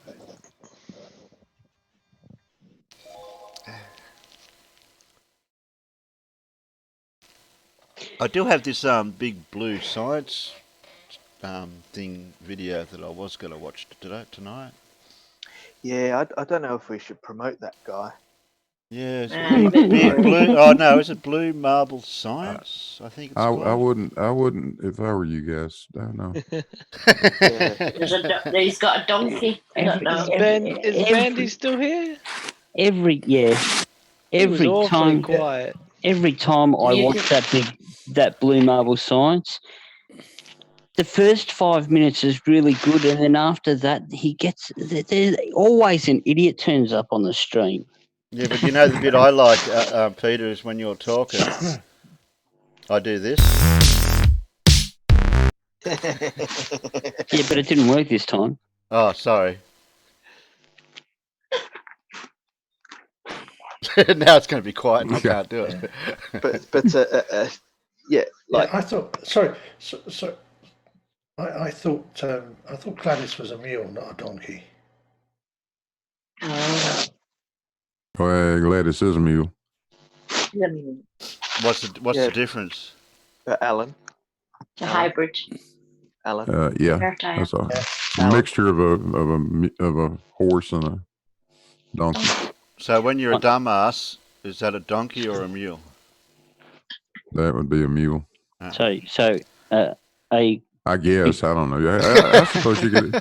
I suppose either one could Blue, be. you're supposed to know these things. the hybrids are actually sterile as well. They can't breed. Yeah. Eels can't breed. What's the ones that got up on that mountain? It is possible. It is possible, but it's rare. I know when you drive in the middle of a town up in Route 66, original Route 66, there's a town where they're just running around the streets.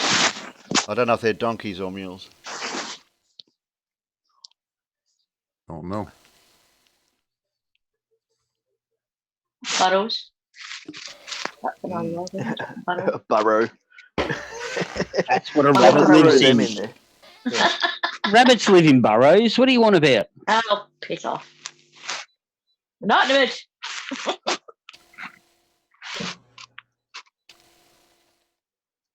Pip is grumpy this morning.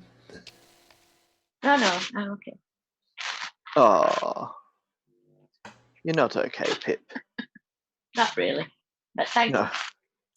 you.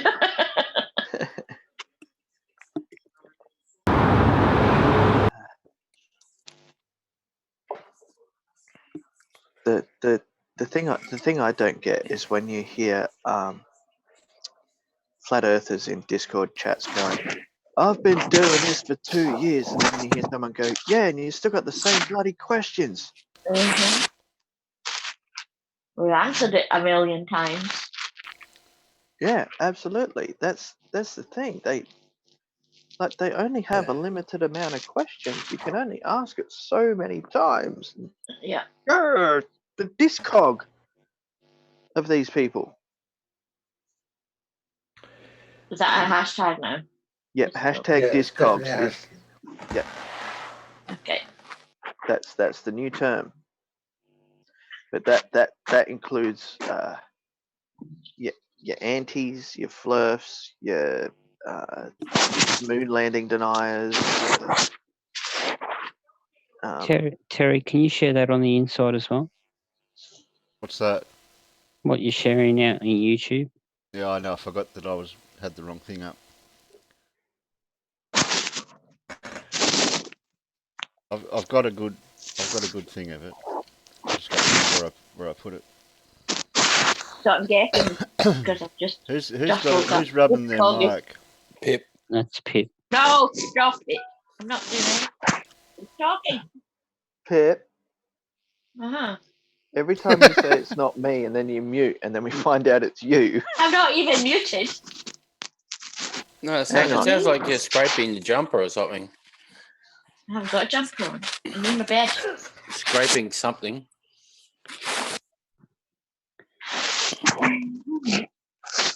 Anyway, I fixed it. I can't hear anything.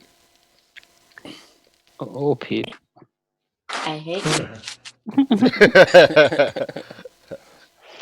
So you know what's special tonight, Terry? Do I know what's special tonight? Yeah. Animal, vegetable, or mineral? Yes. No. Maybe. So it's animal, mineral. Oh, I don't know if it's vegetable at the moment as well. So at 6 o'clock in the morning tonight. Oh, that, yes. When you say 6 o'clock in the morning, I know what you're talking about. Hopefully, if the weather gods play fair with me, I may just get a transit of the ISS across the moon.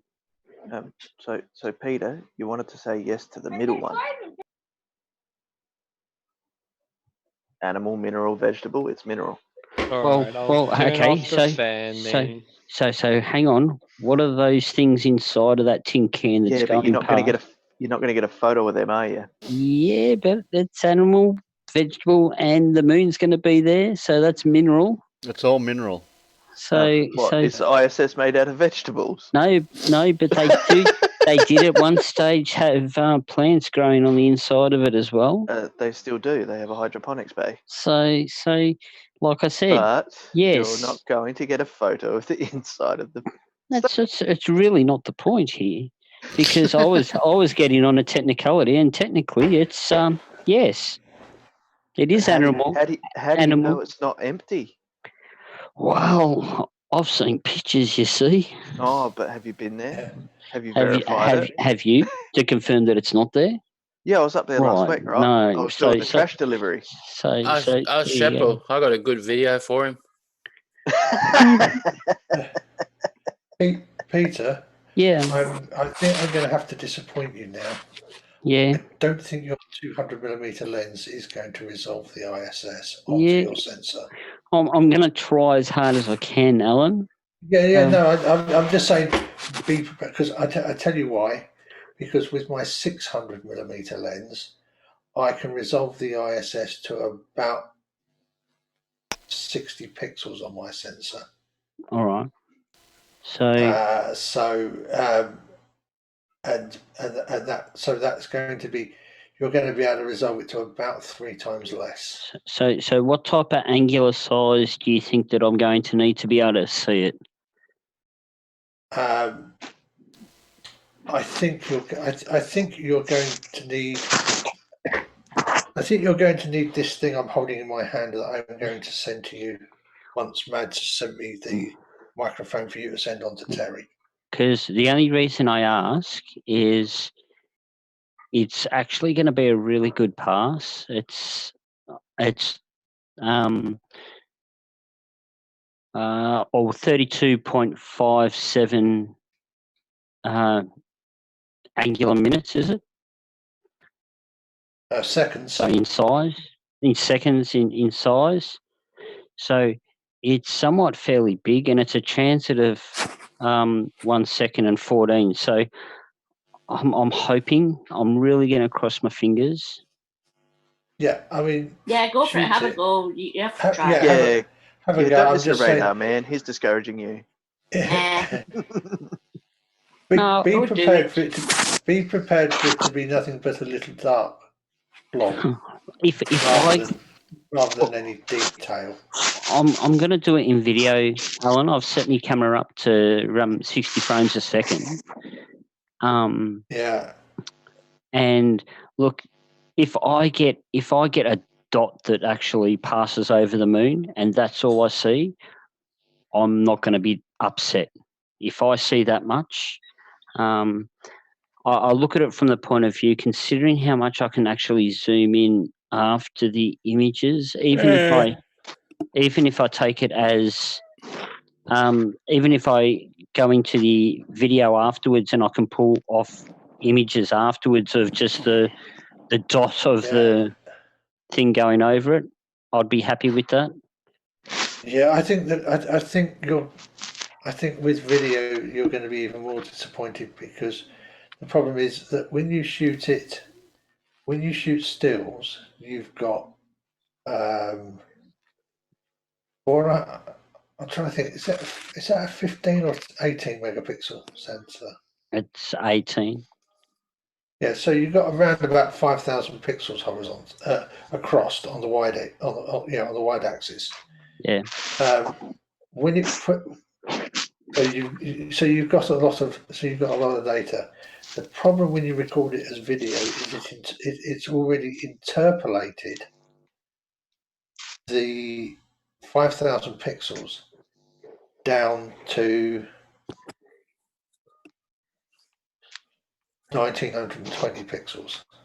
So, but it hasn't cropped. It's interpolated. So it's basically thrown away the other 3,000 pixels. Even if I record it in RAW format. That only raw format only works when you're shooting stills, not video. You only ever get processed video out of the camera. Radio. Like I said, if you specifically want to go and film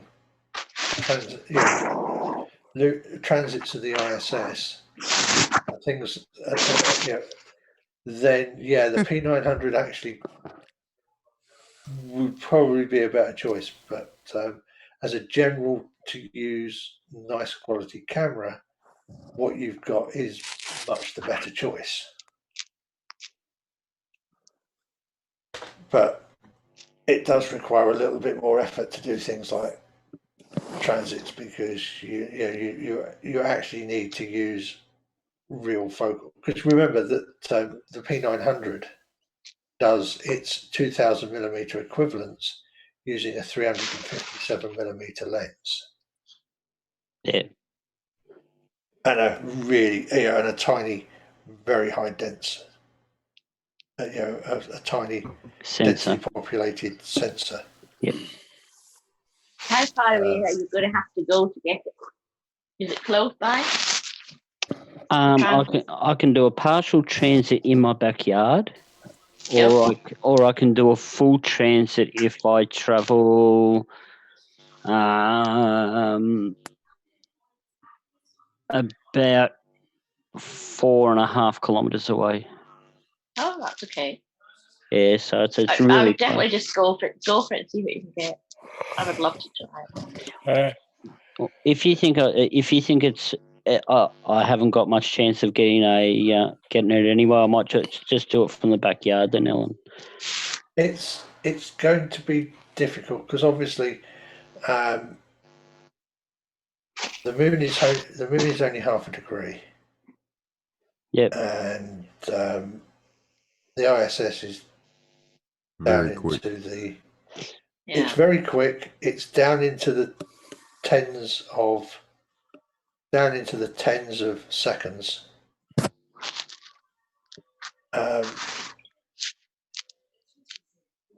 Which is absolutely tiny. Your lens, the problem is that because of this, essentially because of the size of the pixels, the lens isn't necessarily going to resolve the image across very many pixels. It doesn't matter how good a 200 millimeter lens you use, it's still not resolving the image across very many pixels. No, right. no. That's one of the reasons why I want to send you this old mirror lens, because at least it will give you, the resolution is not, its resolution isn't great, but at least it's got a bit of magnification. Yep. Yeah, I'll give it a go and see what I go get. for it. You're already, what did you say, 4 kilometers, a couple of miles? Yeah. Go So for it. it's, See what you can get. Why not? well, that's if I wanted to get a perfect transit across the moon. A couple of miles, I would go for it. But I can go in the, I can go in, I can go in my backyard and I'll get probably about 1/3 of a transit across the moon as it would be. Well, I would go the 4K and try. Why not? Yeah, I'm not. I mean, I'll go because I might be surprised and be, and you might get much better results than I'm expecting. Yep. I'm just basing it on the fact that when I attempted to shoot the ISS myself, and it wasn't a transit; it was just a very nicely illuminated pass.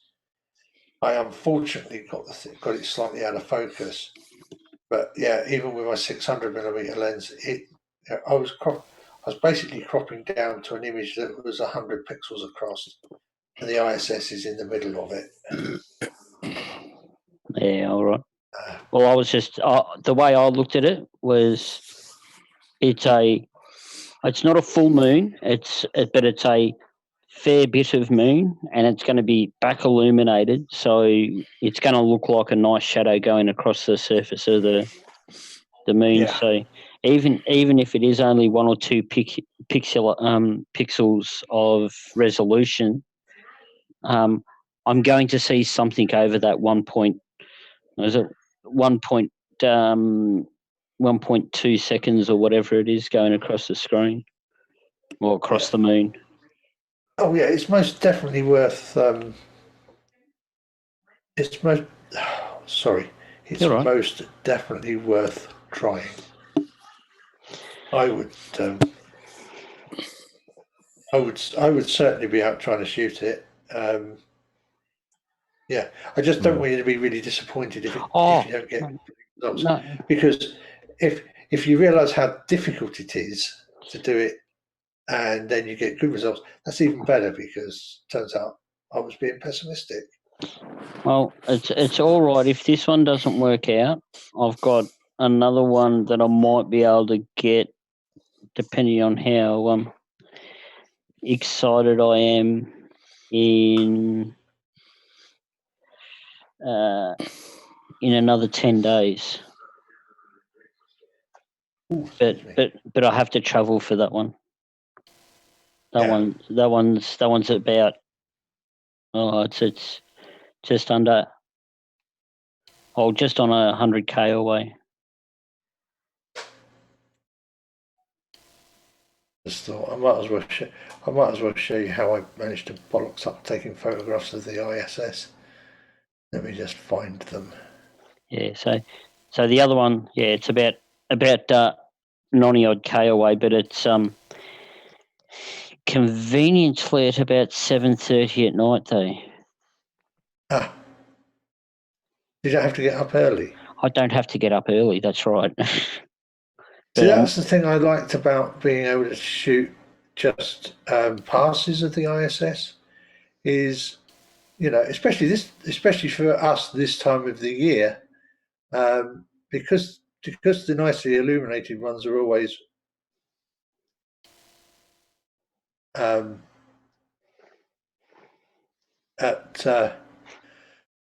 around just after dusk or just before dawn. This time of year, you haven't got to get up.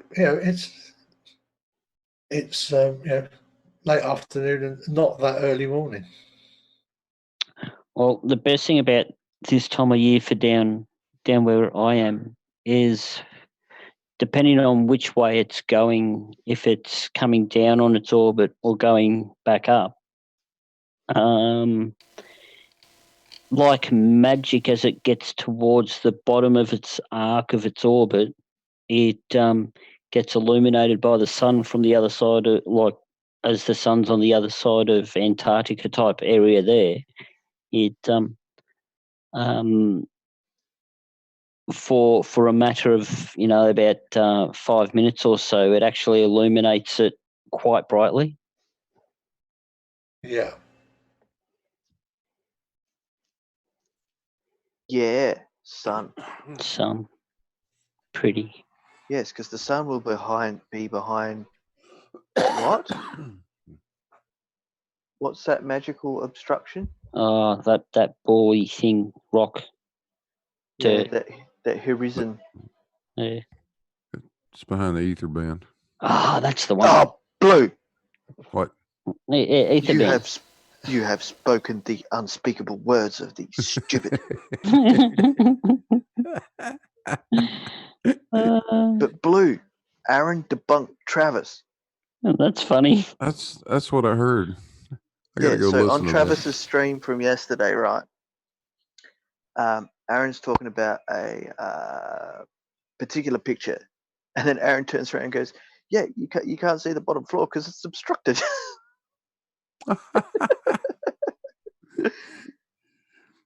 I just posted a gotta go photo of listen to today's that. moon. I gotta go. I gotta listen to that. That had to be funny. You posted a picture of today's moon, or was it yesterday's moon? Today. Is it? Yeah. Yeah, our moon hasn't risen yet. That's somebody's foot. Still the same day. Oh, that's a person. Yeah. Jackass Junction. Yes, sir. It's in share your shit. Yep, I can see it. Is Jackass Junction where Flows come from? Could be. Where in the hell is this? On Route 66. Son of a gun.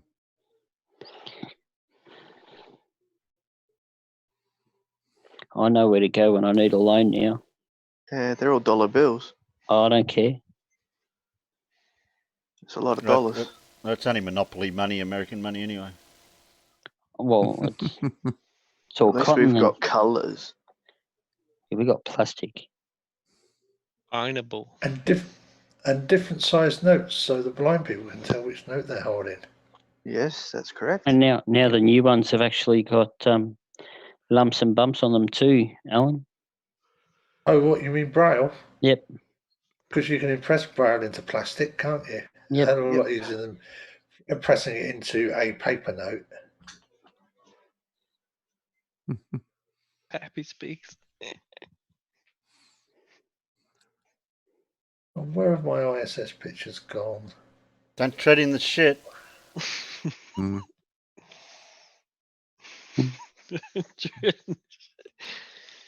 Oh dear. Yeah, there's one. Oh, they There's ran. Gladys. There's Gladys. Oh, that's a burl. Up, Blue. You can tell because it's got a cross on its back. You guys like pedanticness, like give us some fluffs. No, he actually uses facts. There's a difference. No, look, you hide behind facts, right? Right. You need to be enlightened to the way of the slick. Oh, stop it with your real stuff. These guys are having a shootout, and if he misses the other guy, they're going to hit the person in the crowd. Don't worry, they're a good shot. Lucky and the doggy just walks through it. Yeah, lucky they're using caps. They'll put your eye out.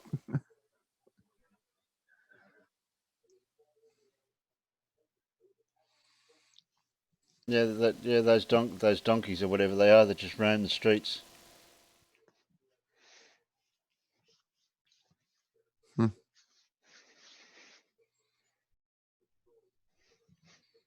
Yeah, you breed one of those things with a horse and you make a mule. It's just an old ghost town. It's in Oatman, Arizona. Oh, okay.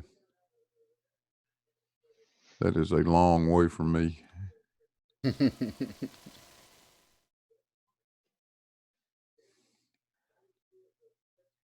Hey, Alan. Alan's still here, I think.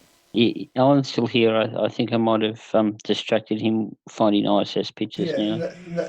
I found my useless ISS picture. I know I'm not on mute. I'm on not mute because Rosie also just came in and asked me if I wanted a cup of tea and anything with it. So I thought I would mute while I spoke to her. But I am ready now to show you just how rubbish my pictures of the ISS were.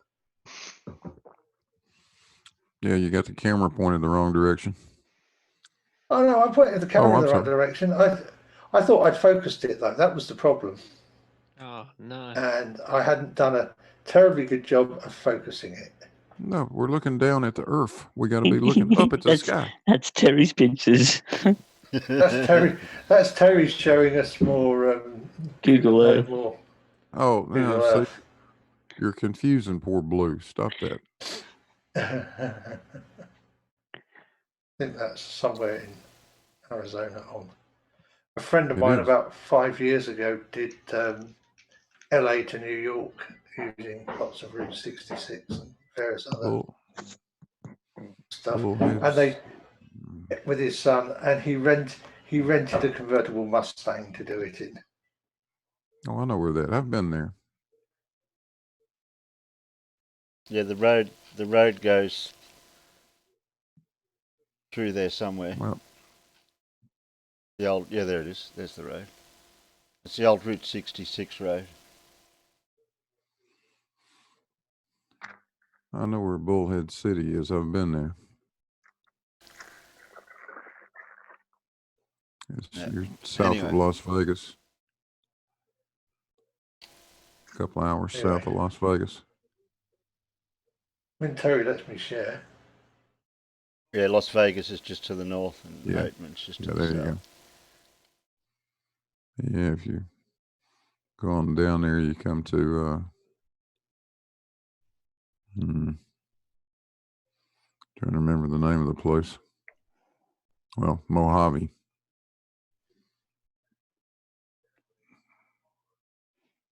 Laughlin is the name of the town I was thinking about. Oh, sorry. Somebody wanted to look. Okay. So we guys back on a level plane, are we? Well, I like the old American Route 66 road because we've got the equivalent road over here called the Hume Highway, which has been diverted over the years, and there's still a few sections that are around that were built a long time ago. Bandy's back now that Dr. Bob is gone. No. Timing, eh? No. I had to get away from a heated. I didn't like the way the conversation was going. No, it So I went. checked out for a bit, guys. It did go sideways. Yes, Bandy. Now you know the true Aaron. Yeah. Look, I said it was getting way too personal and stuff, and it's not my cup of tea. But that's the thing. Bob would have ripped you in pieces. Yeah, in his dreams. Okay. I'll get Bob back. Where is he? Let's go. The gauntlet's been thrown down. Now Bob's gone. You're coming in. That's what I mean. It's like as if you jump into the boxing ring and the opponent's gone home, and you go, okay, I'll fight you now. I'm ready. Terry, be careful. I'll send an invitation to Slick. Did No, you won't. No, you don't even joke. Don't even joke. Well, if you go and have a look at the Daily Boom, right, and go and look in the chat, he can't even get a thought experiment about religion. Oh God. Did Aaron leave of his own accord, or? Yeah, I'd prefer he did because I don't like kicking people. I understand. Yeah, so Peter, I stepped away and I came back and he was gone. So. Yeah, so did I, Blue. Go on, Alan. That image is 151 pixels wide by 100 pixels tall. And that is my out of focus shot of the ISS. Yeah, but you can kind of make out what it is. Really? Yeah, I mean... Bandy, that's one of ours. That's not the ISS, mate. That looks like an amoeba. Yeah. Yeah, I know. Yeah, that's what the satelloons look like from the real. If you squint, you can sort of make it out a little bit. Yeah. Yeah. I mean, squinty bits. Squinting through a Fresnel lens. That's what you have to do. But yeah, that was shot at 600 millimeters, and that was. And that is. That's not a still from video. That was shot so that is cropped from an image that was 4,500. So it's 4,700 52 pixels wide to start with. Yep. Well, like I said, Alan, if I get a piece of fly spec go flying across the moon, I'll be happy with that. You know, Yeah, well, that's it. You'll know it's the ISS, but that's at least now you know what to expect. Oh yeah, look, I have no preconceptions that I'm going to actually be able to make out the registration plate on the back of it or anything like that. I'm fully aware that I'm not even going to really be able to see the solar panels or anything like that.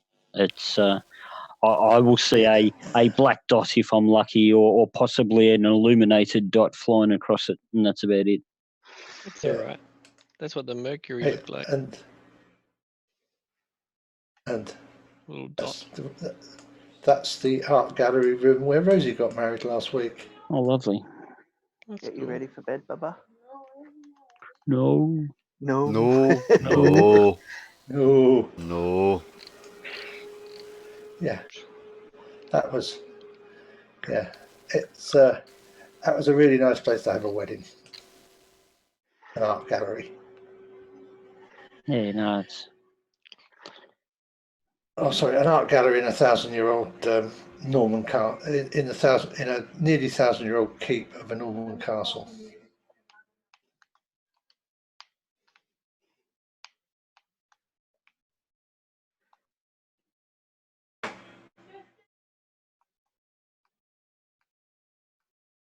had this argument yesterday.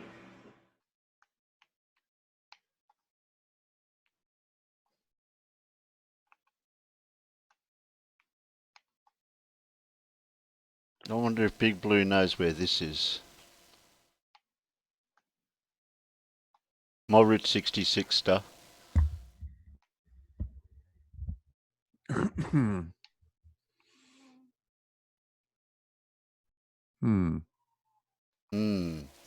It's Route 6. It's the old Route 66.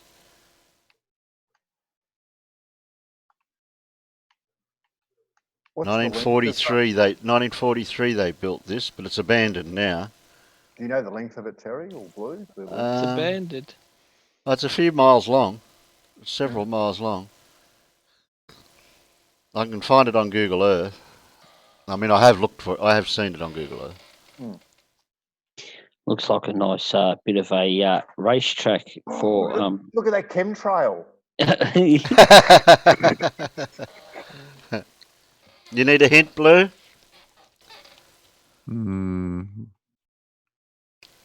Well. So it's along Route 66. It's more towards the east of Route 66. So that gives you a clue. It's not near Springfield, Missouri, somewhere. I think it's south of. It might be south of Springfield, if I'm correct. I believe it runs Missouri. Yeah, Missouri. Yep.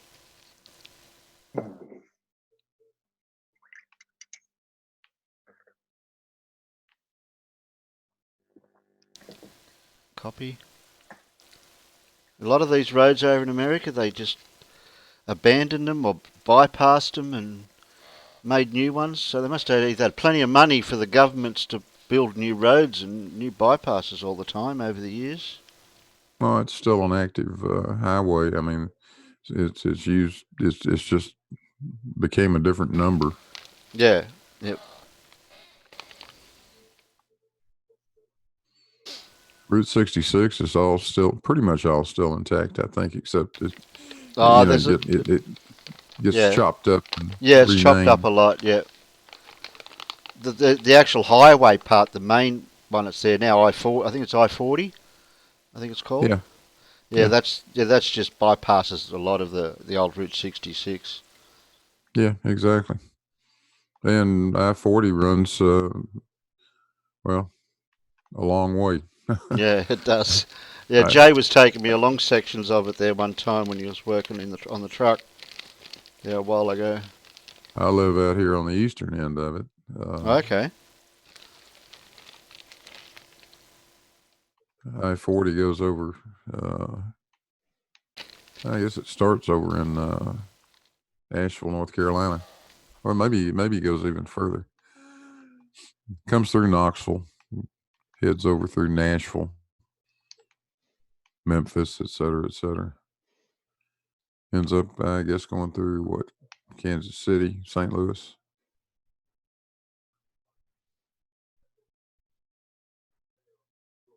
All the way pretty much to the West Coast, I believe.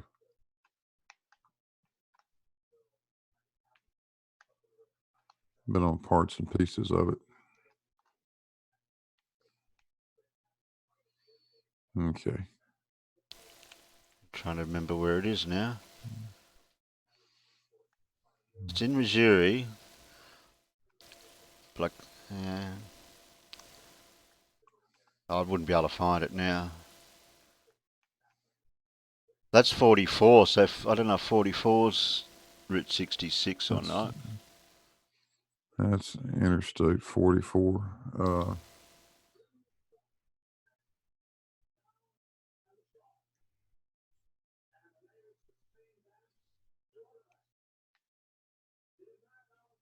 Devil's Elbow, that's part of it too.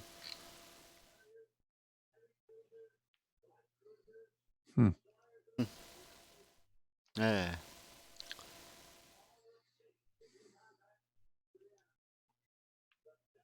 Oh. Yeah, I'm just looking for it.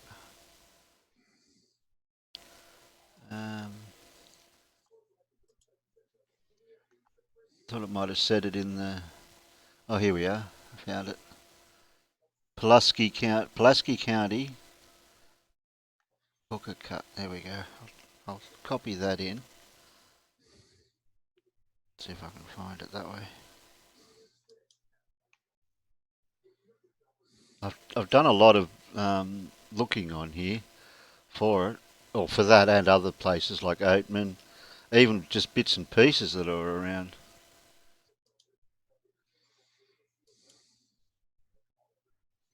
What have we got here?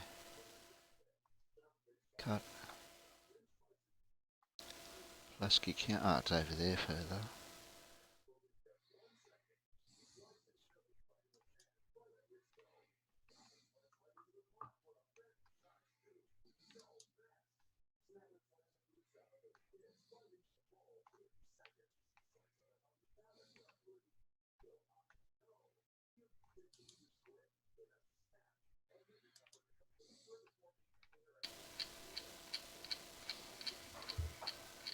It's interesting. It is quite interesting, Terry. Like, words and stuff.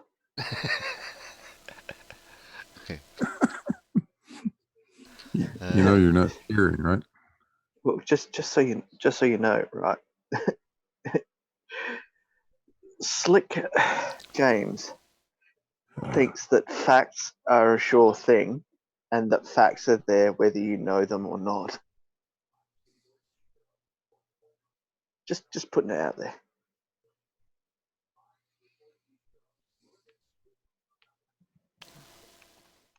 Yeah, I know how his arguments. He usually gets a word for the week.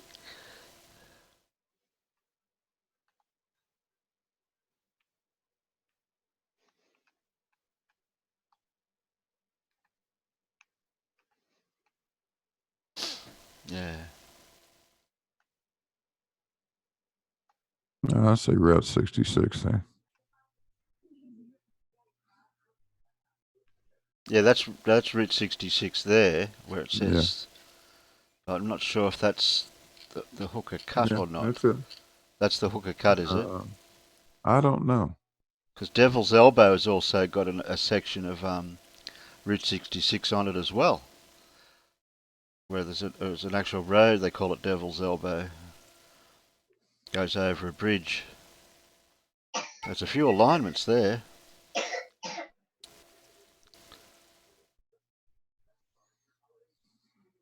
I'll paste in Hooker Cut. That's what I put for. Do you think it'd come up? Well, there's Hooker, so that must be Hooker Cut. Yeah, we're on it then.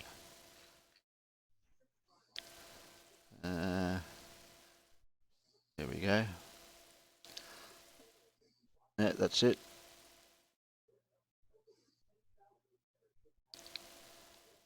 So people still use it just to drive along, but to get from point A to point B, I suppose if people still live down that way, they'd still drive on it.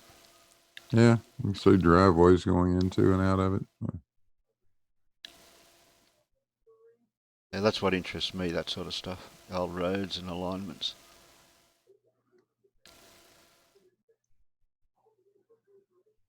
Now all along there. Even there's other places, there's road to nowhere. It was they built a tunnel through the mountain and everything, and then when you get to the other side, there's nothing there. Mm-hmm. A complete road. Went to all the trouble of doing that. And a highway to nowhere.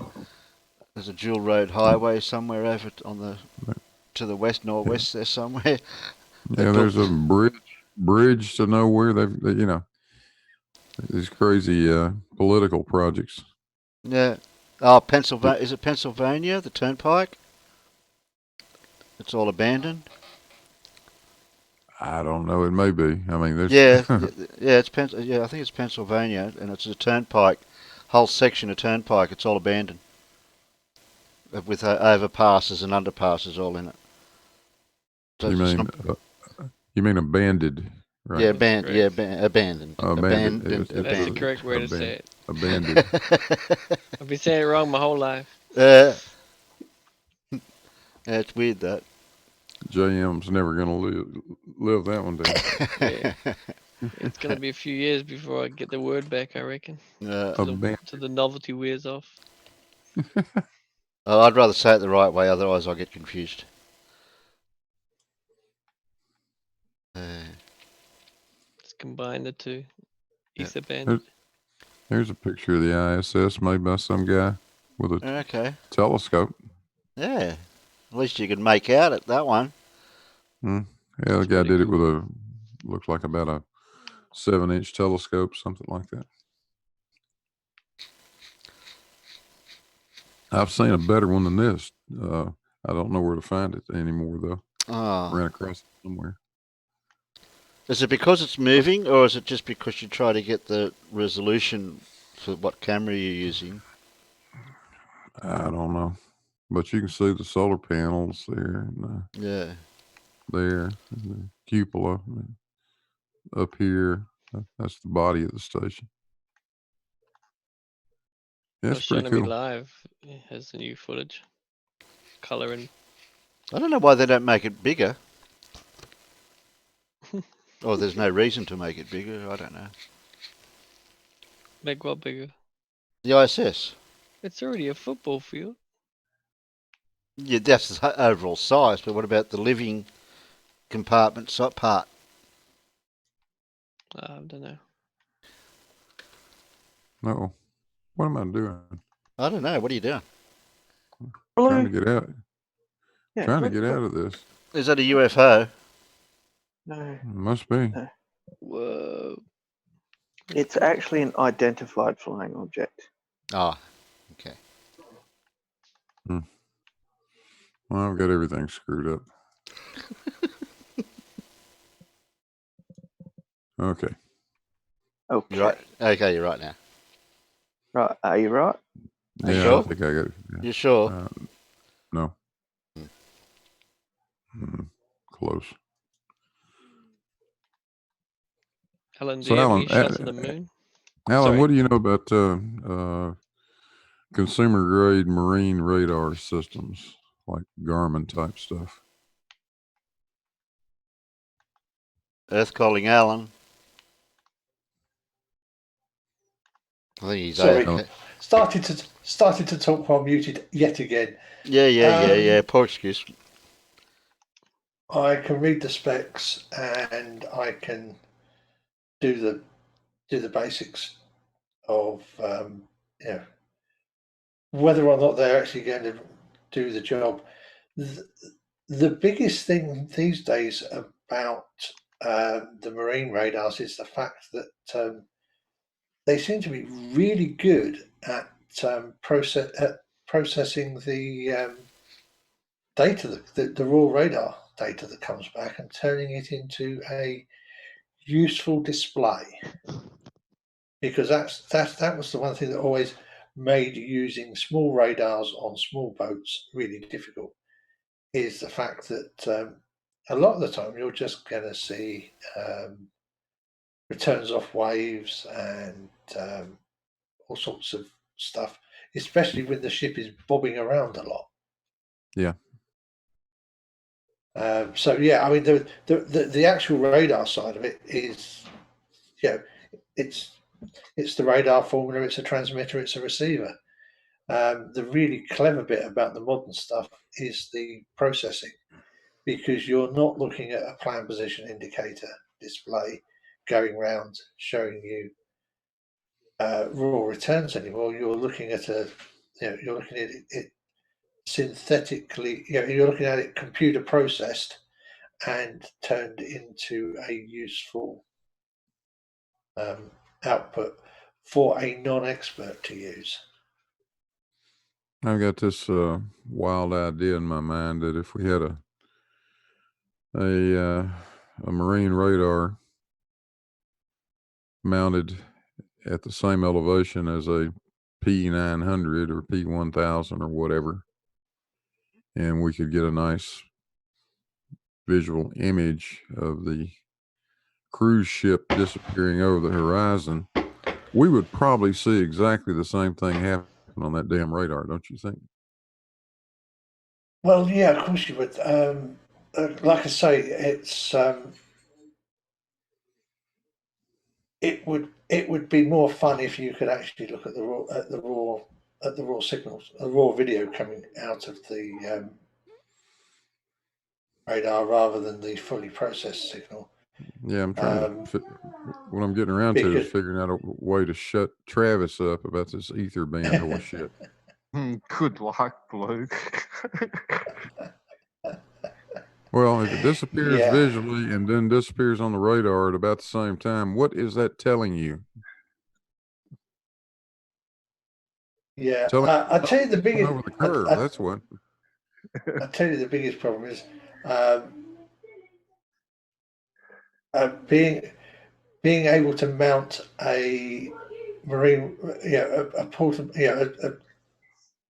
a marine radar on land may cause you some difficulties. I'm not 100% sure, because obviously they are licensed for ship use, and usually they don't like you having them switched on in port, because although the output power on them is not huge, because obviously they're short range, relatively short range, they still don't like you microwaving people for some reason. It seems to be frowned. It seems to be frowned upon. Oh, Blue! I've got to thank you for not whacking me in your comment section. Now, why would I do a thing like that? Exactly. Well, I could give you a reason. You shush up, Tim. Shush up. I have to admit I was tempted, but yeah, I'm sure you were too. He couldn't whack you anyway, Bandy, because we all started to like it straight away. Yeah, I read the comment.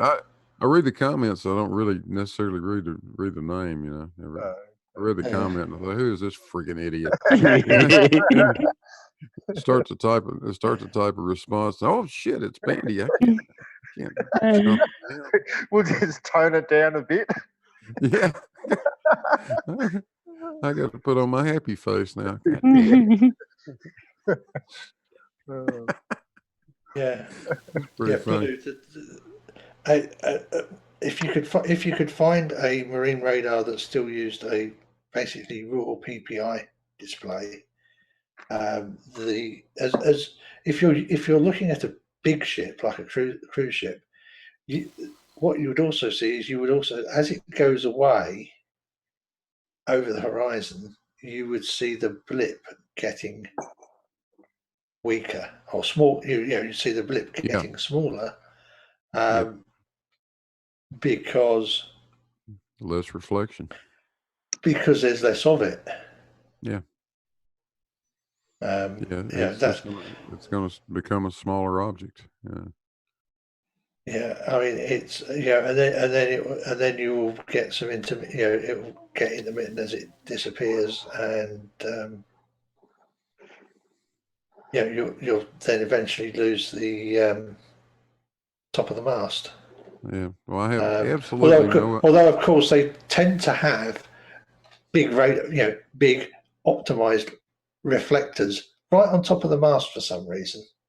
I mean, why you'd would think they a big old lump of metal like that wouldn't need to bother with putting a radar reflector on the top of the mast. An optimized radar reflector at that. Why in the world would they do a thing like that? I can tell you, Blue. Oh, okay. Because they get a long way away. That's why. Wrong answer. A long way away. And the further away they get smaller and smaller. Sheeples. What? Go climb a mountain.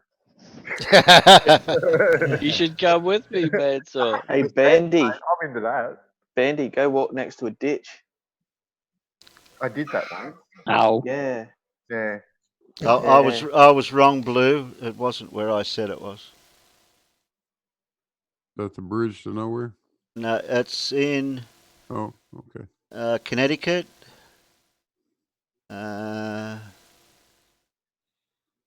Armington. A 4-stack interchange in Connecticut somewhere. It doesn't say the road. I-84. I-84, yeah. I-84. It was a bit cold the day he was there.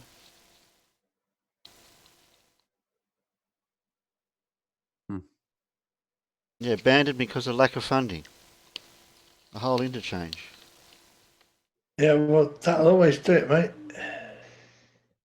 I wonder at what point We they had realized they didn't have enough money to finish the son of a bitch. It didn't look like it needed much. They got all the overpasses, they got 99% of the way there, and then they say it's run out of money. Well, forgot to run out of paint, money for paint or something, or for a sign.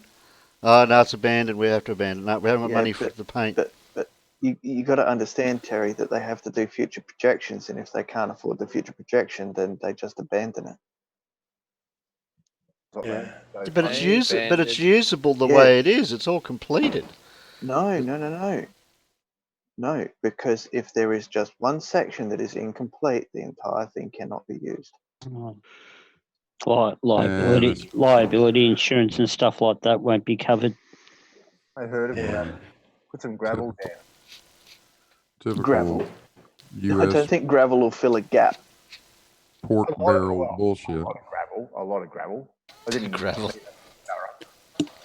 Bandy, it wasn't flat and level. That's why they got rid of it, abandoned it. Oh, God, I had to trash the. No, it was abandoned. Abandoned. Yeah. Not flat and level. There's a roundabout just outside Kings Lynn, and you could see where the groundworks had been done to put the overpass in, and they just didn't build it for 35 years, and then they found the money to build the overpass and put the overpass in. But fortunately, it wasn't too bad because they already had the design was already there for them to put the bridge in when they first built it. But when they first built it, they didn't have the money for it, so they built it without. But yeah, with the facility to put the stuff in, and at a later date, as the traffic got heavier and it became more and more of a problem.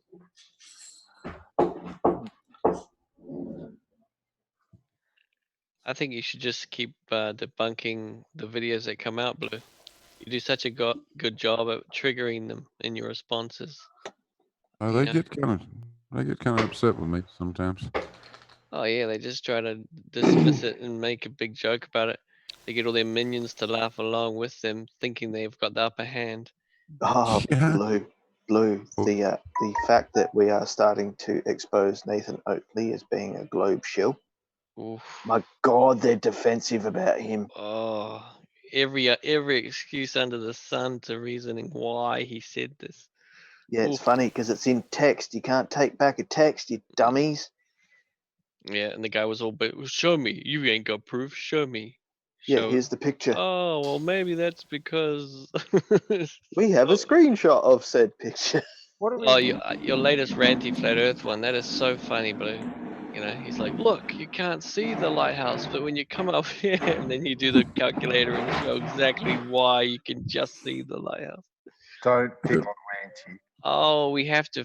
Ranty proves the globe once again. No. He's come back new and improved. So if Ranty's proving the globe, leave him alone. Let him do it. Yeah. Exactly. And I was very nice to Randy. You noticed? You were. You noticed I was really nice to Randy. I mean, Yeah. I actually like Randy. He's Yeah, thank you for he's- all that he's- evidence, Randy. yeah. Mhm.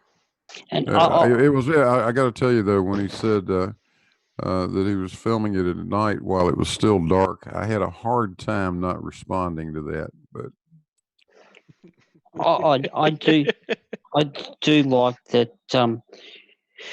Ranty's. I'll use the word quite. I'll use the term quite loosely. He's almost genuine about his observations, though. He doesn't try to hide anything like some of the others. He shows you exactly what he sees. yeah, Sometimes his he does. explanations aren't right, but What do you mean almost quite genuine? well, He's either genuine or always. okay, he is genuine in comparison to other individuals that will turn around and say, well, this is my observation. I can't explain that, therefore ether band. Yeah. Yep. Ranty will just say, I don't think I should be able to see this. Mm-hmm. I've tried to do the math. Here's my demonstration of the math that I've done, but I don't think I should be able to quite see what I can see. You know, he's actually quite genuine about everything that he does. Yeah, I think he's very genuine, actually, Ranty, to be honest. what I like, what I like about Randy is he does not put it on such a personal level with the kind of name calling that you get out of Riley or Oakley or Quantum Eraser or any of that. Randy keeps it pretty much on the high road, and I like that. I don't like calling people names either. No. I mean, there's no. Actually, I like it a lot when they call me names because it just shows me they don't have a damn thing. They're out of arguments, you know. So you mean sloppy, jokely, and completely erased? Yeah. Oh, no, don't get me wrong. When they call me names, I'll call them names too. But there you go. Minion mentality. They never look at the rebuttals. You know, as if they've just been told not to look at it. But if you look at any of the rebuttals, you destroy them using their own logic against them, their own claims against them. But because they're like, don't go and watch these people, the minions don't go and watch you. You know, so Yeah, the weak tactic. You don't need to see that. You don't need to see and what us. do we call them, sheeple? What's their name? Discogs. Yeah. You know what? They're starting to though, because my thumbs down counts have been steadily climbing. So you're getting the minion attacks. I can tell that. Oh, you got 6. Yeah, yeah. Oh, it's more now. Let's see. But the thing is, though, Blue, your thumbs up haven't like diminished in comparison to like the additional thumbs down that you're getting. I've got 8 right now. 8 thumbs downs and 413 thumbs up. I just refreshed it. Yeah. Oh, geez, Blue, so devastating. I know. It hurts, doesn't it? Like 8 people took the time to click the wrong button. You said you wanted a cup of tea. Yeah. Interactions count too, by the way. Yep. Well, I just gave you 2 views then. Perfect. You've only got 2,830. Yeah. It'll pick up. Wish I could even get. I wouldn't even get that. Let's see how we're doing on that video analytics. Let's see. Can I just skip through any of this, or can I go to a certain point in it to get a bit of a gist of what's going on? Well, let's see. Probably. Yeah, right back in there. Maybe. Let me see. That's cancelled there where it comes up. Yeah. Yeah, get past the cancel part. Just past it. Yeah, right there. Your car is just going to leave everything in the fridge to go off. It was borderline whether you could remove the facial protection. Yeah. Borderline. See what comes down right there. I almost punched my Let me screen. see if I can show that to you on Google Earth. This is Walney Island right here, and the place mark is at the lighthouse. We can zoom in and have a look at it. There you see the lighthouse. Oh, using Google Earth. There we go. Randy was 13.25 miles away, so that puts him right about here somewhere. In fact, I think he was right about where these steps are. He takes quite a few observations from this general area, so it sort of makes sense. Let's listen to some of Randy's commentary on his video. Morning, and this is another video that I've done this morning. I went down and I was trying to observe Walney Lighthouse at night time whilst it was still dark. And what do you know? Of course, we see Walney Lighthouse from a distance of 13.25 miles away, and the height was just 2 feet. Now then, it's important to get some calculations done here, because in the globe model we have a sphere and we have water, being acted upon by the Earth's gravitational pull, which turns the globe into a globe. That's what it does. It makes water curve. Now obviously we have a calculation for that. It's 7.98 inches per mile squared. Now that is a calculation. Is that the right calculation? I've always heard that inches per mile squared is only for a parabola or something. Yeah, it actually is a parabola, but it works out pretty close. That has to work on water. It has to, in order to get the size of the Earth that we are told that we live on. Okay, Randy, let me stop you for a second. The old 8 inch per mile squared formula is an approximation surveyors have used for years. It gives surprisingly close results, but it is a measurement of the drop, not the amount of hidden. This is something that flat earthers frequently get confused. When we talk about drop is the distance from a tangent line at the observer to the base of an object being observed. As you can see in the bottom diagram, this is Walter Bisland's calculator we're looking at. The amount of drop is substantially greater than the amount of hidden distance. So it's easy to confuse yourself with this. Let's use your example.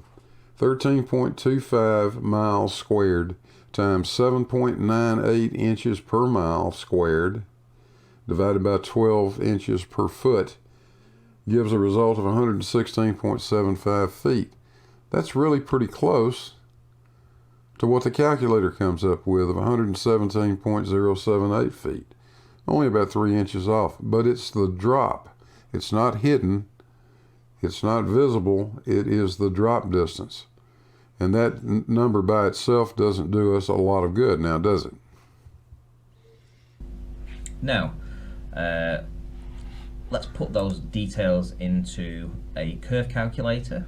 So looking across water, which is being acted upon by gravity, pulling it at 7.98 inches per mile squared around and around and around, what we get is we get a hidden geometric of 88 feet, and including refraction, which we all know is nonsense, 74 feet.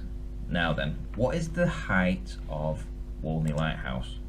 Well, Walney Lighthouse has a focal height of 70 feet according to the Lighthouses of Northwest England, and by Wikipedia 69 feet. Now that's 69 feet above mean sea level, so that is the central point over the entire year of what the height would be. So for instance, if you had a tide height of 4 meters at low tide and 6 meters at high tide, the mean sea level would be in the middle point of that, so 5 meters. Now in this location where I live, we have a tidal change generally between 1 meter and 8 meters. Occasionally you get it up to 9 meters, and occasionally it goes down to 0.3 or 0.2 even.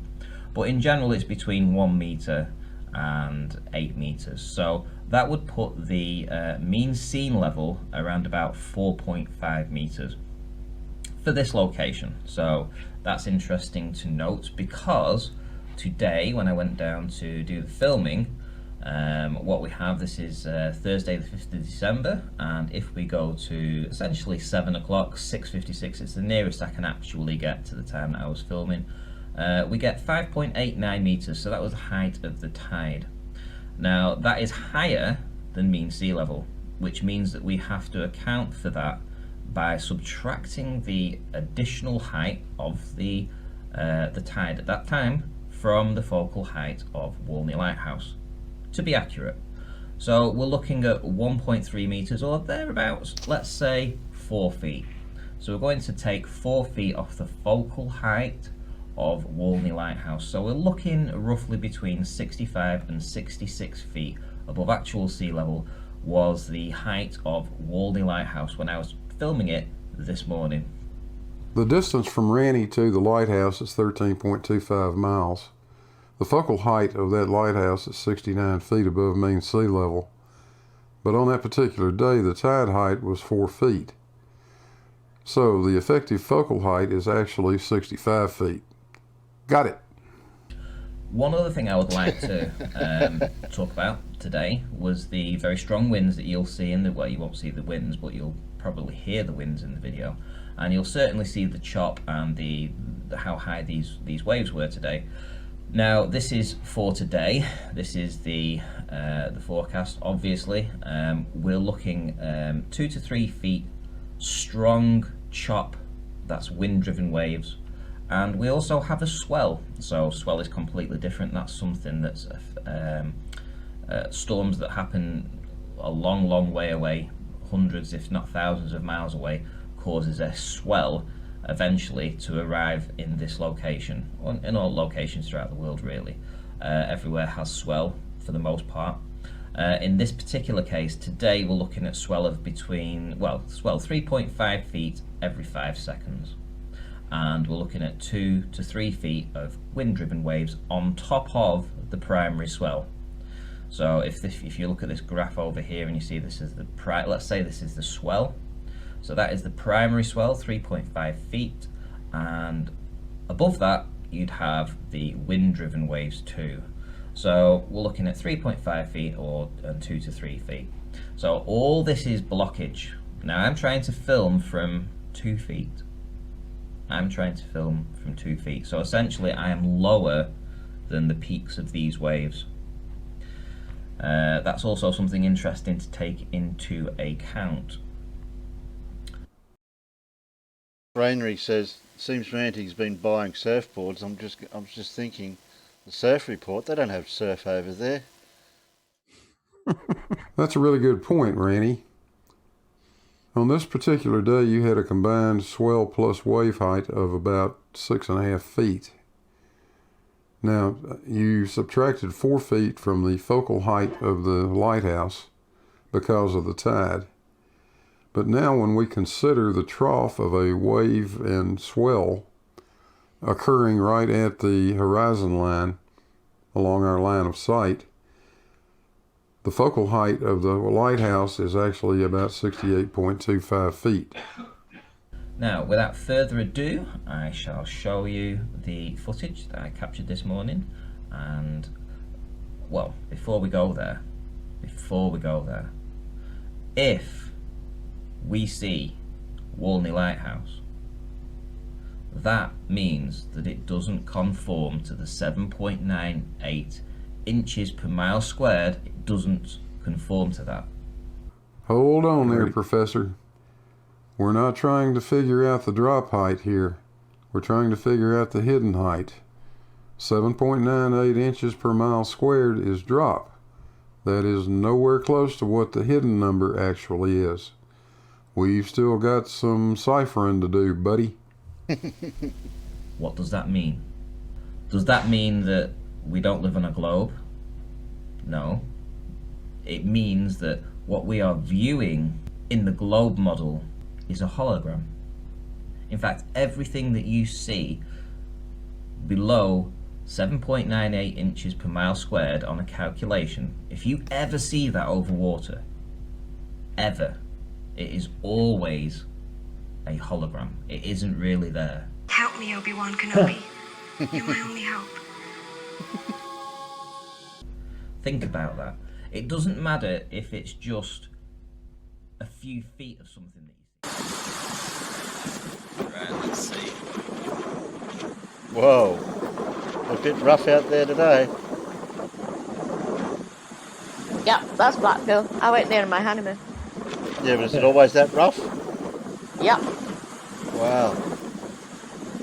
Here's the lighthouse. Well, we saw the lighthouse there. Where? All I can see is lights.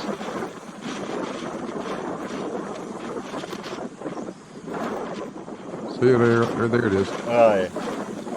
He keeps moving the camera to the left away from it though, doesn't he? If I get right down, so I'm approximately 4 feet above actual sea level here, so let's go down as low as I can. The lighthouse is clearly visible from an observer height of 4 feet. So we're going to go down to 1 foot.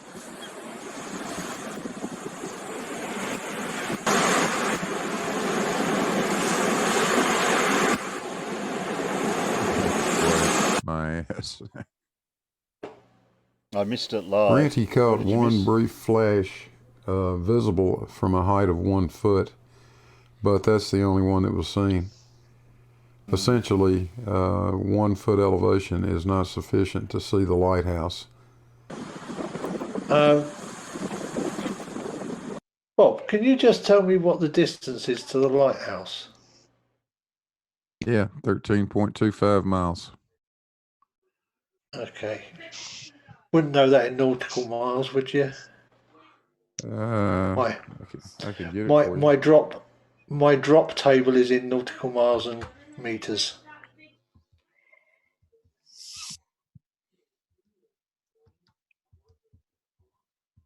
That's just the miles, probably what the Google Earth gives you, doesn't it? About 11.5 nautical.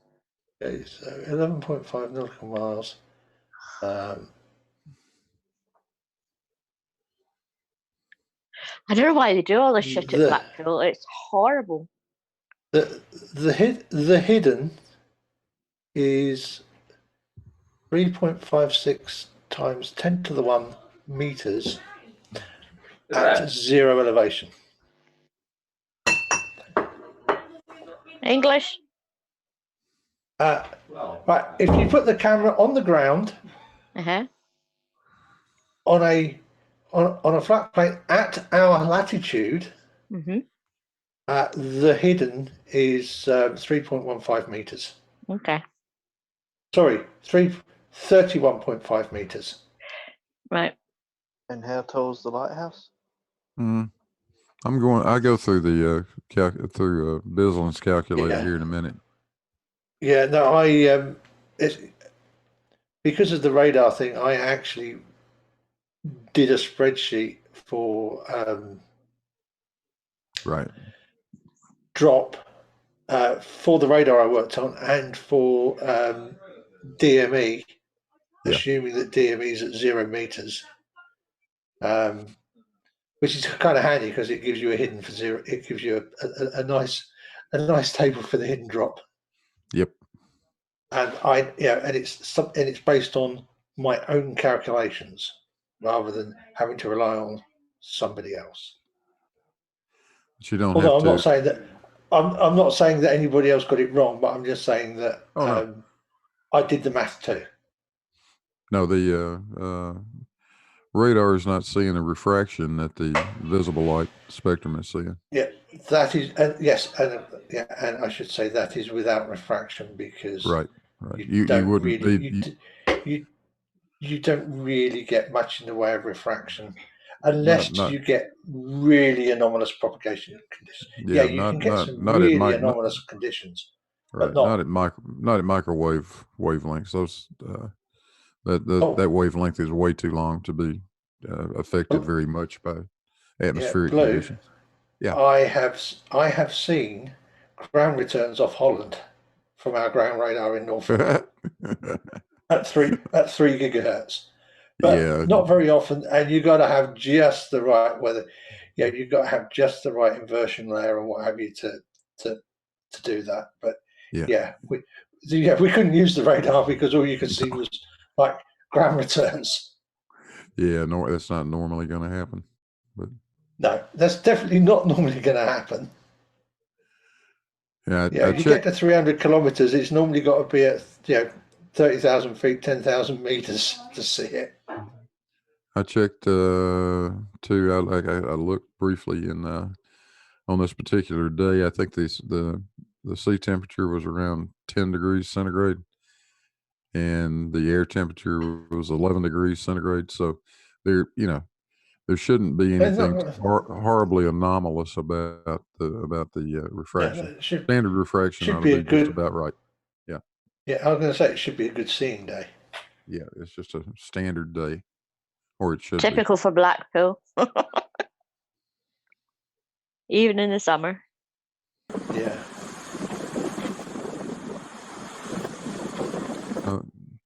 There it was. So there we saw it there. So maybe if I go to 2 feet instead of 1, we might be able to get over those breakers.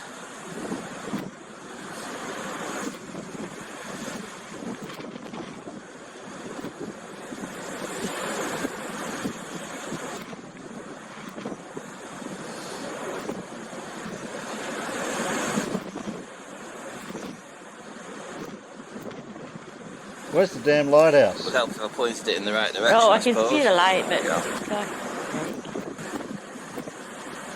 there it is. Where is it? Where'd it go? I don't know. Back the other way. To the right. Come on, Randy. Up a bit, down a bit. Friggin' tripod, Randy. There it is. Oh, there it is. There you go. Hey, we saw it. Yeah. 2 feet. Okay. Perfect. What's a big fucking lighthouse? Now And let's see I what agree. happens. Yeah, we're only seeing the light off the lighthouse. Right. From a 2-foot observer height, the lighthouse is visible occasionally, not all the time, but you can catch it from time to time. Let's do a little data analysis. I've got Walter Bisland's curve calculator here. I've selected standard atmospheric refraction with a K value of 0.17. We'll start with an observer height of 1 foot, a target distance of 13.25 miles, and a target size height as we figured out earlier of 68.25 feet. At a 1 foot observer height, 78 feet are hidden. Obviously, the 68 foot target would not be seen. Let's go to 2 feet.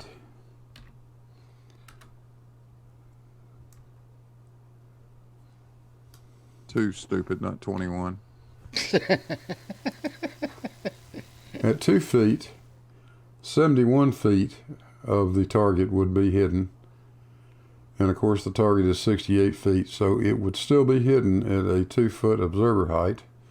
But with variability in the wave action, that probably explains why we could only occasionally see the target at 2 feet. At 3 feet, however,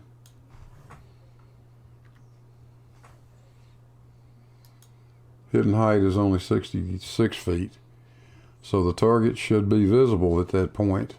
And at 4 feet, which is about where Randy started, the hidden height is only 61 feet.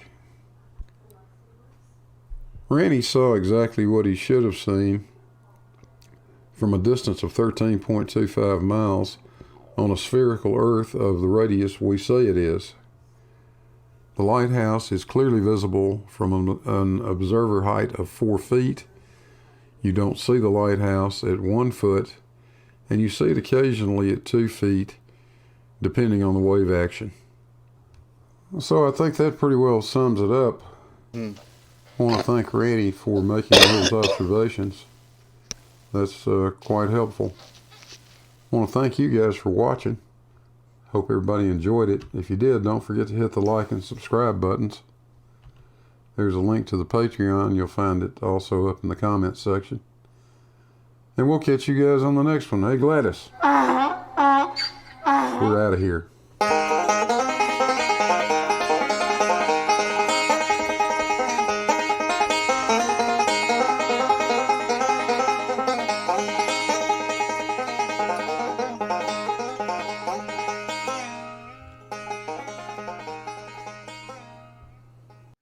I like listening to the outro. Gladys ate all the damn marshmallows. Oh, jeez. That'll be right. Yeah, proper bit of banjo music. Okay. Before I forget, Blue, I've got to put that in my description so I know I've shared it. Oh, okay. Can I read out how dumb Slick is?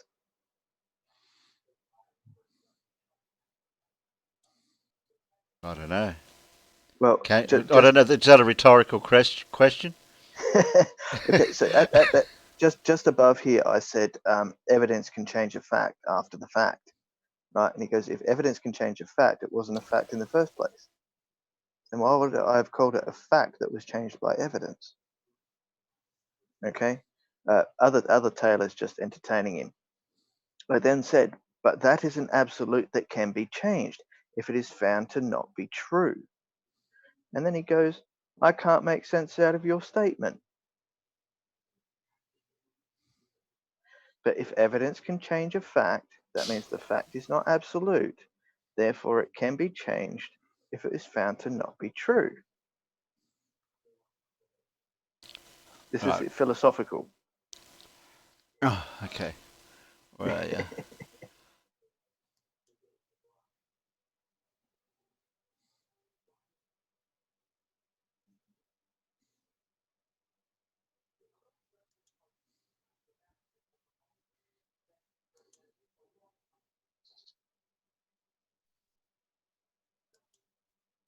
Oh, yeah. Sorry, I was distracted.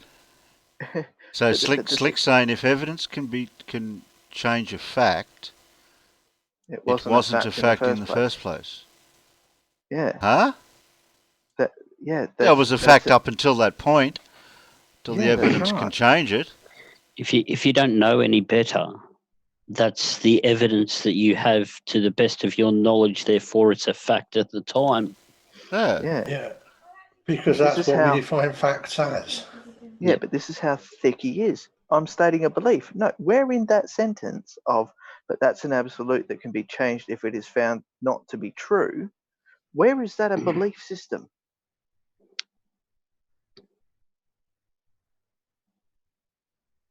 There is not a single hit of belief in that statement that I made. This is how deluded this man is, right? Because I'm not agreeing with his idea of a fact. His interpretation of what a fact is. Is he really just a religious person as well? He In some way. Yeah, he apparently. I was talking to somebody, and apparently his thing is something that some of the religious types use. I can't remember. It's some philosophy which is like crap, but you know. But let's face it. If you are from the northern hemisphere and you've never been to the southern hemisphere, and nobody from the northern hemisphere has been to the southern hemisphere, then the statement that all swans are white is factually correct. That would be quite right. And then you start exploring, and then you find this place called Van Diemen's Land. I think we called it to start with, didn't we? It was New Holland. New Holland, okay. Yeah. And Demon's Land was Tasmania. Okay. Sorry, I knew it was down that way.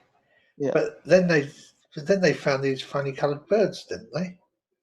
Yeah, it happens to be the state animal of Western Australia, by the way. Yeah. It's the black swan. Oh, yeah. At which point, of course, the statement that had been factually correct, that all swans are white, became no longer a fact. Because we had new evidence to show that actually there were black swans. We'd just never found them before. But yeah, this is how his logic is easily falsified, because he thinks that my logic is a belief. Yeah. No, it's just your best evidence at that point. Yeah. Or better still, humanity's your culture or humanity's best effort. And then there's this bollocks. Right? But I don't need to know the facts.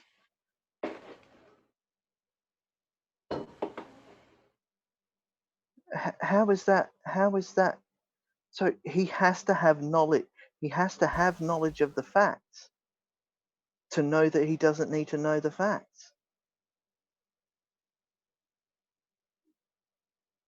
Yeah, you cannot win against his thing, because Brian did. Brian beat him, and then he went. Oh, of course, Brian would, because playing with the religious ones is one of Brian's things that he does. He plays with the religious ones as well. Because you remember that night when I came down with the palsy? It was Brian and Jared that were driving the religious thing between the two firths that were on. Oh, Richard and Travis. Richard and Travis, yeah. It was quite funny because Brian was just prodding them enough to keep the two of them going against each other. I thought it was because he apologised to me afterwards for derailing the stream into religion. I went, no problems. It's like, it was funny. Lots of people were watching. Nothing wrong with that. And I plucked this one out too, by the way.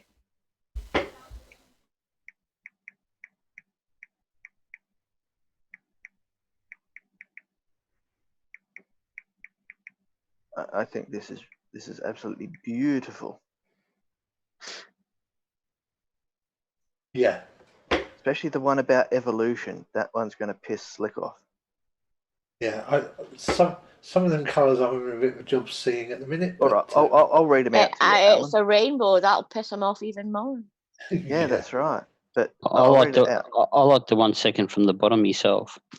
Yeah, but let's have a go. Earth is not flat. Vaccines work. We've been to the moon. Climate change is real. Universe is expanding. Math is a universal language. Chemtrails aren't a thing. Evolution is a fact. We are all made of stardust. Science is like magic but real. Nuclear power is safe. Stand up for science. Amen.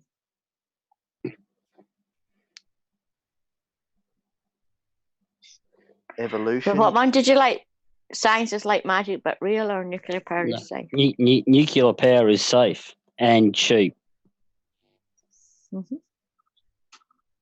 Thorium power is better. Yes, I totally agree, Bandy.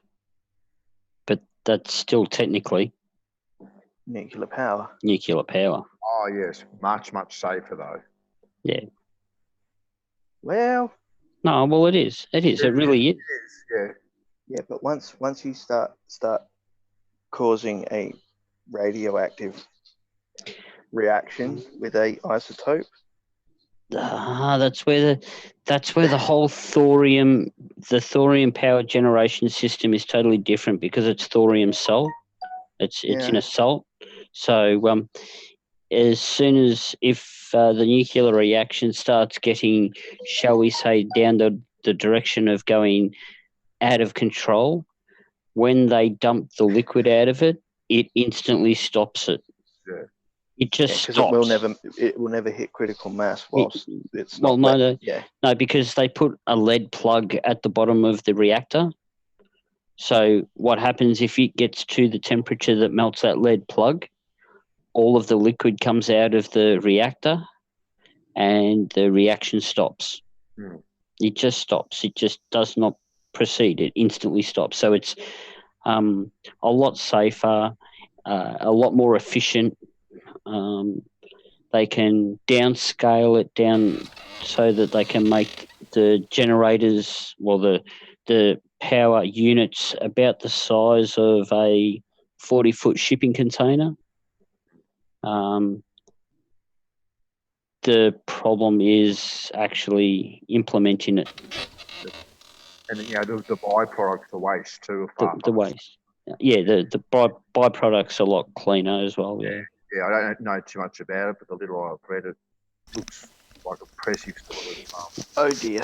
When you compare it, when you actually compare it to, say, the production of, say, wind turbines, and the turnaround cost factor of both the production, the carbon emission of the wind turbines, because one thing a lot of people don't think about is even the production of those wind turbines still releases carbon into the atmosphere. It actually works out a lot more efficient to do these thorium power stations rather than building a wind turbine farm. Yeah, slight problem with your thorium. Well, there isn't, but go on. I'm sure you've got something. This is from worldnuclear.org. All right. Thorium is more abundant than uranium, but it is fertile, not fissile. That means it has to be used in conjunction with recycled plutonium. Once the thorium breeds, it creates uranium-233. That's correct. Mixed with the plutonium. Yeah. I'm still trying to see where your problem is. Well, it's the fact of having to use plutonium. And we don't have a shite load of that locked up in steel barrels that's buried in concrete mountains at the moment? I don't think plutonium's that abundant. Oh, I reckon if you went up to Nagasaki, if you went to I reckon it's around. I reckon there's plenty of it around. There's a fair amount of plutonium knocking around that they're kind of not using for anything very much anymore. But of course, there is one problem with using plutonium in anything, and it's not the fact that the radioactivity will kill you; it's the fact that it's also one of the most toxic substances outside of the radioactivity. It is also one of the most toxic substances on the planet. The amount that you need isn't very large. from what I've been reading, the amount that you need to actually start the breeder reaction occurring isn't very large. Once it's self-sustaining, it will run for itself and the byproducts as it would be are a lot safer than the standard reactors as they are at the moment. Is it the American Energy? The American Nuclear Energy, whatever it is, actually have built these before. They've proven that they worked. The major reason they didn't go down this path earlier was because when they set up the nuclear program, well, they wanted to produce the material for the nuclear program anyway. So it was a double-edged sword where if they set up for the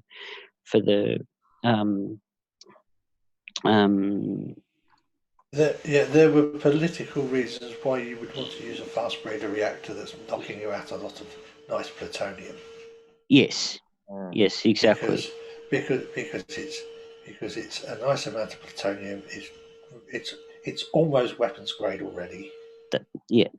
Apparently the cost is the reason why they're not doing it at the moment. No, it's not. This is from the World Nuclear Association. Well, this is from the latest thing. It says other impediments to the development of thorium fuel cycle are the higher cost of fuel fabrication and the cost of reprocessing to provide fissile plutonium driver materials. I don't know how old that what you're reading is, because obviously Bandy's actually seen the same evidence or information that I've seen, February 2017. which says it is doable right now and it's very cost effective. Much more cost effective. My kids are actually learning about it too at the moment, Pete, in school, and they're actually schooling me on it. Yeah, no, it's the latest information that I watched a video about, I don't know, probably about 5 days ago about it, and it is a lot more cost effective than building a nuclear power station, to the point that the one that got washed away up in our Asian country they're actually contemplating the idea of putting the first one in production up there. Yeah. The little bit I've seen, Pete, it's actually pretty impressive, actually. Yeah. What they can do, and also to the amount that they need. But the biggest thing is the safety aspect of it is so much safer, because all they have to do is have a tank underneath the actual generator itself. Yeah. So if it does start getting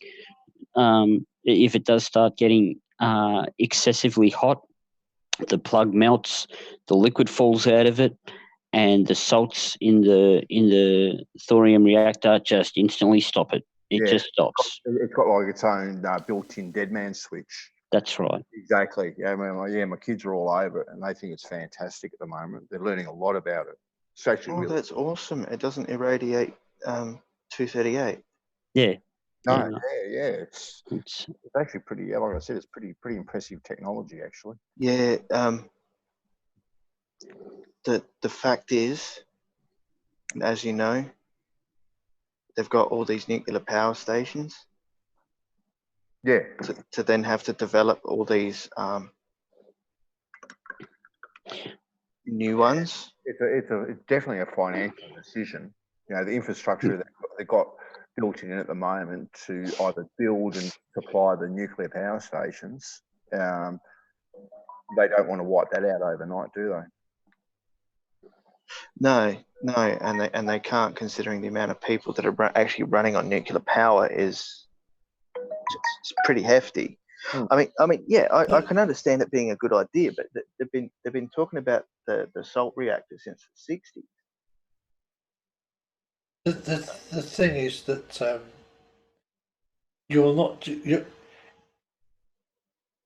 if you've got an existing nuclear power station that is running safely and has no issues, then there would be absolutely no reason to take it offline to replace it with something new.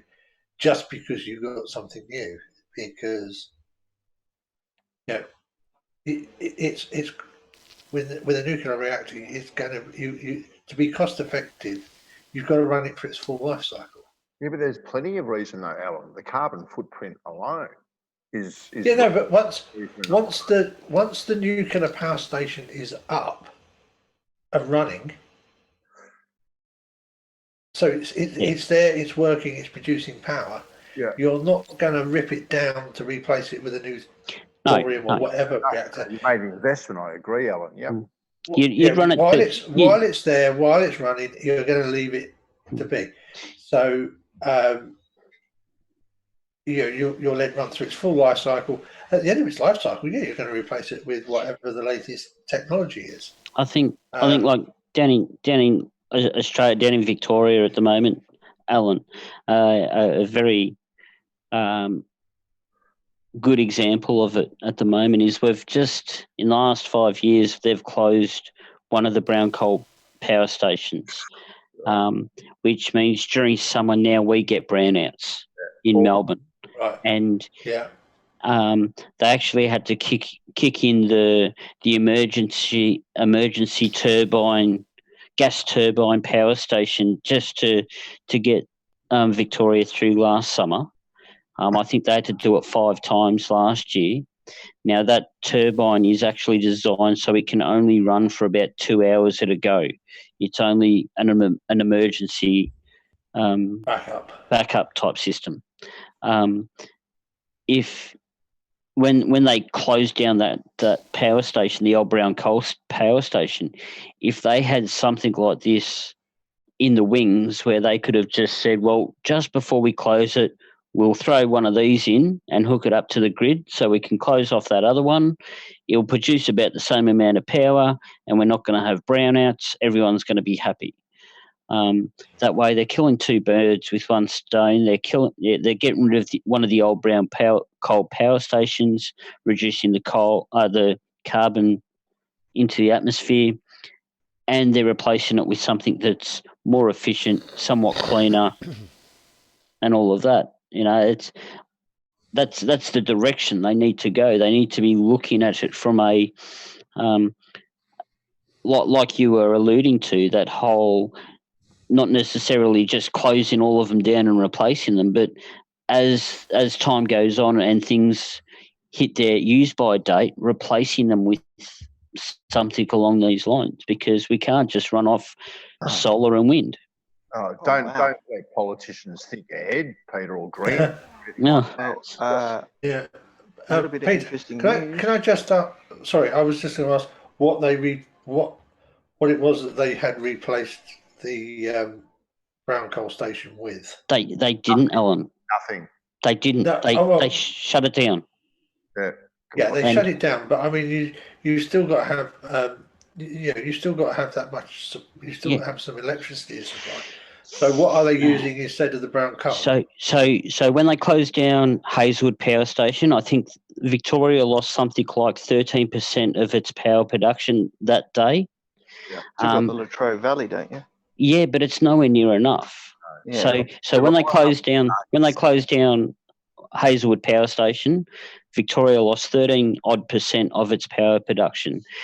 At that time, they started stealing power from the Snowy Water System, which is New South Wales, and stealing power from Tasmania's hydroelectric scheme to supplement the power. They also are stealing power from South Australia when they're in peak and along their lines, just to get through. Now, obviously, as soon as it gets into peak summer, South Australia turn off their lines back to us because they need the power for their air conditioners, and they have the same problem with New South Wales and Tasmania. It's just, there was no forethought. There was no. It was a great big political thing just to keep the green side of things happy. We got a battery.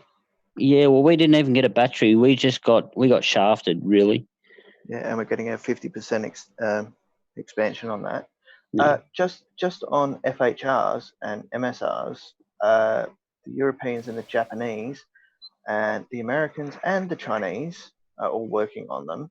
And apparently, two of them plan to have a 2 megawatt FHR and an experimental 2 megawatt MSR operational by 2020.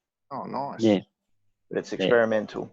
Yeah, they're at the moment they are only experimental, only because these are going to be the first lot of purely designed for production to produce power.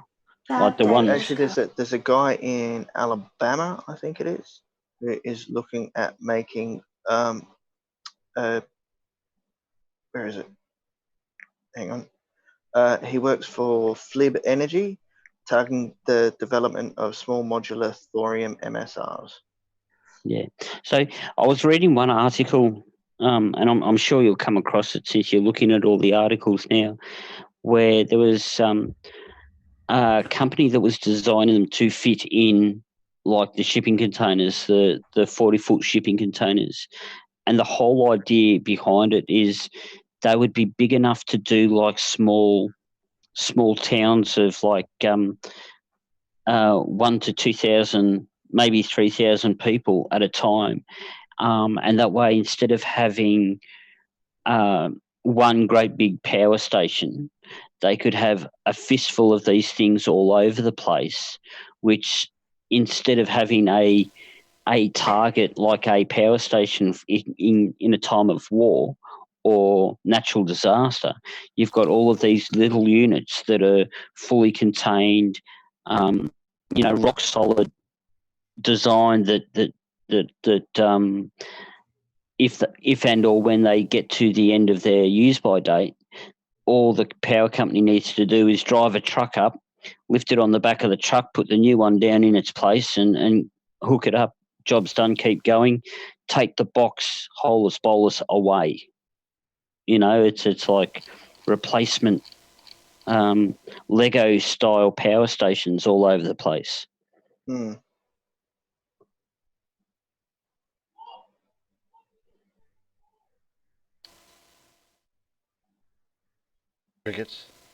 Crickets.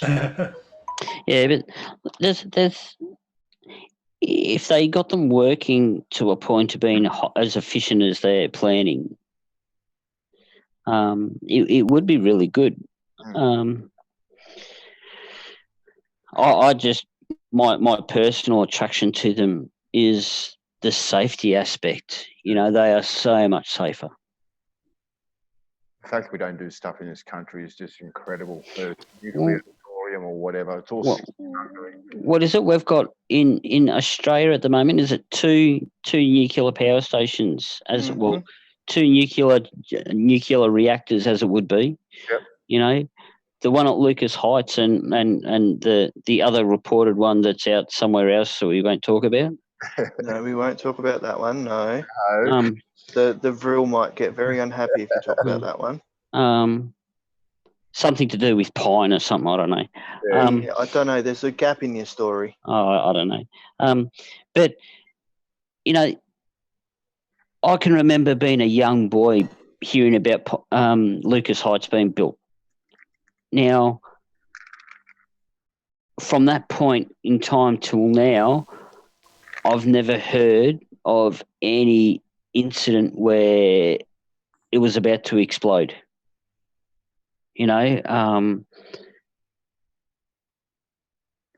However, in the same breath, when I lived in Latrobe Valley, I was there when 2 of the boilers exploded. So Lucas Heights has had leaks before. Yes, it has had leaks. It has had leaks, yeah.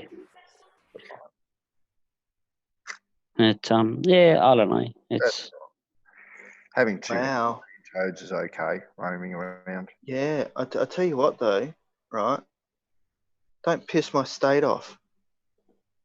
Well, give us more power then when we need it. No. We used to feed your power. You do know that, don't you? Yeah, but you realise we are the premier state for uranium, right? You also know that you guys are actually closing down power stations almost as close as quick as Victoria at the moment. You realise we don't actually have a power station. Oh, you've got one. Where? It's hooked up to your batteries.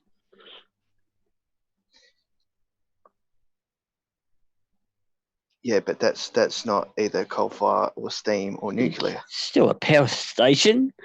If you're turning sun into power and then putting it in a battery, it's still a power station. Yeah, but we don't have a traditional power station. No, not anymore. Yes, because we closed it. The last one we closed down was Port Augusta. Yeah, Port Augusta kind of fell over a couple of months back. Yeah, but we have done one thing. Our desalination plant went online last week. No, how long's ours been on for, Bandy? I think it's been on since, buddy. Yeah, it's been. Was it last year? Yeah, but they only turned it on. And they didn't really need it. And then when they turned it on, Pete, because they haven't used it, everything's all seized up. Yep, that's right. All the seals, all the gaskets, all that are stuffed. Absolutely. Did you know what they used to build ours? Leftover plastic, I don't know. No, it was Port Stanvat. It was our old petrol refining facility. Oh, cool. So they had to rip out all the pipes. To put the pipes back in again. Yeah. Our diesel plant was a joke. Yeah. They ran the diesel plant in New South Wales. What was it, about 6-7 years ago? Ran it for 6 months and hasn't run ever since. Well, when they built, because I had a mate that was down there, he was one of the head electricians doing the install and all of that. It fired up initially when they first initially finished it, and they were told then the way the thing is designed, it has to run. It must run to keep running. Yeah, exactly. And the first thing they did as soon as they'd run it that first time and said, "Yep, clean water's coming out," they turned it off and got out the bloody wax paper and wrapped it up and said, "Oh, we'll turn it on when we need it." Save it for a rainy day, and then when you needed it, the thing doesn't work. Yeah. Well, and when that was designed, there was an additional plan that because being right there on Bass Strait, we've got the gas main that actually runs right along the coast there. They were meant to put in a secondary power station there that ran off the natural gas, because to actually start it up now that we're a power station down, they have to brown out half of Victoria just to start it up. Yeah, it's insane. They can't start the bloody thing now. They don't have enough power. You know, it's just one catastrophe after another. And it's the bloody greenies. Yeah.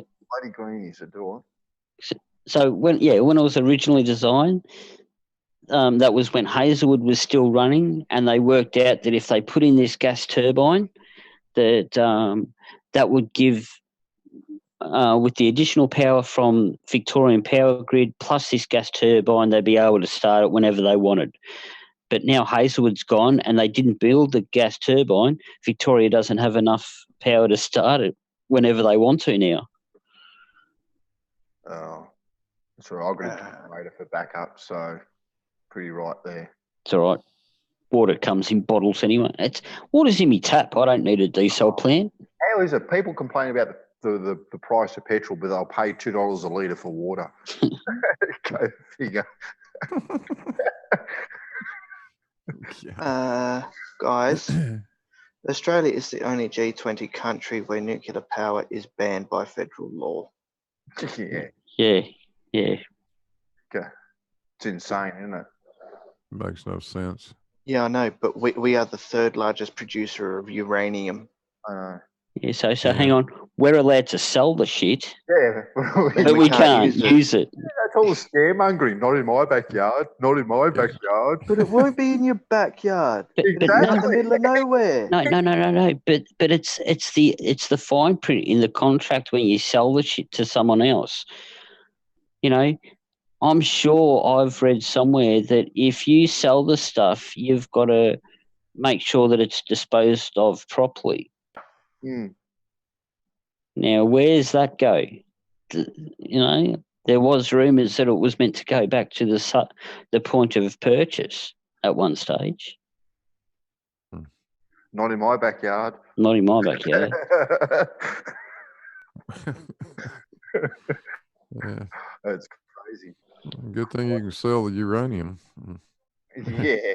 Yeah, and you can actually You sell damn the sure. depleted You damn sure. uranium as You well. damn sure can't. Yeah, you damn sure can't sell that lignite you guys got. God, we sell the bloody stuff for less than what it costs to produce. We're insane in this country.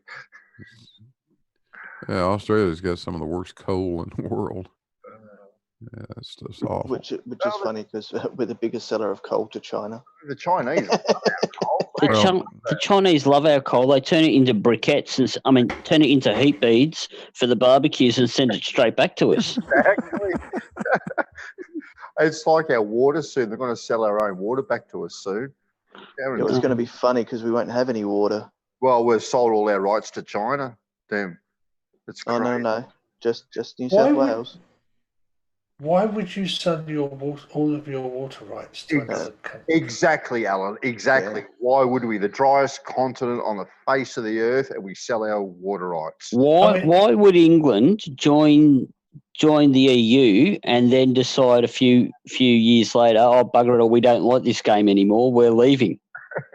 I think because the majority of the people who live in the UK, a majority of the people who live in the UK were never exactly keen on the EU. And, it was sold to us as a trading bloc, and there were like 7, and it was Northwest Europe.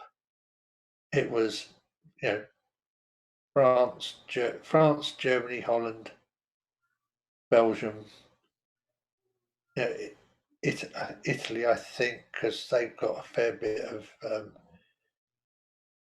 actual industry in the northern bit. But that's what it was sold. That's what it was sold to us as in the 70s.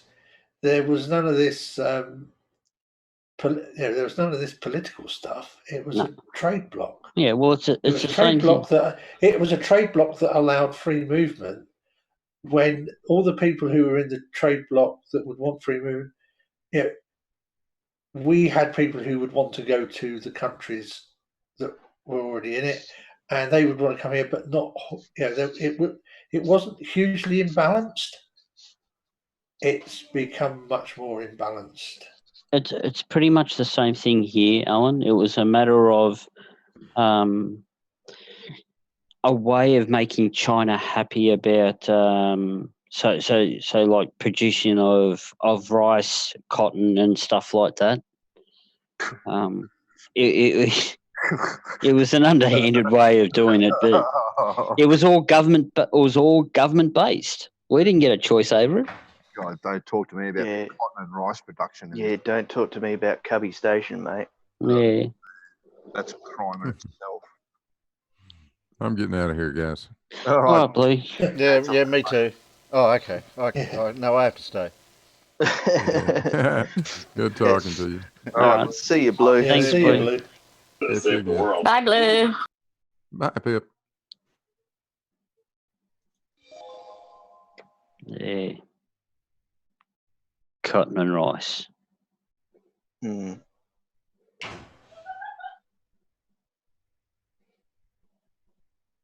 My cousin grows cotton. So it's your fault. Yep. He grows wheat, cotton, and he has thousands of sheep. Bastards. They always headbutt me when I see them. When I go there. Always one of them headbutts me. It's always between the legs. Yep. You cotton I thought you were all sheep picking, farmers out lamb there. eating, cornflake eating bastard. That's all when I went, I used to go there when at school holidays, and that's all you'd have was roast lamb every day, 7 days a week for dinner. And Vegemite sandwiches for lunch, and a big, the 4-litre ice cream tubs. Yep. My auntie used to make all these sandwiches because she'd never come home during the day. You'd all be out doing fencing or whatever. I actually enjoyed it. Yeah. Who can Somebody afford to eat lamb these days? Oh, geez, no. That's so, Lamb and back- shanks.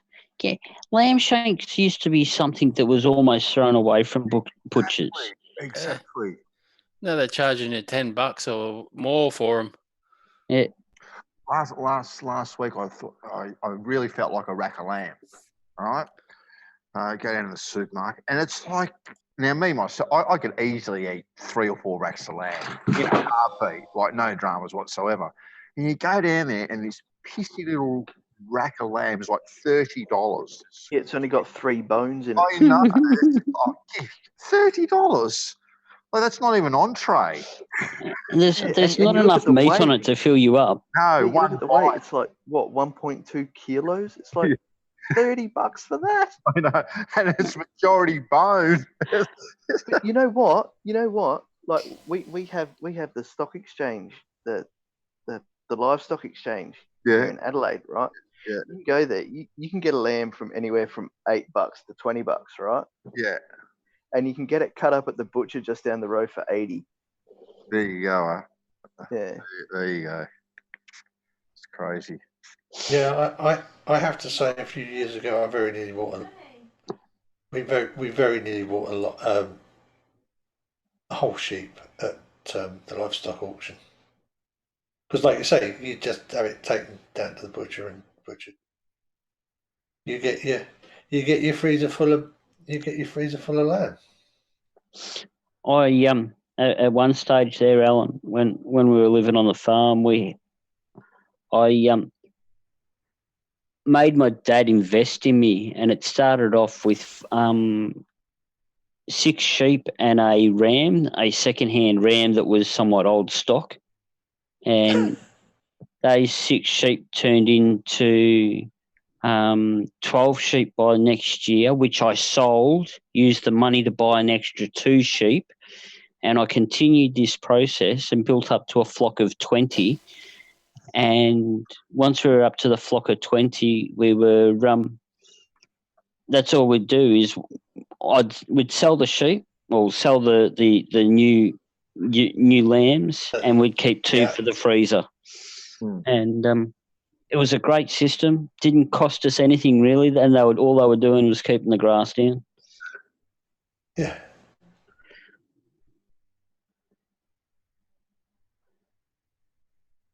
Yeah, because I'd never considered going to the livestock auction and buying an animal. Mm. But yeah, when you get told, well, yeah, I mean, you can buy a lamb from, because this was when things were really bad over here with livestock prices, and you could pick a nice lamb up for £10, £5-10, and it was like another. I think it was about 40 quid to have it slaughtered and butchered. Yeah. And because the funny thing was the farmers were struggling. Essentially the farm gate price of stuff was through the floor, and it still is. But the prices you were paying in the supermarket weren't, because all of the profit in the food supply chain in the UK seems to be in the supermarket. Yeah, at the retailer end. Oh, okay.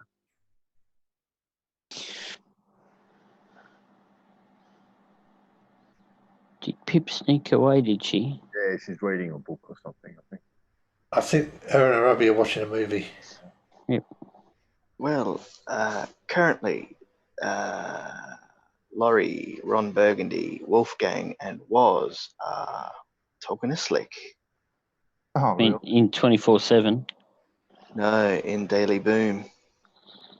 Oh. I might have to push a button. Hang on. Push a button? Yeah. I need to refresh that page.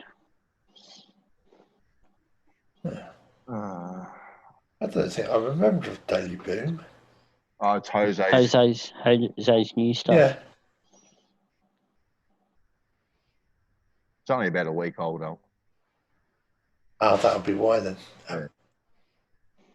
Because I haven't been, I have to admit, I haven't been watching Jose's streams of late because I've just been too flipping busy. I can't go on there or Sean G's. It's not that I can't, because I'm not allowed to. It's I just Yep. Yeah. Yep. Yep.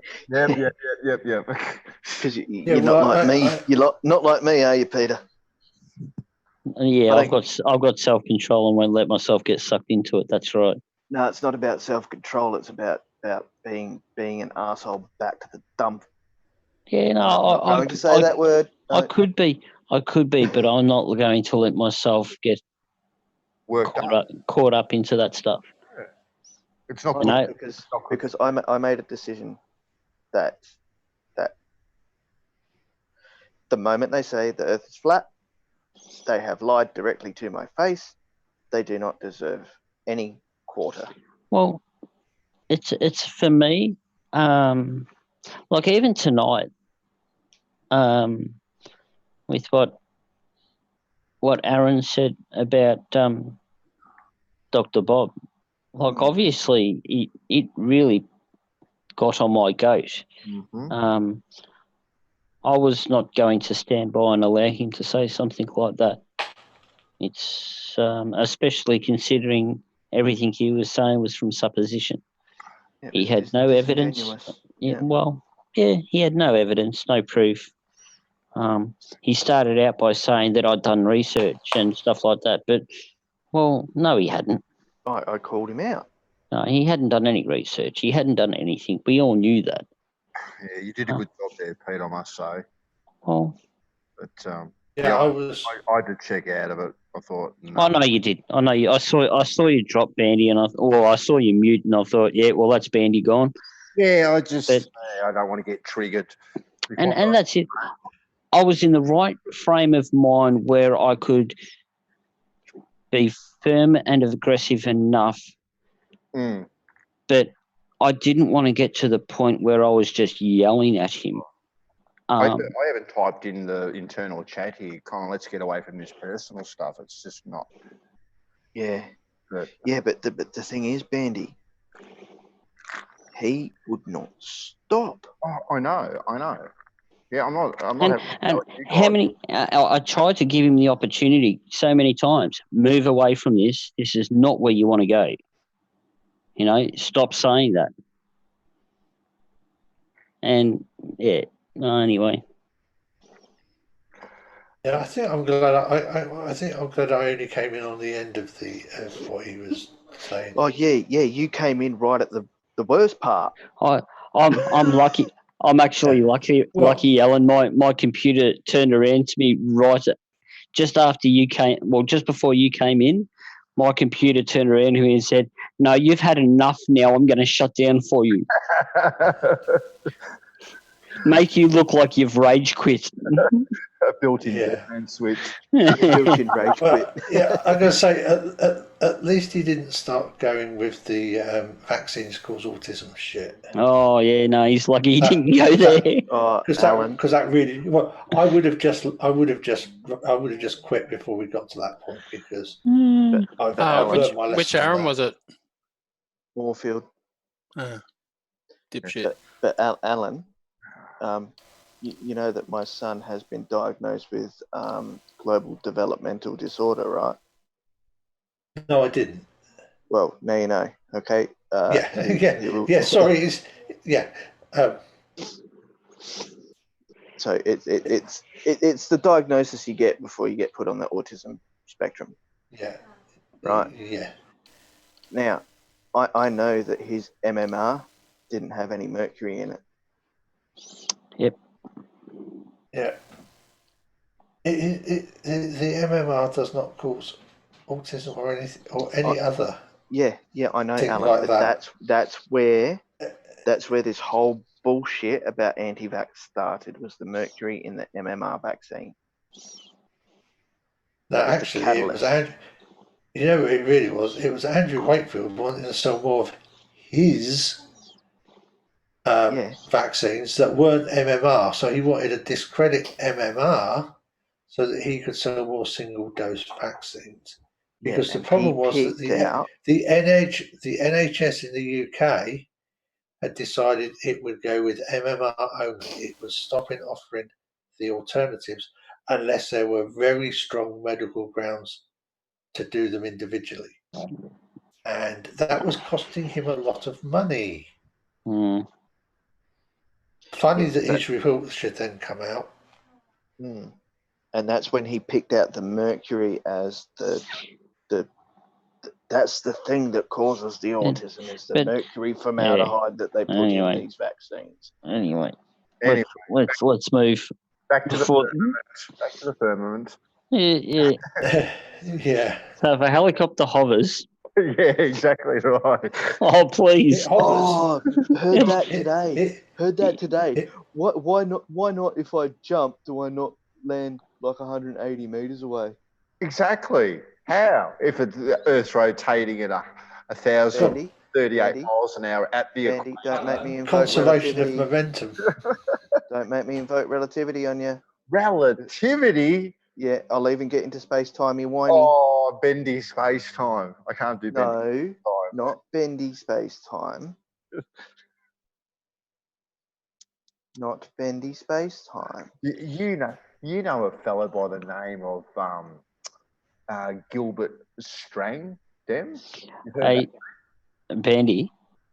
Yeah. I've been saving up this little gem for just such an occasion. Okay. Should I be down? You should be a little bit worried, because I'd really like to hear how you explain on the top of Mount Kosciuszko there is a spring that is fed from the Great Artesian Well. Yep. And it alone debunks your flat and level water that finds its level, because that water has found its level up in a hill. No. Yes, it has. No. Yes, it has. When it's on top of the hill, where's it go? But how does it get to the top of the hill if water's finding its level when the level is 1,000 odd meters above sea level? Come on. It's coming up out of the ground. You know the answer to this question. Do I really have to tell you the answer? Come on, Pete. You know the answer. What's the answer, Bandy? Come on, you know. Dig deep. Dig deep. Dig deep. The gremlins start the ground pumps and pump the water up through the mountains. Fine. Okay. I can accept that. Yeah, pressure. Yeah, but wouldn't but Peter, wouldn't it be more likely to say that the fact that the heat from underneath the surface of the Earth is actually creating a force that might push that water up? I'm waiting for Bandy to turn around and say it's got something to do with the surface tension, and that the globe's spinning so fast that it's drawing the liquid up through the mountain. Oh well, we're not moving so fast, but we are. But I'm glad you mentioned the heat there, Dem.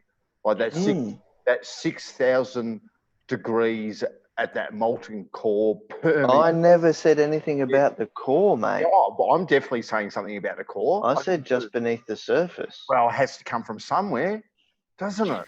Well, maybe we should ask Sheeple about that. Sheeples?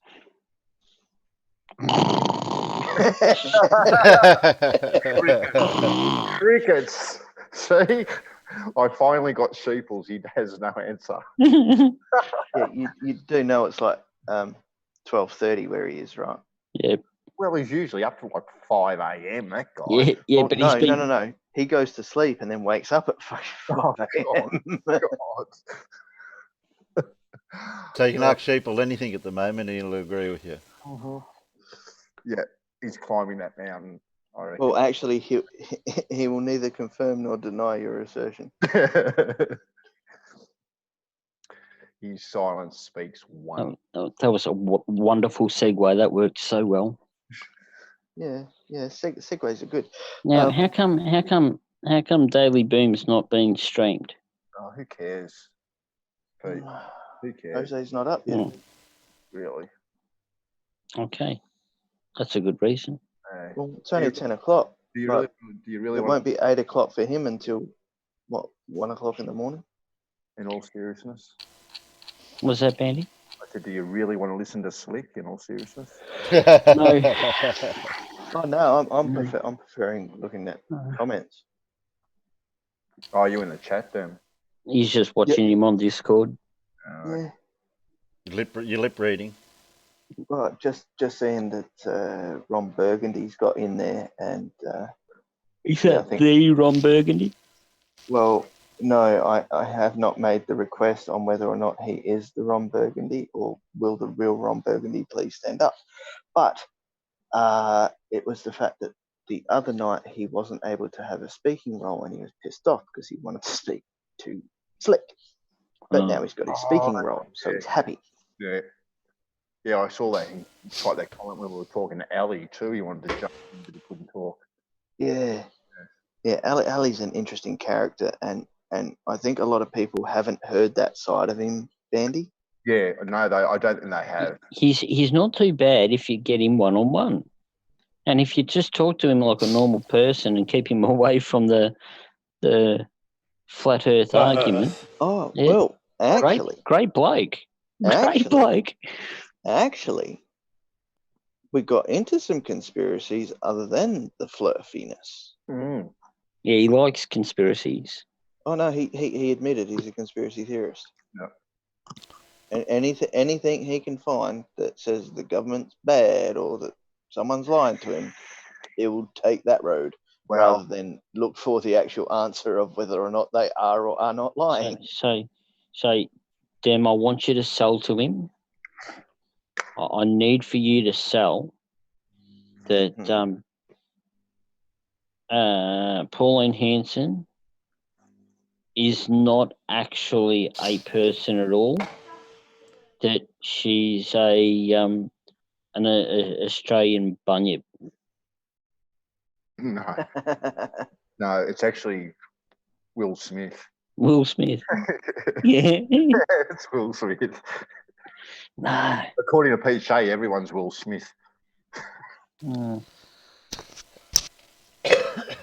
He made some outrageous claim about Obama and Will Smith that they'd never been photographed together. And then someone put up like half a dozen photographs of Will Smith. Yeah, there's a photo of Obama walking down the aisle of a church, and there's Will Smith clapping. Oh, really? Yeah, well, I'm not sure if it was a church or a hall or something, but yeah, there's Obama and his wife walking down in between the pews, and there's Will Smith clapping.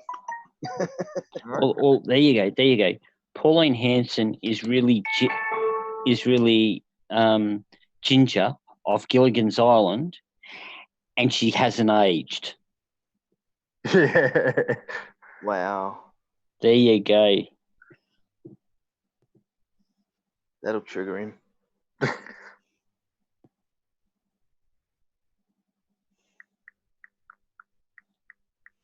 At least I know who Pauline Hanson is now. Oh, you poor man. She's the best. If I voted, I'd vote for Pauline.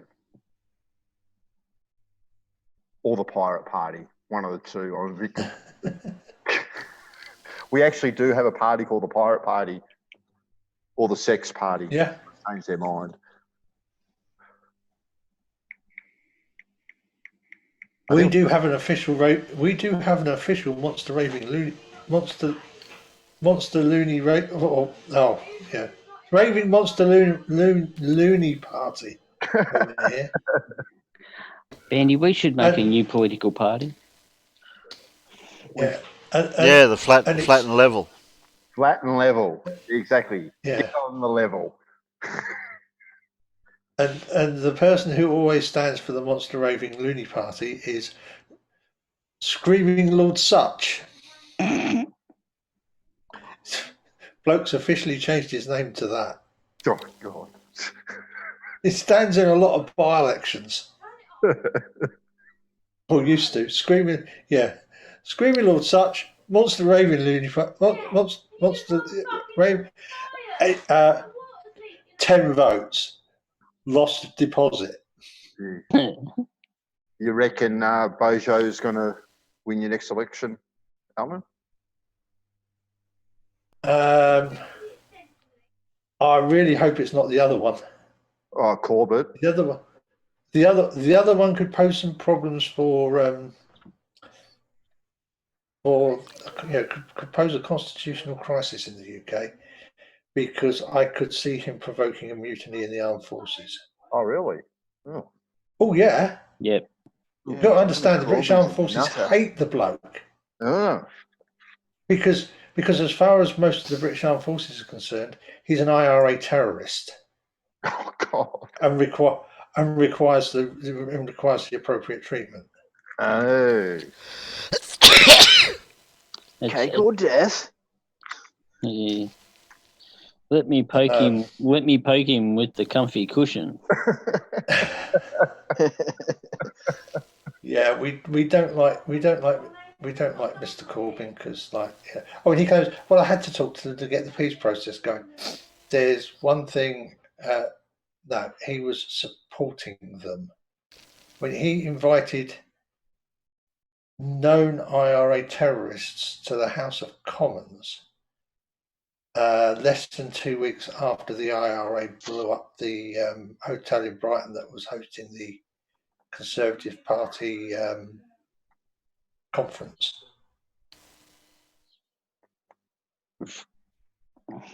Yeah, talk about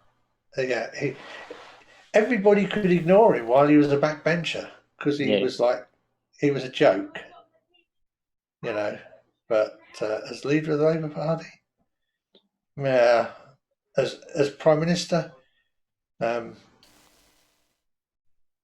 I think there could be. I think it could get back because he's one of the ones that's pushing for veterans who were in Ireland to be investigated and charged for murder and what have you, even though they've been cleared 3 or 4 times in previous investigations. It's kind of at the same time not going to the same degree after the terrorists. And I will include that. Remember, I'm including this in this. People like the UDF as well, who were essentially a different terrorist group fighting the IRA. They're all terrorists. They all belong in prison. Yeah, it's like Fred Knox said in the side chat just then. Both the UK and the US are both somewhat in a bad position for their next elections, and like I you know what, I almost go as far as saying it's 90% of the English speaking areas right now. It's not just the UK and the US. Like, geez, Australia has enough trouble keeping the same bloody Prime Minister for any length of time, let alone bloody 6 months. We're lucky. Yeah. Well, there's no decent leaders anywhere in the world, really. No. Except they're all in it for themselves. None of them are in it for the other man. They're all in it for themselves. All they give a shit about, Pete, is getting into power or staying in power. That's all they care about. And making sure that their profit margin is somewhat high. Mm-hmm.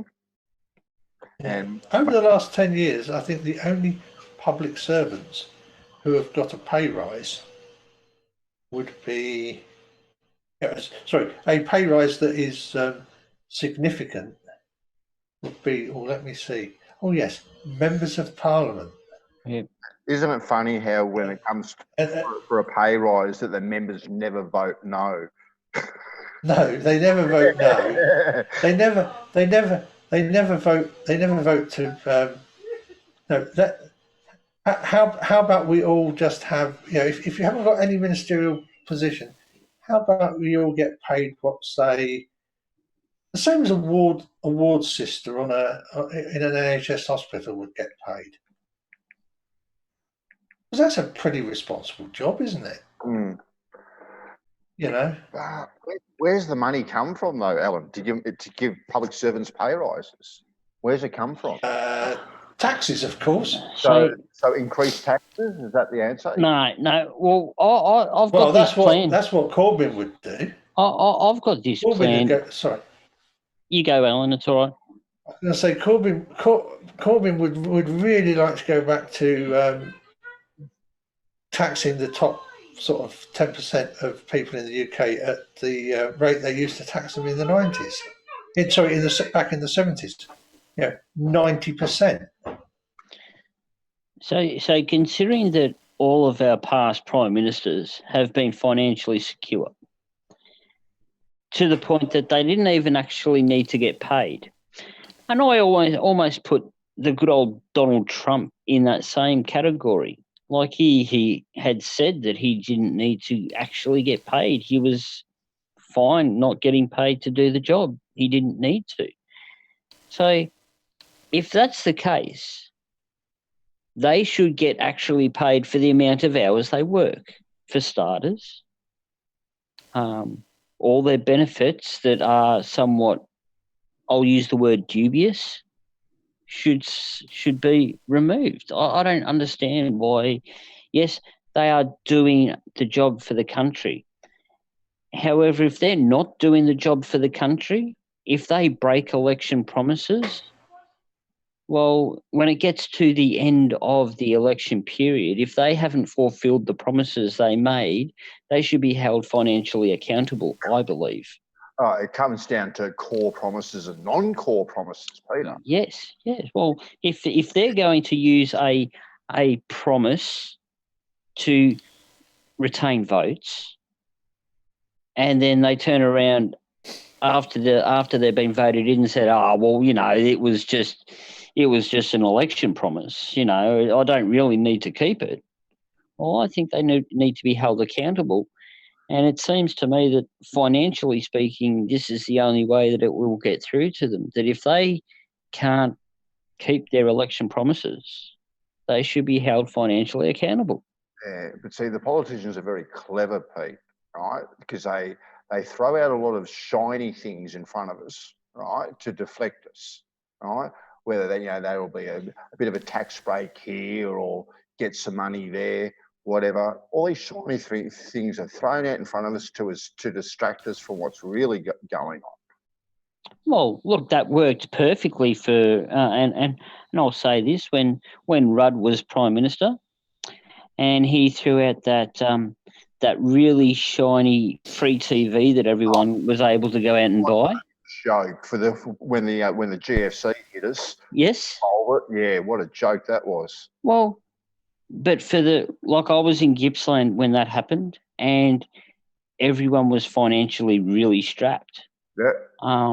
And although the joke went around that it was a $2,000 in the hand one-off cash payment, it kept Australia going. It really did keep Australia going. No, I don't think it did actually. It stopped us going into recession, Bandy. No, it didn't. Yes, it did, because the money went back into the economy. That's but what was bought? What was bought from the Australian economy? Most of the money went over to places like China and Korea and stuff, where we bought our flat screen TVs from, stuff like that. Yeah, but the flat screen, forget the flat screen, because although there was a lot of TVs bought out of that. I'm saying that facetiously, the flat screen TV. So. Yeah. I reckon a few beers was bought out of it too. I know I bought a few beers out of it. I know a lot of it went to paying off my bills. Mm. And with that though, yes, because I paid off my bills, that money went overseas. Mm-hmm. Because Victoria don't own the power stations. No. So yes, that money did go overseas. It got rid of my bills though, and it made me be able to continue pushing through the situation I was in. Yeah, but what you got to remember is if you use that money to pay bills that are owned by an international corporation, some of that money had to come back to the people that work at those stations that that's right. provide your electricity. That's So right. I put it to you, Pete. Yeah. Right now we've had this discussion before. Money is tight, and we're always robbing Peter to pay Paul. Right? Oh yeah, if you catch him. Yeah. You would have survived without that handout, right? You would have survived. Right? Yes, it made it easier. I don't disagree that it made your situation easier, but you would have survived if that handout wasn't given, in my opinion. All right. You always find a way. You're right. Yes. You always find a way. You go without, especially as a parent, and you'll know this. You will go without just so to make sure the kids don't. Oh, in a heartbeat.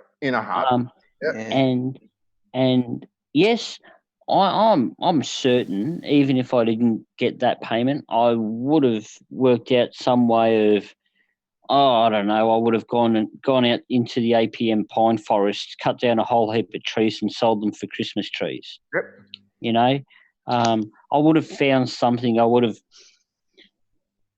I don't know, picked up a whole heap of dryers off the side of the road, fixed them, and sold them for $20 each. Gone down to the local football grounds, picked up aluminium cans, and taken them to the recyclers to make the money. Yes, there's plenty of ways that it could have done, but it made it easier and it kept the wheels of life turning. But forgetting that one-off cash payment, forgetting him, from my personal perspective, I don't think our elected individuals in Parliament have done anything along those lines since. Nothing that they've done has directly helped me. No. It's helped big businesses. It's helped other large corporations, but it hasn't helped me. It hasn't directly changed my life. It hasn't directly made my life easier. And if you listen to all of the hoo-bar that goes around the politicians, well, they're there because they're there for me. Yeah. And, well, what do they do for me? Well, my toilet does more for me than they do. They do absolutely nothing. At least my toilet gets rid of the shit. Absolutely nothing. They don't care. So, Bandy, if we disbanded the government, what would happen to the country? Well, once upon a time we didn't have government, Tim. We didn't have. Bandy. All right. Bandy. Yes. Do you know what life was like prior to 1901? It took a long time for a letter to get here from the Queen. That's right, Courier. Actually, I do know a little bit about what life was like before 1901. Yeah, it was a bit hectic, wasn't it, mate? It was a little bit hectic. Yes, I don't disagree with. Yeah, there was these things called like bush rangers and me and you, Bandy. Yeah. Me and you, Bandy. That's it. Exactly. I know where I can get some horses. But look, the bush rangers, right? At least in Australia, like Ned, they only stole from the rich and gave to the poor. Like actually, Bandy. Yeah, I know. I'd get rid of government tomorrow if I was dictator. Yeah, well, Bandy, do you know what happens to people that live under a dictatorship? Yeah, America come in and chop off their heads. That's what happens. Well, no. Have a look at Libya. Well, have a look at Iraq since they got.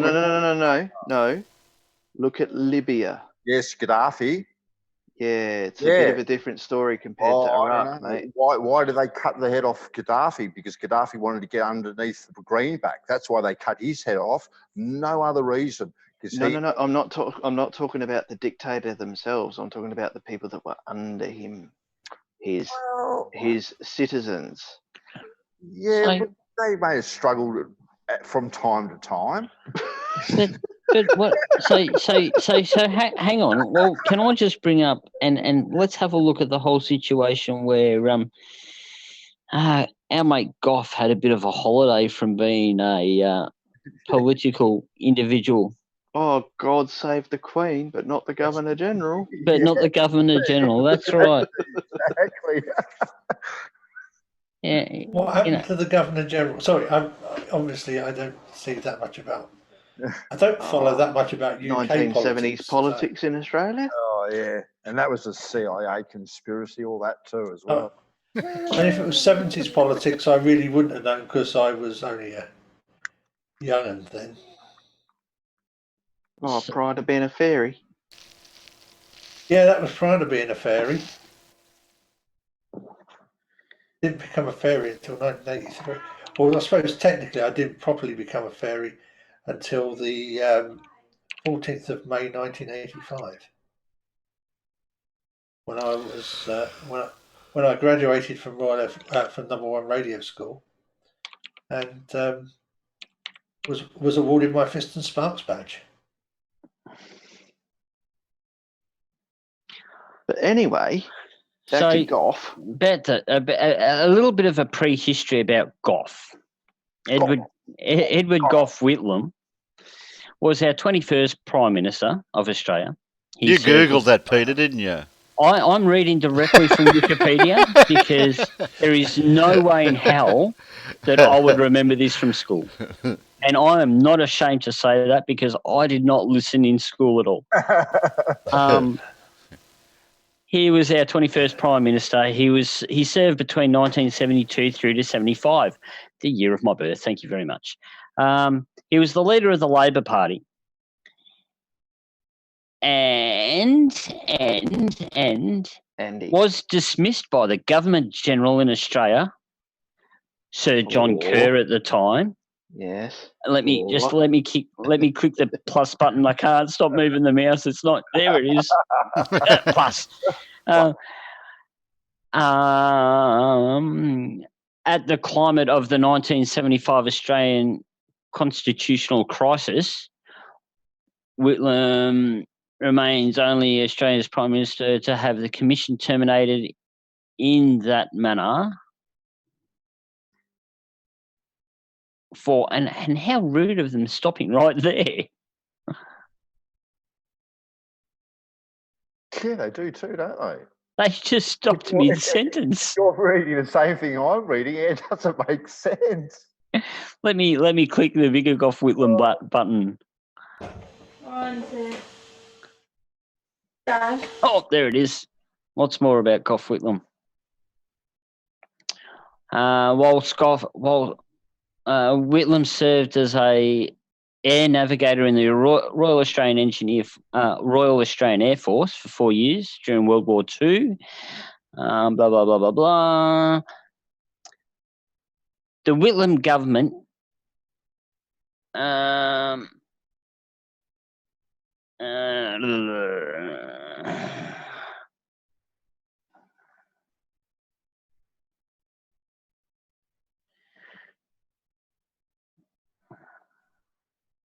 Whitlam got rid of conscription. Yes, he did. Yeah, pity it was after the Vietnam War, right? Ah, well, that's why he got rid of it. He didn't need it anymore. In the late 70s, the opposition senators refused to allow a vote on the government's appropriate bills, returning the House to the representatives.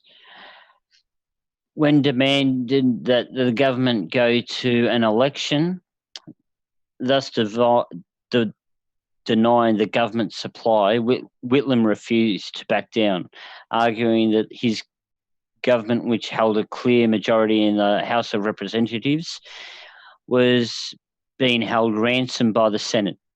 The crisis ended on the 11th of November when Whitlam arrived at the pre-arranged meeting with the Governor General, Sir John Kerr, at Government House.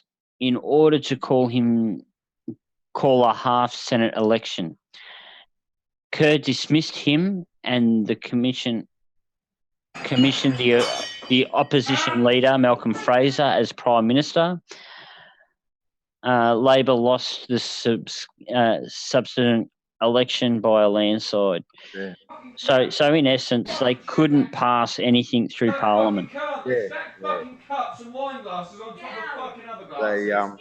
they stopped all the money putting Yeah. anything through, and they had to do something. We've got a domestic going on in Yeah. Oh, somewhere. sorry. No, you're right. Al. You're right. Some people getting angry. Yeah, someone broke something. Yeah, we heard it. Whoopsie. Yeah, so we've got rid of prime ministers before. It's not the first. I think he was one of the first to actually get sacked, as it would be. Yeah, but how was that? They had to sack him to overturn the government. Yeah, It's a bit rude. Well, in essence, that's what they did to Kevin, isn't it? Yeah. Well, if you can't govern, you got to do something. But the stupid thing is you have a look at the whole Kevin thing. They kicked Kevin out and Brought said, Julia in. Yeah, brought Julia in, and then kicked they her out. realized that they weren't going to win the next election with Julia, so they kicked Julia out, brought Kevin back, and then we don't really want Kevin running the place anyway, so we'll kick him out again. Yeah. You know, And then we ended up with bloody Tony. Yeah, well. Yeah, well, I was just looking at the wiki page for that Gap place that nobody wants to mention, and apparently he was about to amend. He threatened to shut that, and yes, that was part of the reason why he was sacked. Because the 11th of November was the day Whitlam was to inform Parliament about the secret American presence in Australia. He was summoned by the Governor General, Sir John Kerr, invoking archaic vice-regal reserve powers, and he was sacked. I don't know if that, Yeah, but he was okay. So he technically wasn't given a reason for his sacking. All it was the Governor General used his powers as the Queen's head of state to dismiss the Prime Minister, invoke a new Prime Minister, get the Senate to vote. Bang's your uncle. In essence, what it was is the whole government was locked. They couldn't pass anything. It was in stalemate. They were completely stalemate. It would go backwards and forwards from the upper and lower house, and nothing was getting passed. Because one senator wouldn't walk to the other side. Yep. Okay, so you have an elected upper house as well, don't you? I take it. Yeah. Yeah, but the Senate controls it. Yeah, well, we've got the reps and the Senate. Yeah, so yes, and nothing can get passed unless it goes through both the upper and the lower house. Yeah, house. Yeah. I mean, it's the same. It's the same here, but of course, we now only have a partly elected. No, sorry, we have a partly hereditary House of Lords still, and then everybody else is appointed these days to serve in the upper house. Yeah. So but the idea is that there's that although they appoint people from the political parties, they also are supposed to appoint enough independents that neither party has a majority in the upper house. Our lower house basically creates amendments or laws or something like that, but then they get put to the upper house to be voted upon. Well, the whole political system is just retarded anyway. It doesn't work. Bandy. Yes. If our government didn't work, you wouldn't be talking right now, mate. I disagree. Oh, I disagree. If we didn't have the government that we had right now, we'd be all having fibre optic. Think about that one. Yeah, there you go. I'd get more than 9, whatever it is, a minute or a second. All right. Who didn't vote and who voted Liberal? I haven't voted for 10 years. Right, so Bandy, it's all your fault, mate. Yep. There you go. Yep, 100%. That's why we don't have fibre to the house. I tell you now, I didn't vote for the joker that's in there now. Yeah, neither did I. Well, that's a majority. Majority's rule. How did he get in? Yeah, I don't know. Out of 3 of us, 1 didn't vote and 2 didn't vote for him. So what the hell? I voted for the sex party. Yeah. Actually, I think I actually voted for the shooting party. Well, I think. Well, they're part of the one party, so. Yeah. I think I could be wrong. I'm going to Google it. I think they're bringing in a marijuana party. Well, they had one in last the last election. Last Andy. election, they had one. Oh, did that? Yeah. Why didn't I vote? Well, maybe you should have gone. Oh, damn! Maybe you should have looked at your paper. That's what the sausages are there for, Bandy. Oh God! When you vote, you get a sausage. You get a sausage. Bandy, something you can vote for, mate. You only have to tick the one box. Oh well, I'm all for voting now. All for it. Just remember, on the white one, you can get away with putting one vote in the top. And walk away. Walk away. But the And green get your one, sausage. you have to fill it in. Oh, God. How many bloody Amazon forests do they cut down each time they have an election with all them? I think our carbon release into the environment increased by about 100-fold the day after election when all of those bits of paper are burnt. Oh my God! You know, there's so unbelievable. Why can't we do it electronically from home? Yeah, but here's something that really sucks, right? You know how they have those handouts just as you walk in to do your vote? Yeah. What's the point? Everybody that turns up's already made their mind up who they're going to vote for. You handing them a piece of bullshit is not going to change their mind. I actually like to debate with them as I walk. I don't. They're not worth it. Oh, you'd debate with a bloody tree, Bandy. Yeah, you would. Yeah, you're not a tree. You're not going anywhere. Yeah, you're not going anywhere in your life. You're stuck in the one spot. Actually, I reckon that's how Bandy practices. He goes, "The world's flat. Change my mind." That's what I should do next elections, didn't I? And I should stream it. I will be honest. This year when I went up to vote, I actually brought up every single point that I didn't like about each of the people that came up to me about their political stance and stuff. Mm-hmm. Because they'd come up and say, "Oh, you know, we're doing this. Yeah, but you're implementing this. Oh, yeah, but we have to because of, no, I can't vote for you because you're implementing that. Yeah, and you're trying to scrap this, so I can't vote for you because you're going to scrap that. Yep. Yeah, no, it's, I don't know. What's that? This supply crisis? Yeah, it's giving an explanation of what happened. It's actually interesting what you got up there, Terry. So, like, only being born at the time, Terry, probably still suckling at my mother's nipple at the time. I was in high school. Yeah, but that's my point. Being in high school at the time, you would have been somewhat more aware of the situation. Yeah, I probably got brought up in probably social studies or something like that. Yep. Well, maybe not in my class, but maybe in one of the higher classes. Yeah. Yeah. Now seeing this, I kind of vaguely remember it because, like I say, 74, 75, I was just starting high school. I was 11, so I would have been seeing the evening news, and I'm pretty sure this would have been on the British TV, evening news. Yeah, there's because another. The yeah, next bit after this was a constitutional crisis in a Commonwealth country the size of Australia, where the Queen is head of state, would kind of well, it does mention the the Queen BBC. in the next paragraph, so I'll scroll down in a minute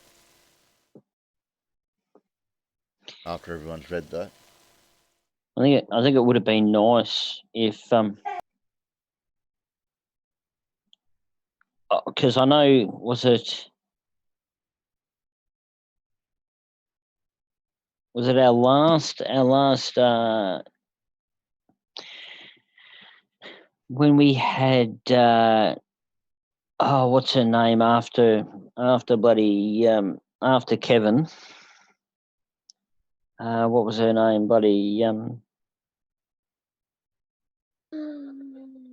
Julia, that's right. Because when Julia was in stance, they almost had the same problem, that they could not. Yeah, no one crossed the floor. No one would cross the floor. They couldn't pass anything, and everything was just going backwards and forwards between the upper and lower house. In some ways, I wish that the whole lot was reenacted.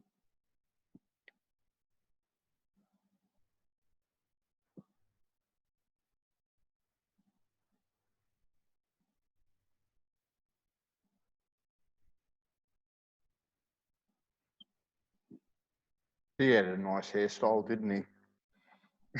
Yeah, I'm sure he did it for the newspapers. You know how they do the cartoons in the newspapers. Yeah. Him and Hawkeye.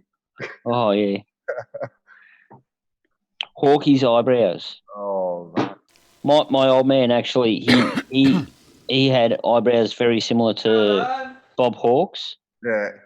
And you know how Bob used to have those little, I don't know, you'd call them like little wings or whatever you call them, that come up.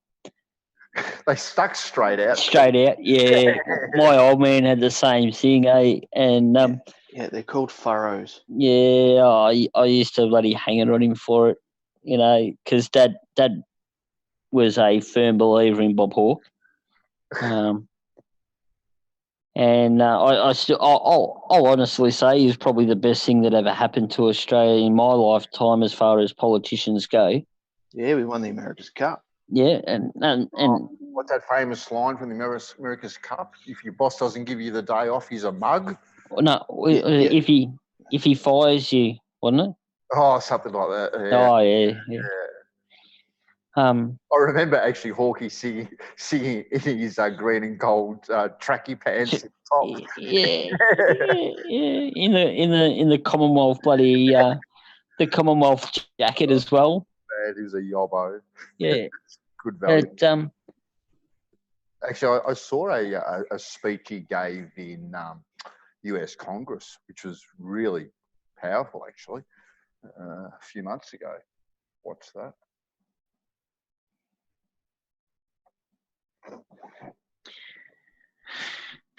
Can't believe it. Anyway, gentlemen, it is time for me to go. Good night. Yeah, I know. It's good. I thought we might have to finish off here. Yeah, it is a Sunday after all. Yeah. Well, you've only been going for 7 hours, Terry. Seven and a half. Oh, it started off just as a random just in to get between together. after show thing. I started early in the afternoon, sort of. Yeah. Oh, thanks for hanging in there, guys. Yeah, it's all good, Terry. Thank you, Terry. Who's left in the side chat? Fred. Oh, Fred's out there. Kia No. Bandsaw. Oh, that Bandsaw. Jeez. He's going to get banned next week. Oh, yeah, take his spanner. Take his spanner and whack him. Thrusty bits, thrusty. How do I get out of here now?